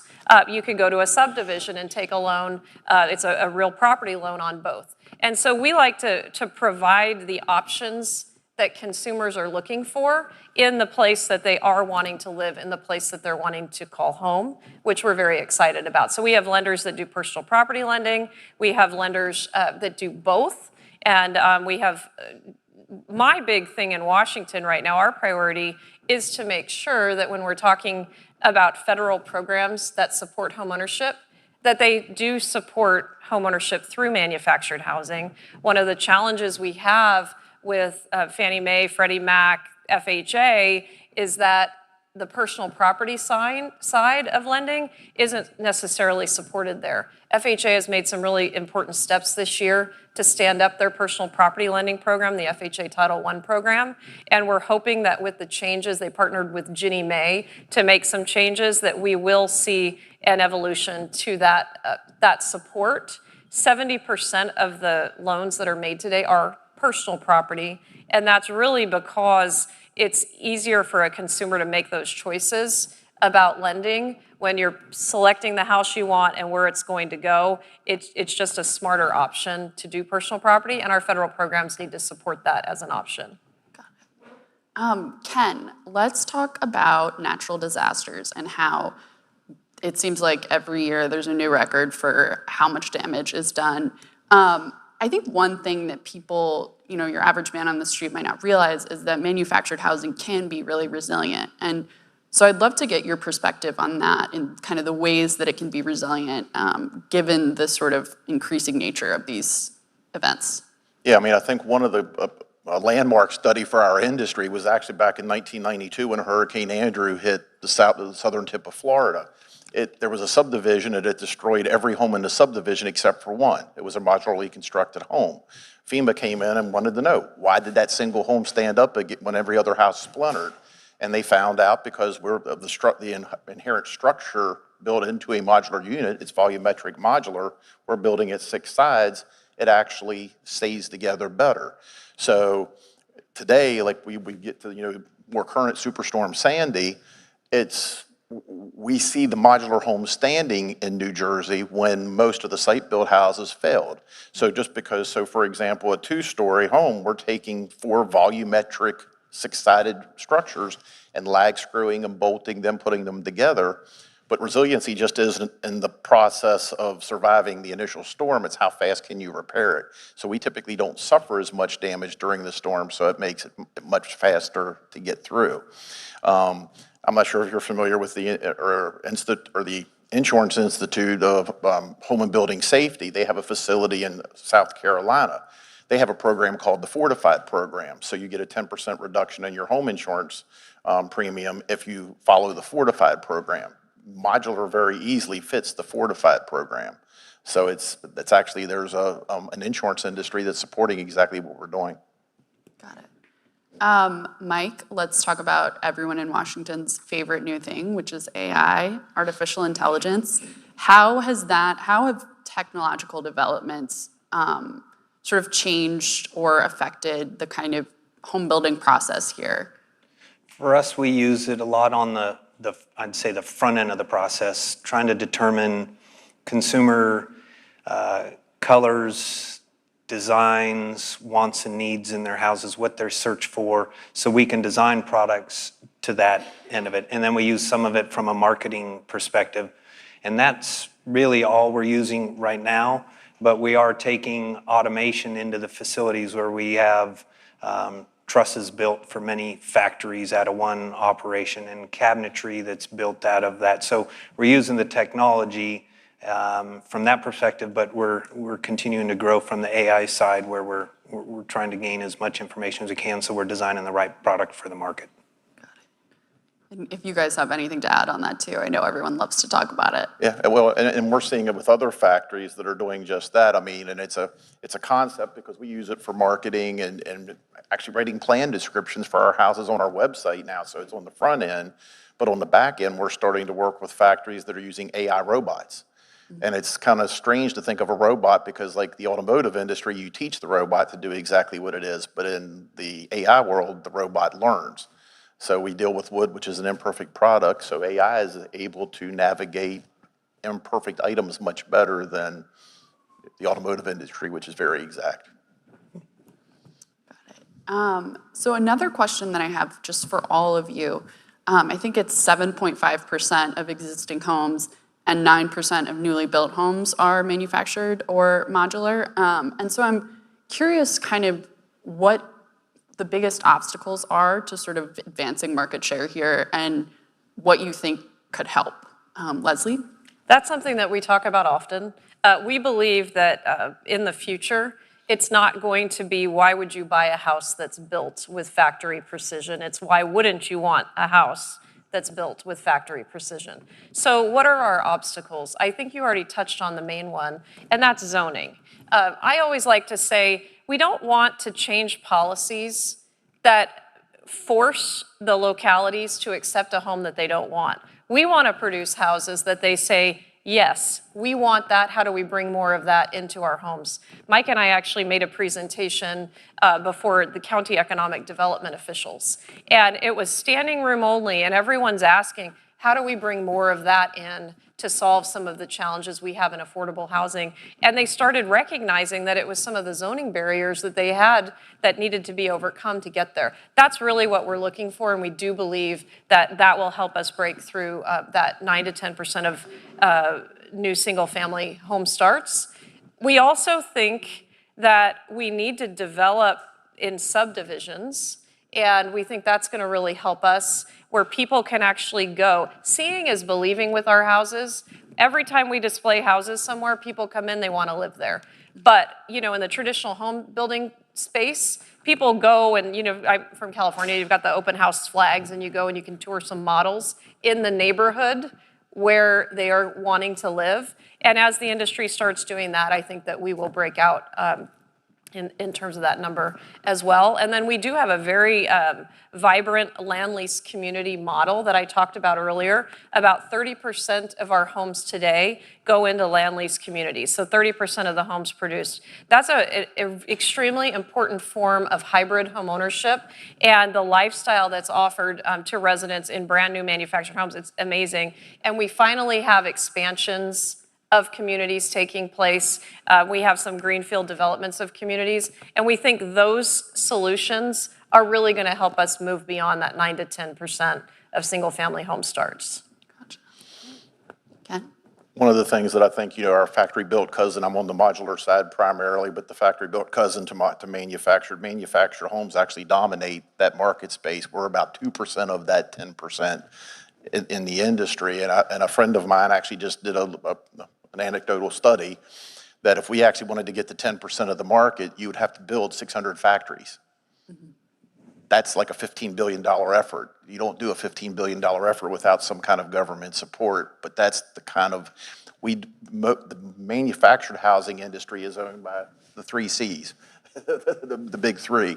The modular industry is populated by a series of factories that are owned by single individual families, individual business owners, and to try to get traction to gain that, just to get to a 10% market share, there's got to be a way to get there when we don't have it today. We actually have 36 corporations today, just so you know. The other thing I'd say that's perception. It goes back to that comment. We go to several events, and just like Innovative Housing Showcase last week, people walk in and they're amazed at what they see. And the first question, we've been to events with mayors, city council, zoning, and the first thing is how do we get this into our city to help solve our problem?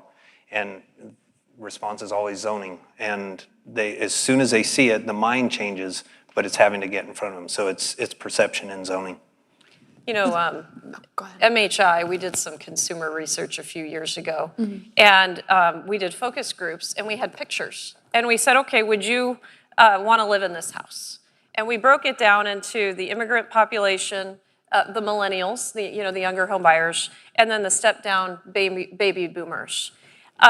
The immigrant population and the millennials were really excited about our housing when they saw the pictures. Look at the square footage, look at the number of, absolutely yes. Where we had more of a challenge, it was with that step-down baby boomer population. And that goes to the stigma of our houses. It's always the baby boomer. It's always the baby boomer. Yeah. But it's like from the past, right? It's grandma's trailer, it's that mentality. Then we started showing them the new elevations. And they got to a point, yes, we would be willing to accept that. So when I think of these zoning officials, I'm thinking of that. They have in their mind what they think we are from the past, but what they have to recognize is that their constituents are looking for quality housing without compromise, which is what we offer. And that's when they see these new elevations, they're really excited, and they're like, yes, we will overcome our zoning to do that. On the zoning issue, though, I mean, this is something that I think housing officials in DC struggle with all the time, which is the question of how much of a federal role there is here. It does seem like this is mostly on states and localities, and there's only so much you can do to get them to change their zoning. What federal role do you guys see here? Can I go first? Sorry, I get really excited about this Yes, one. you may. Thank you, thank you. So we're the only federal building code. We're actually celebrating our 50th anniversary of the partnership with HUD. The law passed on August 22nd, 1974. And that's where manufactured housing was born. Anything before that's a mobile home. We're talking about manufactured housing. In 1976, that's when the building code started. In that federal law, it said that HUD has the responsibility to facilitate the availability of manufactured housing for all Americans. There's actually a preemption within that law because it's a federal building code where a house can be built in one state and transported across state lines. So there is a federal role here that's extremely clear, we think, in the law. It actually says in the law that preemption should be broadly and liberally construed.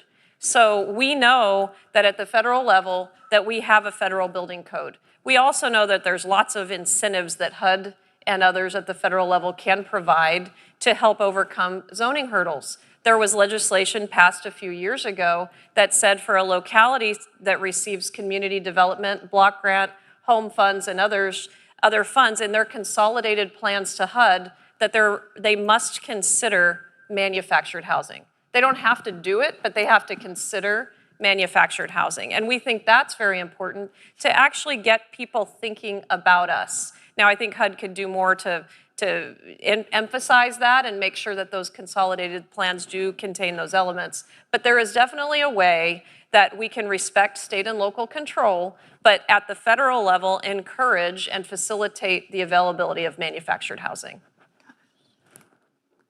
Yeah, I mean, it's what we end up, one of our biggest impediments is, again, selling to the rural area. Like the previous speaker said, 90% of all housing is rural.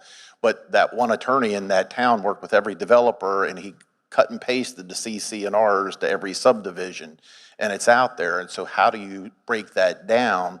And I mean, you know, you had the 1964 Civil Rights Act followed by the 1968 Fair Housing Act, and it removed certain races weren't allowed to live in certain areas.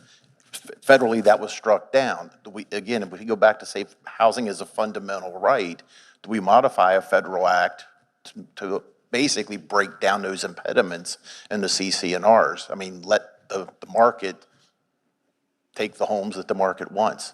And I think we offer, as an off-site industry, a very competitive product that I think, to Leslie's point, I think there's a lot of confusion about when people hear modular, mobile, manufactured, they have a preconceived notion. And when they walk into houses, we do multi-million-dollar houses.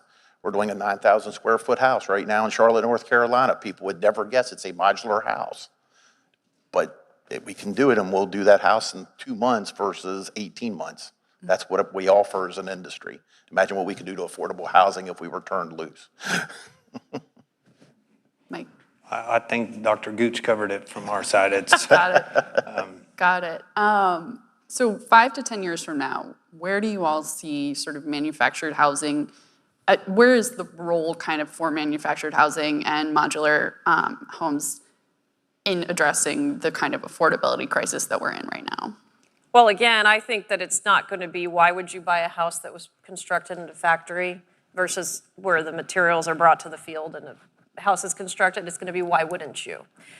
We do have some legislation pending that we're very excited about. And what that would do is bring more homes under the federal building code. Right now, under current law, it says that by definition, a manufactured home must be built on a permanent chassis. There's legislation pending that says that a manufactured home can be built with or without a permanent chassis. What that does is it expands the designs that we can bring. You still have the resilience and the structural integrity, but it just really allows us to meet the market and the need where it is. What we had on the National Mall last week, they were duplexes.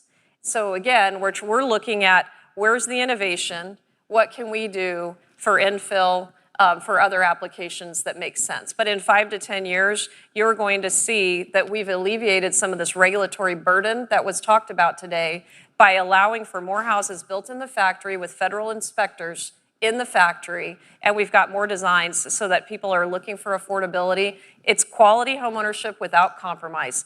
Entry-level home buyers today should be able To achieve home as they see it in their mind, they shouldn't have to compromise, and it can be a brand new energy efficient home, and we're gonna be able to deliver that home ownership to them through manufactured housing.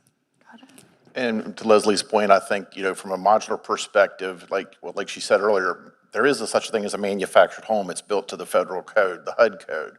There is no such thing as a modular home. It's a misnomer. I mean, it's a home built using modular construction. It's a subtle difference, but it's an important difference.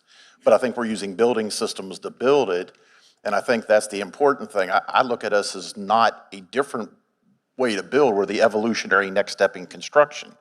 40 years ago, you didn't use floor trusses or roof trusses because that's just not how you built. Now you wouldn't build a house today without floor trusses and roof trusses. And I think that's the way it's going to be 10, 15 years from now with off-site construction. Why would you build outdoors in the rain when you can build indoors in a factory to a manufacturing standard for the house you live in? I'd say that COVID, I guess, accelerated part of the problem is there are fewer and fewer builders out there building an introductory price point home. And what happened is during COVID for everybody is material supply went down. So builders had to choose if they were given a limited amount of supplies, are you gonna build the price point house or are you gonna build the higher margined house? So that's moved. And then what's happened is people tried to get back into that market segment, interest rates have moved. So loan construction costs, project costs are going up. So it's getting harder and it's squeezing the margins on those builders.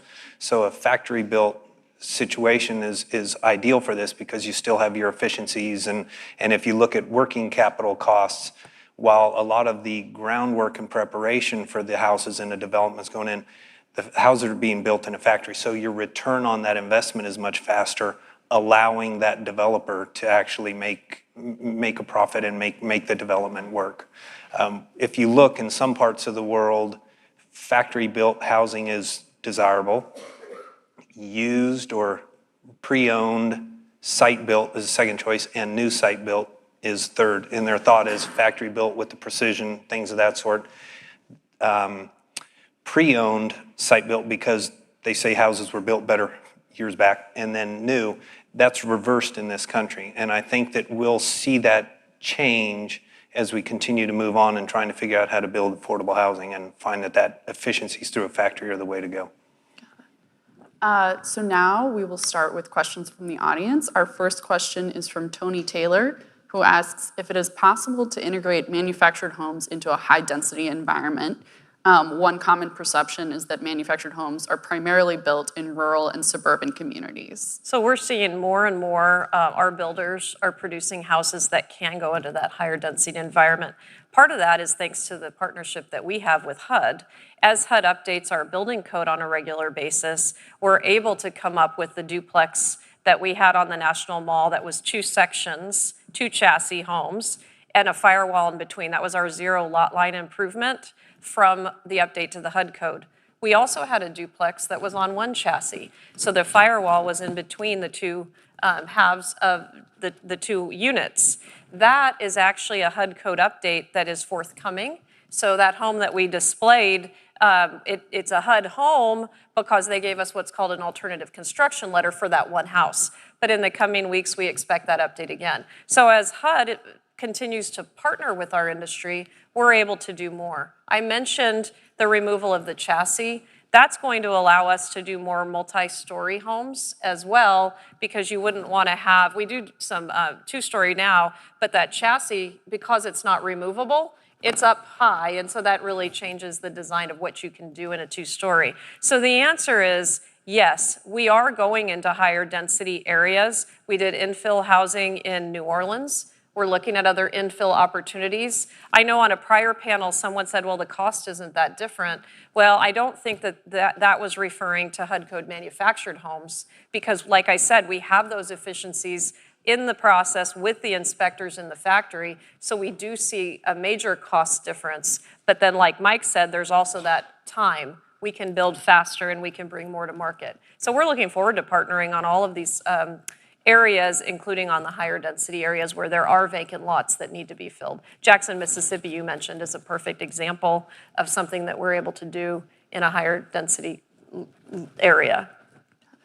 do you guys have any? Yeah, you mentioned about being pushed out of the municipality area and out into the country. Some of it is we're forced out, so we're out further, but also you see builders that can't make a profit doing it further away out into a market, the drive time back and forth and everything else. So that gets more expensive, whereas a factory built house comes in roughly 80% complete. So your time for your crews traveling back and forth to build further out, economies of scale come into play. The other side is, could we do more in the city? Yeah, with the zoning change, we do have, I won't point them out, but we do have a manufacturer in the audience today that I believe recently set a couple houses inside the city of Atlanta. And so that's the first step. And there's an incredible number of land bank lots that cities own around the country, and they're actually cash burdens to the city. And if they'll change the zoning, tell the manufacturers what the playing field and the rules are, we can convert those into revenue generating properties, whether property tax, sales tax being spent throughout the community.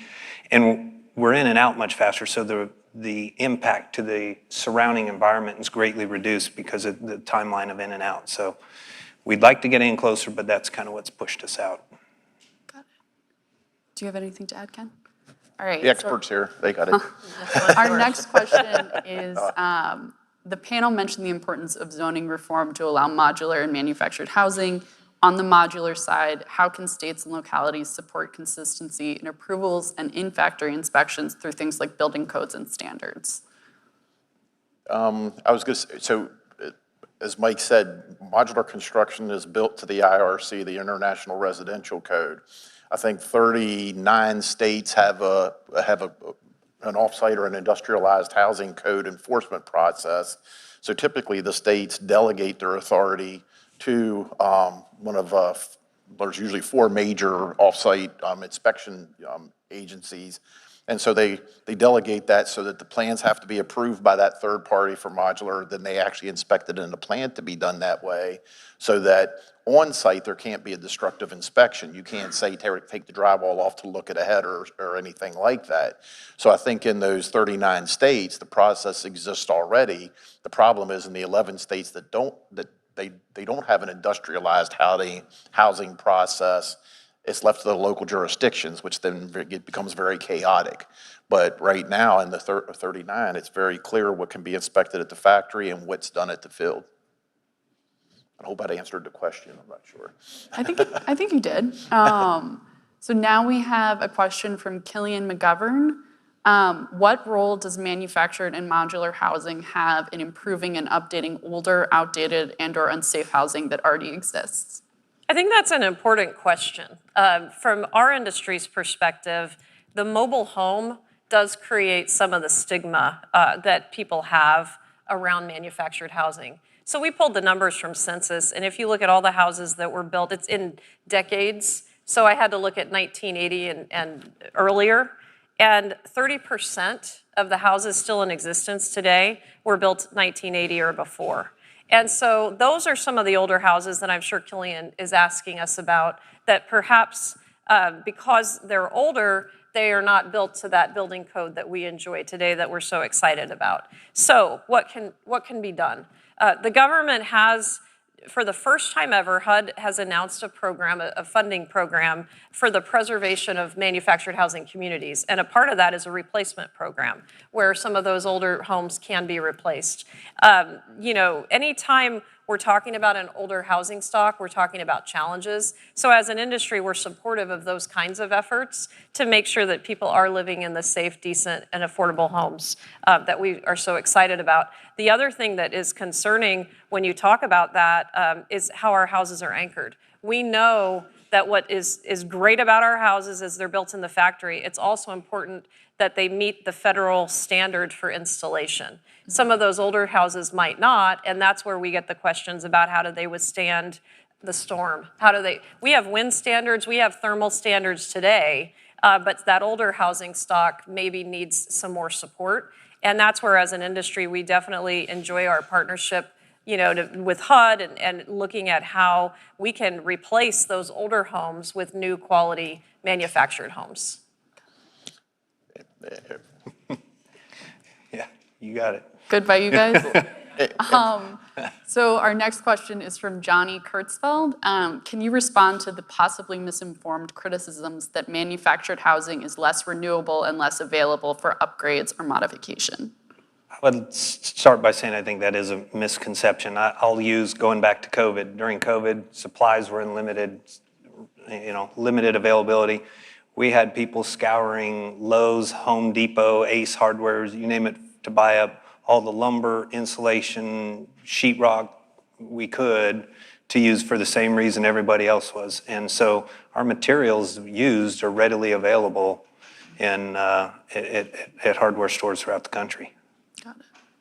Yeah, and so when people are looking to upgrade their houses, they're looking for those materials. We use the same materials. I hate it when people call it stick-built versus manufactured housing because we use the same materials. It's site-built or in-factory built, right? But we do have, if you maintain your home, the lifespan is going to be the same. We have numbers from LendingTree about the appreciation. A lot of people say, oh, these houses don't appreciate, never buy a manufactured home. They don't appreciate. And what we're looking at over the 5-year period that LendingTree looked at, it was a 35% appreciation. So you're seeing our houses appreciate at the same rate, if not better, than the site-built homes. The next question we have, this is interesting to me. Is there an intended usable life for most manufactured homes? And that's what I was just saying. Yeah. At the end of the day, it's the same as a site built in terms of the life.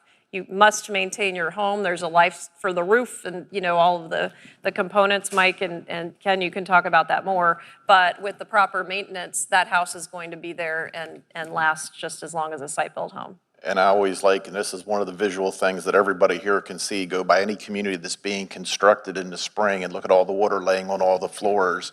And imagine nobody stopped to make sure that was dried out. They just built over it. I've been in communities where the puddles stayed there for 3 months and never got dried or swept, and not a drop of water hits a floor in a modular or manufactured home built indoors. It's always sunny and 75 in the factory is what I tell people. I love it. I love it. Well, on that note, I think that's all the time we have. But thank you all so much for watching this panel, and we'll now take a short break. Thank you. Yeah, thank you.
If everyone could please begin making your way back to your seats, our program will resume in a couple of minutes. Thank you.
If everyone could please find their seats, our program will begin in 1 minute.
Prices, affordable housing has never been more out of reach. The mismatch between the demand for housing and available supply is driving today's housing affordability crisis. In recent years, the U.S. has underbuilt housing by millions of homes. Fortunately, we have the solution. The American Housing Act would strengthen the low-income housing tax credit program, encouraging greater private investment in affordable rental housing. It would also promote affordable homeownership by mobilizing private investment in entry-level starter homes. And the plan would incentivize local communities to reform restrictive zoning laws that limit housing density and block new construction. It's time for the housing affordability crisis to end, and we need your support to make that happen. Read the full American Housing Act to learn more and help us ensure that every family can find safe, affordable housing. All right, well, good afternoon, everyone. I'm Nick Timros. I'm the Chief Economics Correspondent at the Wall Street Journal. It's my pleasure to moderate today's final panel discussion where we will talk about some of the most urgent economic challenges facing the housing market. We're going to focus on deciphering recent economic and housing market trends and what lies ahead. Despite some promising indicators, the housing market is still dealing with a significant structural deficit of homes. And this, of course, has been compounded by high mortgage rates and rising insurance costs that we heard about in the discussion earlier today. Now, I'm delighted to be joined by an outstanding panel of economists and policy experts who will bring a wealth of knowledge to our discussion. Our first panelist, Selma Hepp, is the chief economist at CoreLogic. Selma leads CoreLogic's economics team, which is responsible for analyzing, interpreting, and forecasting housing and economic trends in real estate, mortgage, and insurance. Next, we welcome Doug Holt-Aiken, founder and president of the American Action Forum. Doug was formerly chief economist of the Council of Economic Advisors and director of the Congressional Budget Office, and he leads AAF's work in promoting innovative free market solutions to the country's defining domestic policy challenges. And finally, we're joined by Skylar Olson, chief economist at Zillow. Skylar is a foundational member of Zillow's economic research team, which provides unbiased data and analysis about the housing market to inform policymakers, journalists, academics, and consumers. So, welcome to the panel. And to start us off, I'll ask the same question to each of you, but I'll start with you, Skylar. The Fed is meeting today and tomorrow. I think a lot of people are curious about where you all think the Fed's interest rate policy is going to go. It doesn't seem like they're going to cut rates this summer, but we'll get an inflation report tomorrow morning. Everybody has been waiting on shelter disinflation to really show up. Where do you see inflation going over the next 6 months, and how do you think the Fed might react to that? Yeah. I mean, I think the Fed obviously has a hard challenge in front of them because we've got, the new data that is released and constantly seems to kind of throw us for a bit of a kilter. As a housing economist, and you mentioned the shelter kind of inflation component of it, I focus there, right? What can Zillow help inform on the shelter component, so a third of that consumer basket? It really matters. And I think what the drama that people focus on is that looks still too high. So rent growth is still too high. Owner's equivalent growth is still growing too fast, right? But Zillow did an analysis and tried to think about what are we actually watching when we look at that shelter CPI, because Zillow has metrics that shows that on-market rent, like if you're gonna go sign a new lease, that rent is really soft, right? If not falling. So in other words, a new lease is not really growing very much over time. What is growing is people that are renewing leases, right? Because existing landlords are catching up to what's on market.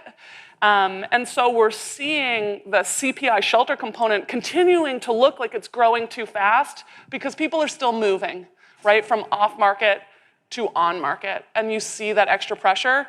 Now here's the trick. If I see that and it's more about just people continuing to move, now it's not really a monetary policy that can help that issue, right? It becomes more about an affordability issue to actually deliver rents to come down, right? Because just structurally, we'll see that just shelter CPI will continue to grow too fast because people continue to move into what is a now step function more unaffordable rental market, right?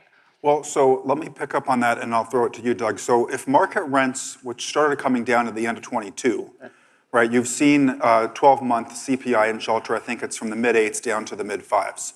But we see market rents, both Zillow and CoreLogic, closer to 2 or 3%. Yeah.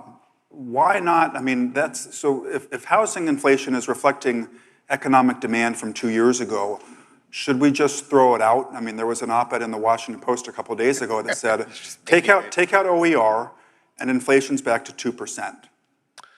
There's a longer answer in my morning email, which I encourage you to read after you donate to the American Action Forum. It's a nice plug there. Yeah, thank you. No, you don't throw things out. You don't throw out unpleasant numbers to get the inflation index of your choice so that you can hit the target that you're aiming for. So I really disagree with that.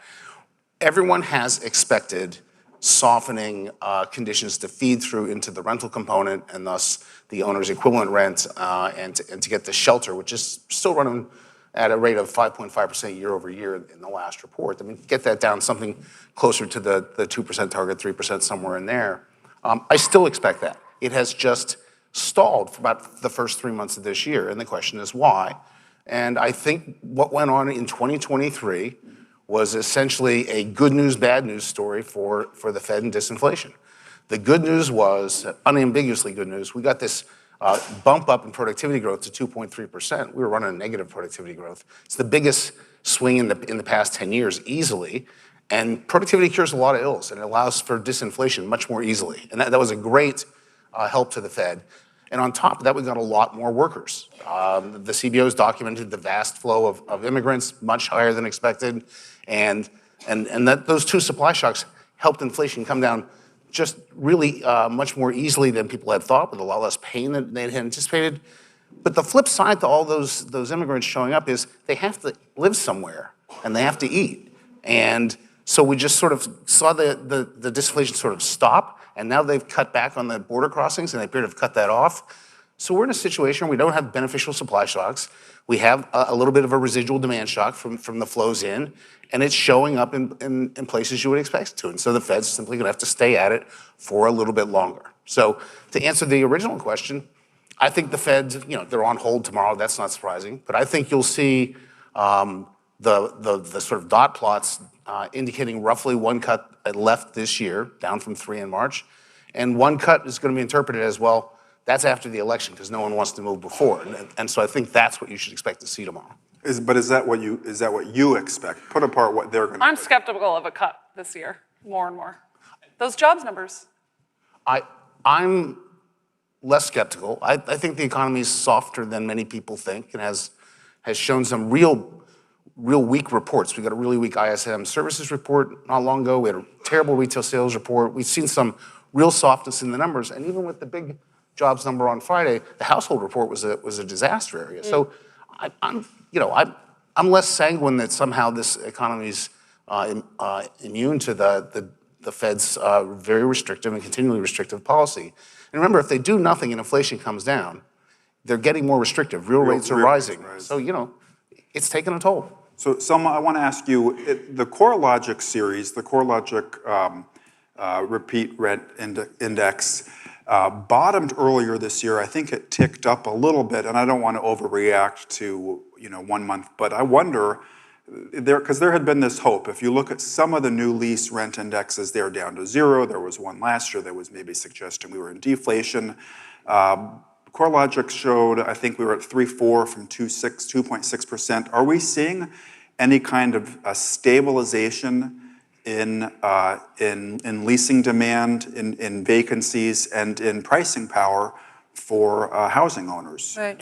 Well, remember, it's going to depend on what type of housing it is. And what we track in single-family rent index is exactly that. It's single-family rents that are being captured through MLS data. So it's a segment of a market. But what we are seeing is firming of those rents higher again. And that is what worries me, because this indicator is most directly correlates with OER. And so I am worried that actually it's not only been 1 month, but in the next week's release, you'll see 3 months consecutive acceleration of that rent growth. And even for this last month, the monthly gain was stronger than we historically would see, at least prior to the pandemic. So I am worried that, and again, it depends on the market. You have Austin, you have Miami, maybe Phoenix. I think this time around is slowing or even declining, but you have a vast majority of markets that are seeing increases in rent. So it depends on supply. Always, or at least at this time for the market, and it depends on demand and where we are. And it also depends sort of what we saw during the pandemic and how it relates in terms of overall increases in rent growth up to now. So we saw some markets that saw significant surge in rents. Miami and Austin are 2 of those. And so now there is some softening. In contrast, the markets that are firming up are markets in Northeast and the West, where rent was softer during the pandemic. So it's almost a bit of a catching up going on. It's a little bit of a surprise, though, to hear. I mean, I know the single-family market has completely different supply dynamics from the multifamily market, but at a certain point, you might think the two compete against each other. Why is it that we're seeing this either reacceleration or at least stability nationally? Is it more just that supply is tight, or is it demand actually picking up? Well, I think it's both. I think supply is tight. I think demand is picking up because people cannot otherwise afford to buy. Affordability, we can all agree on that. It's at all-time low or very long-term low. So people are turning to rentals. And Skylar, what are your dashboards showing right now when it comes to pricing power for owners of rental homes, either single or multifamily? Yeah, we have pretty similar rental dynamics on the single family side in that we are seeing that acceleration, though I don't know if you saw in the more recent month, it started to go a bit softer again, which might point to kind of more of the demand side weakening kind of things. But before this most recent number, the May data that we were looking at, single family rent was, yes, more almost, I wouldn't say accelerating, it wasn't that extreme, but certainly having a hard time slowing down.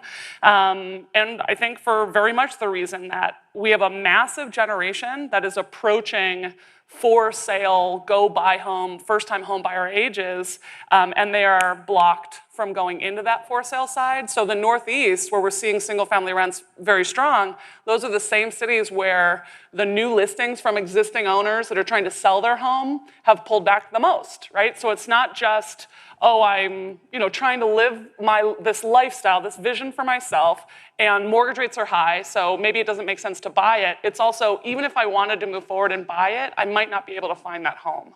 It's just not there. Right. I should have noted at the outset, we are going to take audience questions in a little bit, and you can submit those via the QR code in your program booklet or via the link in the YouTube chat if you're watching online. So sticking with that, Skylar, and I'll ask this question to you, Doug. There's a lot of concern right now that high interest rates are just torching future supply in the housing sector. So we're going to have even bigger problems a couple years from now. My sense is that the Fed recognizes this, but feels like getting control of inflation is a first-order challenge compared to sort of the micro or the structural issues that their policies could be causing. So if you're concerned about these future supply destruction, are there policies now, I guess fiscal or structural policies, that could be advanced regardless of what happens? I mean, maybe we stay with 6% mortgage rates for the next couple of years. Maybe we come back down, who knows? But without having to get into that, what do you do if you're a policymaker here that's worried about that? It's a really good question. Go ahead. Yeah. Yeah, I mean, I think a lot, and I got my start as an environmental economist, so it's even easier for me to go this way, right? But anything that will increase density and then add more units or encourage supply, the recent moves to just make LIHTC, much stronger to get more out there. I also think how old U.S. housing is. When we were talking about the low existing, owners, right, that aren't really, they're locked in, they're not listing their homes as often, but generally owners, they're more likely to be of an older generation. They will return those homes to the housing market, but those homes are very old. And so, any those kind of focus, I did like, the more of the community, investment aspects of it, those infrastructure to kind of return the naturally affordable units to a safer space, density, more supply. Also, go ahead, Doug. So starting with the Fed, I mean, the Fed targets the aggregate macroeconomy, and it's not going to choose policies based on sectors, and so I think that's appropriate. Having said that, the Fed was instrumental in a lot of the short-run dynamics because for reasons that they haven't ever really been super explicit about. Someone should ask them. Do you know anyone who could ask them? Why they chose the mix of $60 billion in treasuries and $30 billion in MBS. And then they flipped and they started pulling $35 billion out. That $65 billion swing in the availability of mortgage capital is a substantial part of mortgage finance in the United States. It's a quarter to a fifth of the annual flow. These are the bond purchases they did in 21, 20 and 21, and then expansion of the balance sheet and the rundown. Yeah. And so that's injected a huge short-run dynamic into the mortgage finance market, which spilled over into the actual physical construction markets, and that needs to be better understood and to play out because that's been a significant part of what's gone on. Stepping back from that, we had a big housing shortage, structural shortage problem before that. So you can't lay this all at the foot of the Fed for the high interest rates. They helped it enormously before that. Now it's part of the transmission mechanism of restrictive monetary policy. That's life. But it's the other things. Now, I'm skeptical of fiscal policies on this front because all they'll do is provide demand subsidies to various owners and renters and exacerbate the problem. What about the block grant incentives? You don't. So you have no to get to supply incentives. Those are the ones that I think have a chance. I'll just echo the previous panel discussion, which I thought was really good, because if you look at the sort of the housing construction business, it sort of looks like Baumol's disease. We've had no real productivity growth in 100 years. And so you gotta find a way to enhance the productivity growth. You can inject something into this sector to make supply easier to generate and to stop the structural problems. So that's all the regulatory barriers and the zoning barriers, and then anything you can do fiscally the manufacturing stuff. I mean, anything you can do fiscally to incentivize localities to do that, then you're on her song sheet. Selma, I'll ask you, I mean, yes, I take Doug's point. There hasn't been a lot of innovation, productivity gains in the housing sector. Are there technologies, is there anything on the horizon that might stand a chance of changing that? In terms of technologies? First of all, I would echo that supply is the first and foremost way of getting us in terms of affordability. I think the rates going from 6% to 5% are not going to change dramatically the calculation, the homeownership calculation for a lot of people. What will change is if housing becomes increasingly more affordable. But who has the money? If we are trying not to, Federal Reserve has their own set of problems, federal government has their own set of problems.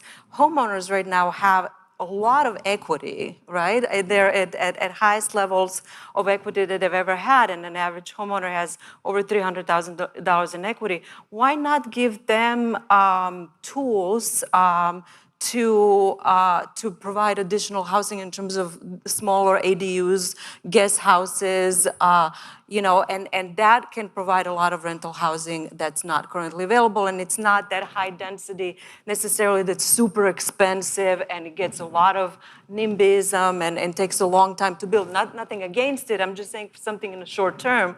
And so California has been doing something in that way, and I think that's it seems to me like a most quickest way to address a shortage in some of these areas with highest levels of housing affordability challenges and shortages. You mentioned, I'll come back to you in a sec, Skylar. You mentioned interest rates coming down from 6 to 5% might not do that much for affordability. I mean, how do you see the prospect of, let's say we were to have rate cuts without a serious employment downturn, so the soft landing type adjustment cuts. Is there a prospect there for home price inflation to pick up in a way that maybe becomes less helpful for an institution like the Fed trying to manage aggregate demand, and you actually keep inflation pressures stickier than you want them to be? Right. I think that's actually the big concern, because when you look at what happens with housing demand and home prices, as soon as mortgage rates come down, people rush in. We have such a huge number of pent-up demand households out there. As soon as mortgage rates come down, people rush in, and we see a surge in home price appreciation. And that worries me that as soon as the mortgage rates do come down, that we will see that. And that's why I don't, in addition, think that it's going to help affordability that much, yes. Skylar. Well, yeah, I guess just to quickly kind of tie a bow on that idea. So when we match up middle income, median household income and the value of a typical home, and you take today's near 7% mortgage rate, that'll take around 36% out of their income for the mortgage payment, property taxes, and insurance. And most people say affordable is less than 30%, right? Mortgage rates come down to 6.4%, and it comes down to that third of your income. If it goes back down to 5%, that's affordable new home ownership again, and it for sure revs up the demand kind of side of that picture, but might bring a little bit more supply.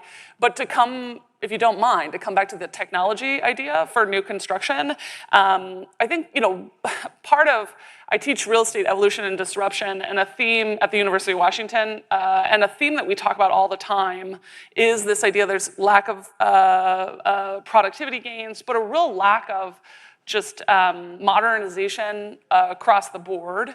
If you think about one of the challenges of new construction, like one of the challenges with infill is people have a hard time even knowing what is possible to build on this site, right? It could be zoned today for 4 units and it has 1 unit on it. Who's to know that information? I was talking to some great people earlier who are working on those kind of products.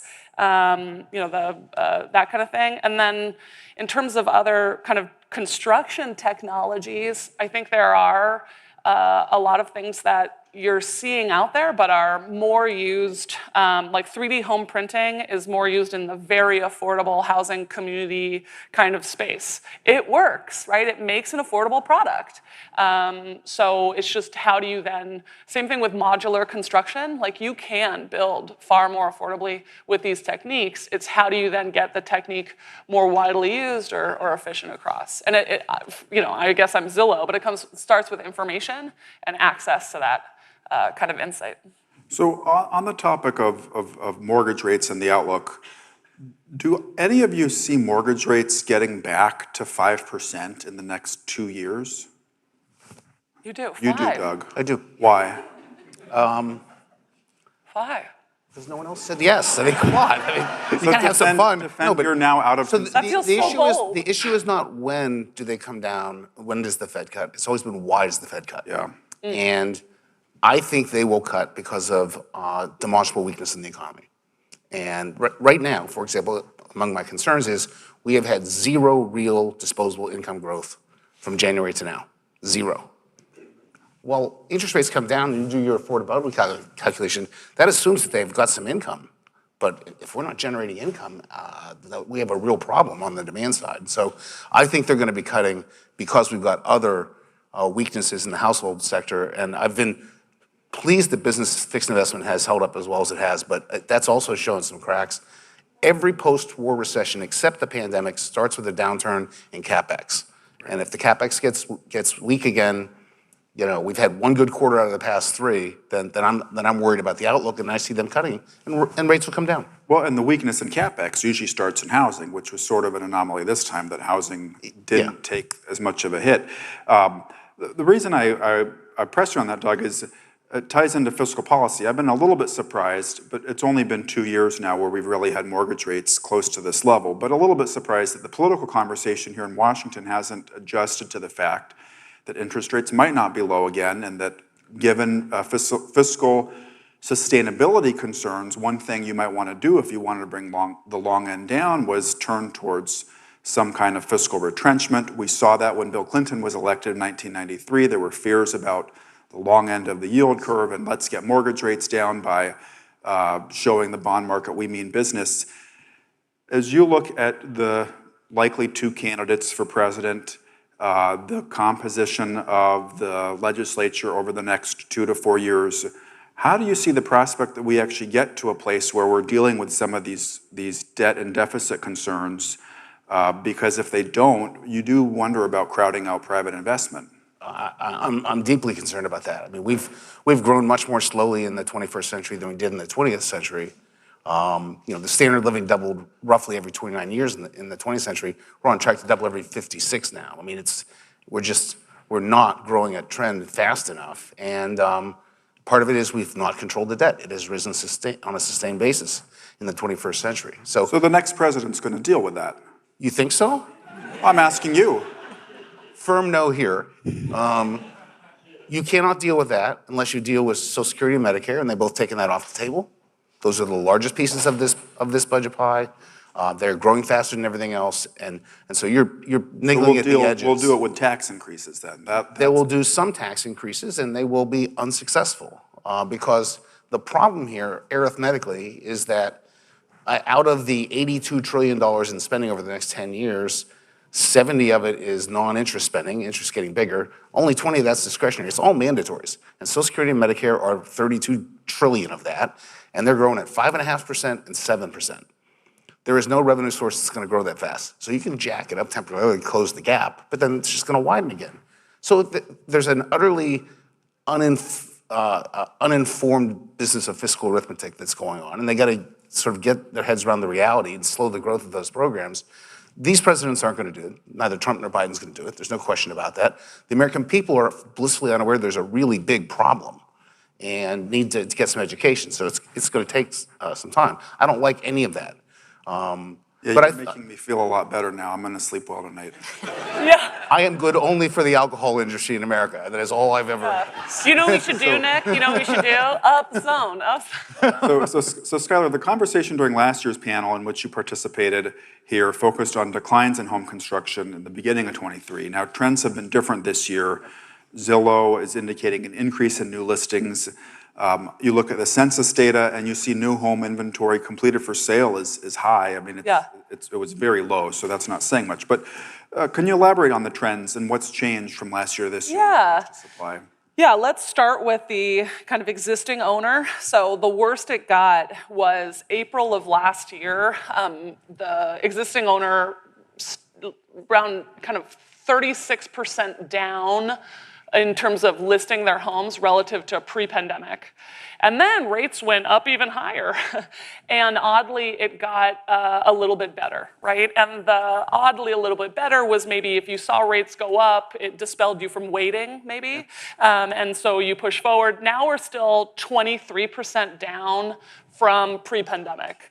And that really honestly amounts to over like 1 million fewer home sales a year. I mean, it's a big deal, pullback from existing owners that are locked in. Okay, so now you're thinking, oh, are we building more? And I think that's one of the huge reasons why we saw single family home starts recover so well. Even at, when the first interest rates came up, they went down too. Everyone, oh, interest rates are up. But then, you saw that start activity start recovering again. By the way, single family home starts have started coming down again since February. Which is interesting. And that's a very different look than the multifamily space that continues to kind of decline. So builders are in many ways filling the gaps. Selma and I sometimes speculate, and you mentioned earlier like where rent is growing or not growing and the new construction there, but it also, we look less locked in the South as well. And I had thought, it's the new construction taking the pressure off, but you also had some data about the average mortgage rate held in those spaces, so those populations are actually less locked in. Sorry, I'm just saying. Selma says, yeah. But you can see that new construction, kind of can fill that gap. But if you talk to builders, they do it at high expense to buy down those points, and it's getting harder and harder to do that profitably.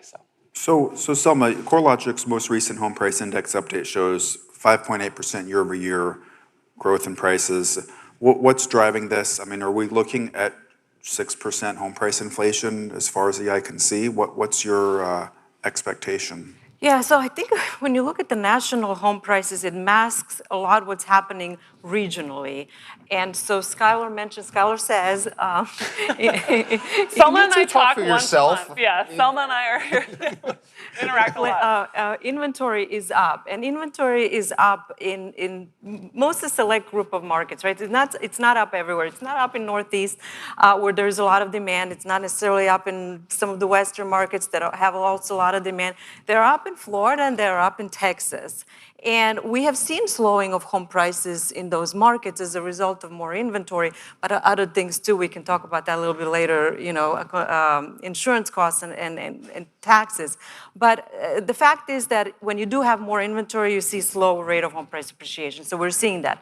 Nationally, home prices, you take weights, right? You weight, and you have large markets like New York, large market like Southern California, Chicago, that are population nationwide large that are now seeing appreciation, and that's weighing that index higher, right? So as a result of that, the index is up 5-6% on a year-over-year basis, while it's down or flat or maybe 1% up down in Florida and Texas.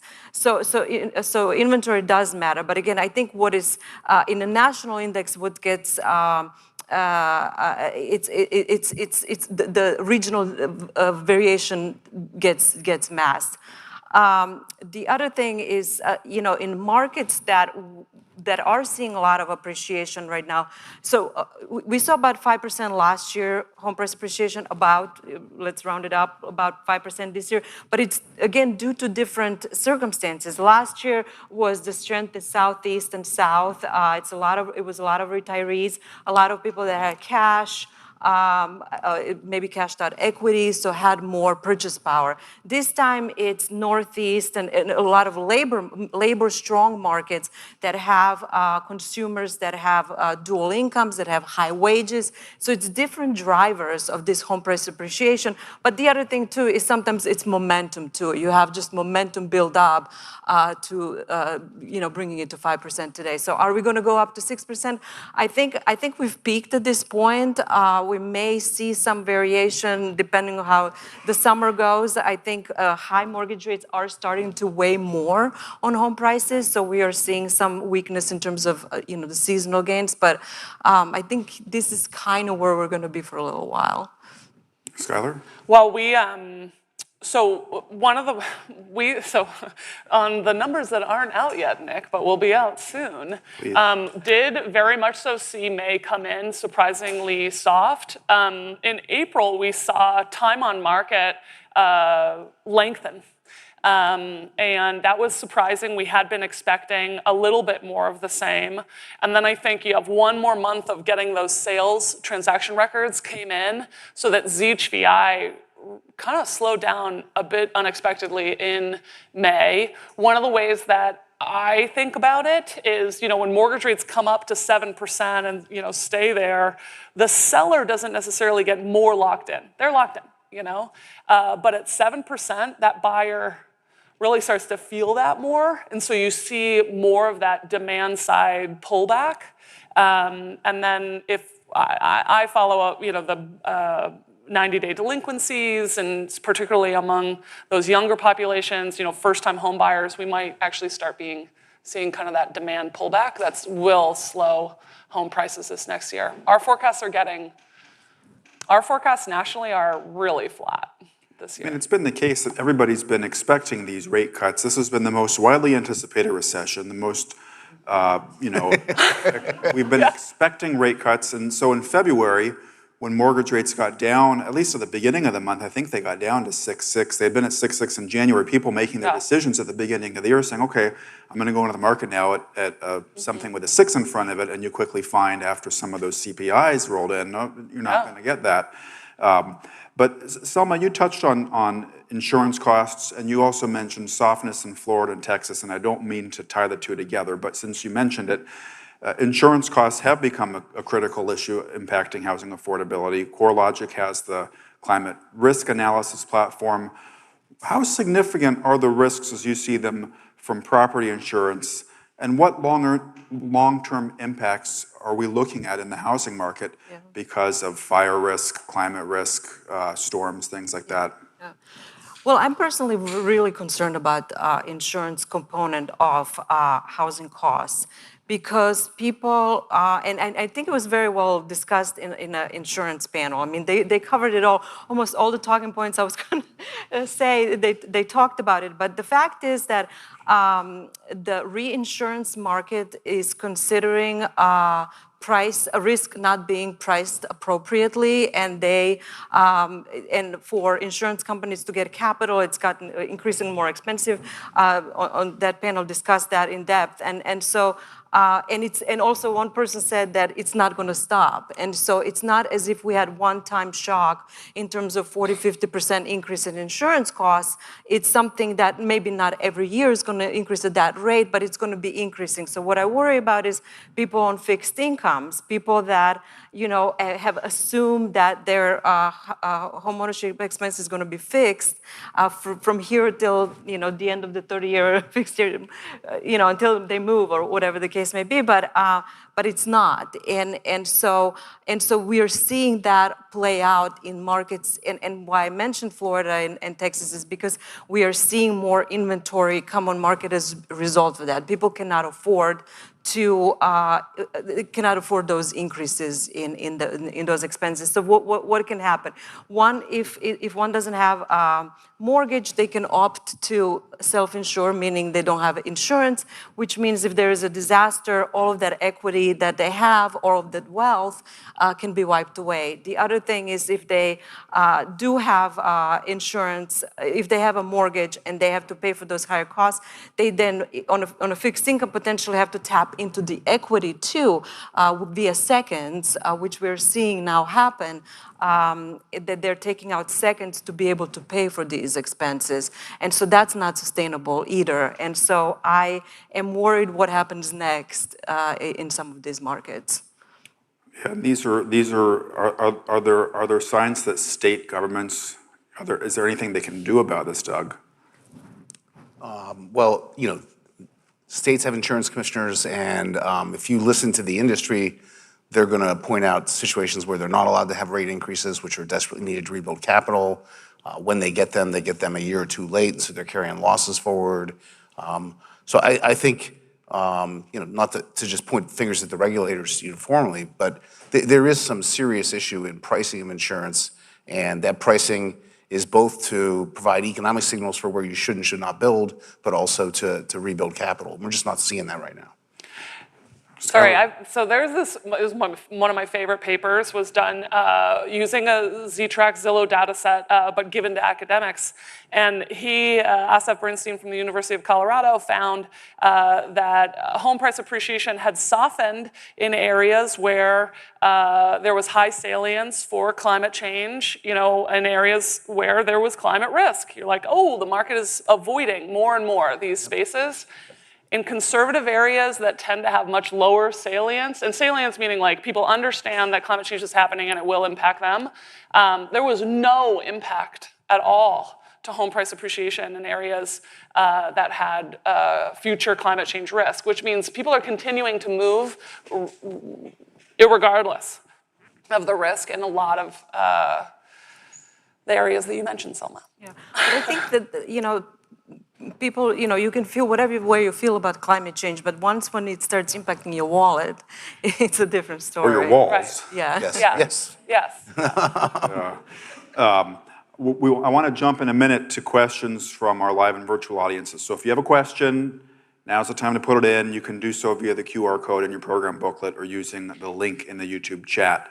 And we'll take our first one here. What lending reforms could support more ADU and accessory apartment construction? And Selma, since anybody who wants to jump in. So I'm not an expert of this, but I think there is actually a great paper by Lori from Urban on this exact question. So I would recommend to look it up. And, Skylar put her hand up. So. Well, I mean, so a lot of these, like ADU, part of the problem with an ADU is it adds a rental unit, which is great for the rental market, but it's not an ownable, parcelable unit aside.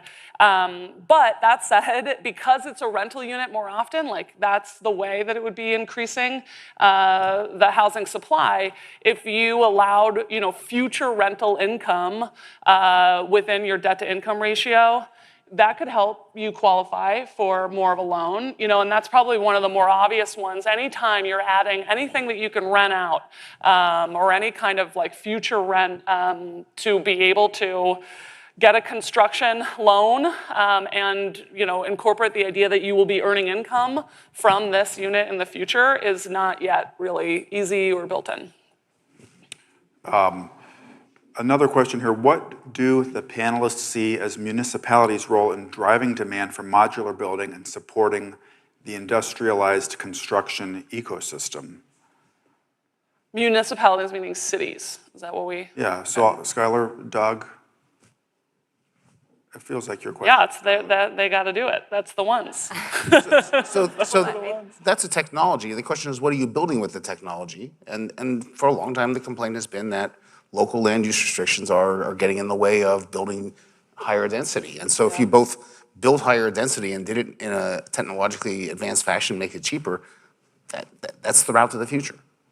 Yeah, but it's interesting. The phrase of the question, though, is interesting to say, how do you increase the demand? I hear in environmental conferences sometimes they say, how do I get people to actually want the green homes, right?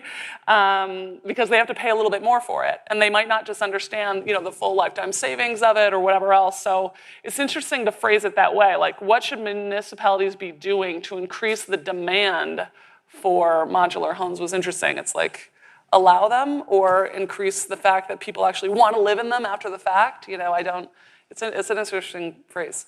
But can I also just add about that? It's not so much about that people want or municipalities should increase the demand. There's also this issue with labor lobbyists, construction labor lobbyists, and it's like particularly a big issue in California. It's not talked about a lot, but what is preventing a lot of that innovation is the lobby. Right, requirements to build a certain way with, And certain percentage of locally hired labor and what that labor minimum wages should be and things like that. Nothing against minimum wages, but just, you have all of those demands that get put in front of building modular homes. There's a question here that I'll pose, but I'm going to add my own spin onto it. Current interest rates are more than double what a lot of homeowners are locked into. How do you see this rate lock dynamic evolving as the baby boom generation ages further into retirement? And the spin forward I want to put on this is, 40% of homeowners don't have a mortgage. I'm thinking of my parents. They've lived in the same house since 1986. They paid off their mortgage a couple years ago. They're not locked into it with a mortgage, but when I think about what they would be able to buy if they could sell their house, they're effectively locked out of trading up into anything. And I don't think this gets a lot of attention. We only think of the people who have mortgages, but a third of people who don't have mortgages, is there an affordability issue there that's also going to keep those people from moving or trading up unless they're selling in, my parents live in Southern California. If they want to move to the desert, maybe they can. But how is that sort of amplifying this issue? Yeah, we have some interesting new research where we're matching a seller's name with an eventual purchase and then saying, are they moving up? Are they moving down? And how has it changed over time? And pre-rates coming up, people moved up. Your next home, you'd graduate into a larger, better one. And now, you're right, it's very hard to move up. And so most people, when they do make that move, are moving down. So you got the boomers that maybe are downsizing. But I think that's why we're also seeing more and more of this population aging in place. We had a lot of cash out refis, during the course of the pandemic to help get that to work for those households and often change the house to make it more accommodating to do that. And it just, not to get too morbid, but we generally see that the tipping point age for when you'd be more likely to go rent than buy, so that you're kind of providing that unit for someone else is at 85. That's right? It's much older than you think, so. Scares become an issue, things like that. Yeah, so it's much older, this kind of silver tsunami that I think, to coin a phrase that people have been using for a while as far as boomers kind of, no longer being locked in, moving on, getting, their housing back into the housing market is actually much later than we think. Yeah, I would say, I like the way you framed the question because I think the sort of everyone's overly focused on the rates right now, and that's a short-term phenomenon. They're going to normalize at higher than the sort of post-Great Recession zeros, but I mean, they're going to normalize. And the question is, what are going to be the demographic dynamics? And the baby boomers are not exiting. It's not rates, they're just not exiting at the rate that people expect them to. So new properties aren't coming on in the way that. So is it just something that, I covered the recovery from 2008, and it just took time. I mean, it took a long time. And is that the same? I mean, I don't think what we're facing right now, fortunately, it's not nearly as dramatic as what we had in 11 and 12 and 13, but it took many years to just grow equity and get out from these underwater positions. And are we looking at sort of the rest of this decade being a period where we just kind of get through what happened in 2020? Yeah. I mean, the greatest solution to high prices is high prices because it brings new supply. It just does it in ways that take too long and people don't like it. But last time around, I think the impact was much harder on overall of households of all kinds. Now, really, who is suffering is non-homeowners, because homeowners are really fine.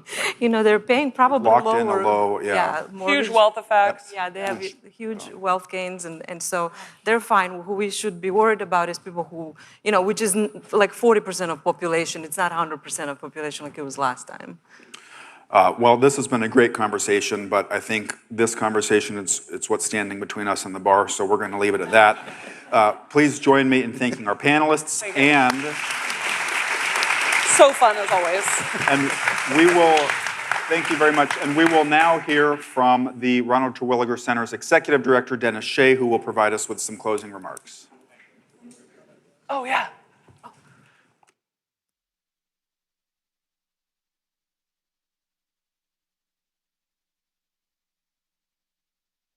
Thank you.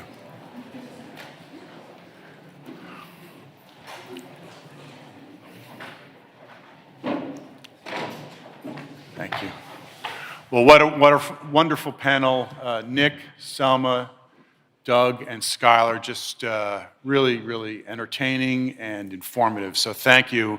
And Nick is wrong, I'm the only thing standing between you and the bar, but I'll be brief. I just want to say thanks to everyone on behalf of the Terwilliger Center and BPC. I want to express my heartfelt thanks to all our superb speakers and panelists who so generously shared their insights and expertise. I also want to thank you, our audience, both here in person and online, for spending time with us today. I've been energized by the fact that there's broad bipartisan support for closing the gap between the demand for affordable housing and available supply. We've heard from administration officials, members of Congress from both sides of the aisle, private sector leaders and experts from a variety of backgrounds who are all committed to this objective. We also learned there are many innovative ways to tackle the housing affordability crisis, from increasing private investment to keeping property insurance affordable, to making it easier to build manufactured and modular homes. So today's summit would not have been possible without the generous support of our sponsors, and I'd like to take this opportunity to thank the Robert Wood Johnson Foundation, the Manufactured Housing Institute, Zillow, Enterprise Community Partners, the Home Builders Institute, the Mortgage Bankers Association, the National Association of Realtors, the National Multifamily Housing Council, TD Bank, and U.S. mortgage insurers. I also want to express my deep appreciation to the Center's key funders, Ron Terwilliger, of course, but also Balmer Philanthropy, the Hilton Foundation, and Melville Charitable Trust. Finally, I want to thank the staff of BPC and the Terwilliger Center for putting up with me and for all their hard work over the past 6 months in organizing this wonderful event. And we look forward to seeing everyone at next year's summit. But in the meantime, please stay tuned into the Terwilliger Center's ongoing program. We do a lot of stuff, and you can find it at bipartisanpolicy.org. So it is now my pleasure to officially conclude today's proceedings and to invite our in-person audience, and perhaps our virtual audience if possible, to enjoy our closing reception, which is now just getting started on the 4th floor. So please join us upstairs. Thank you.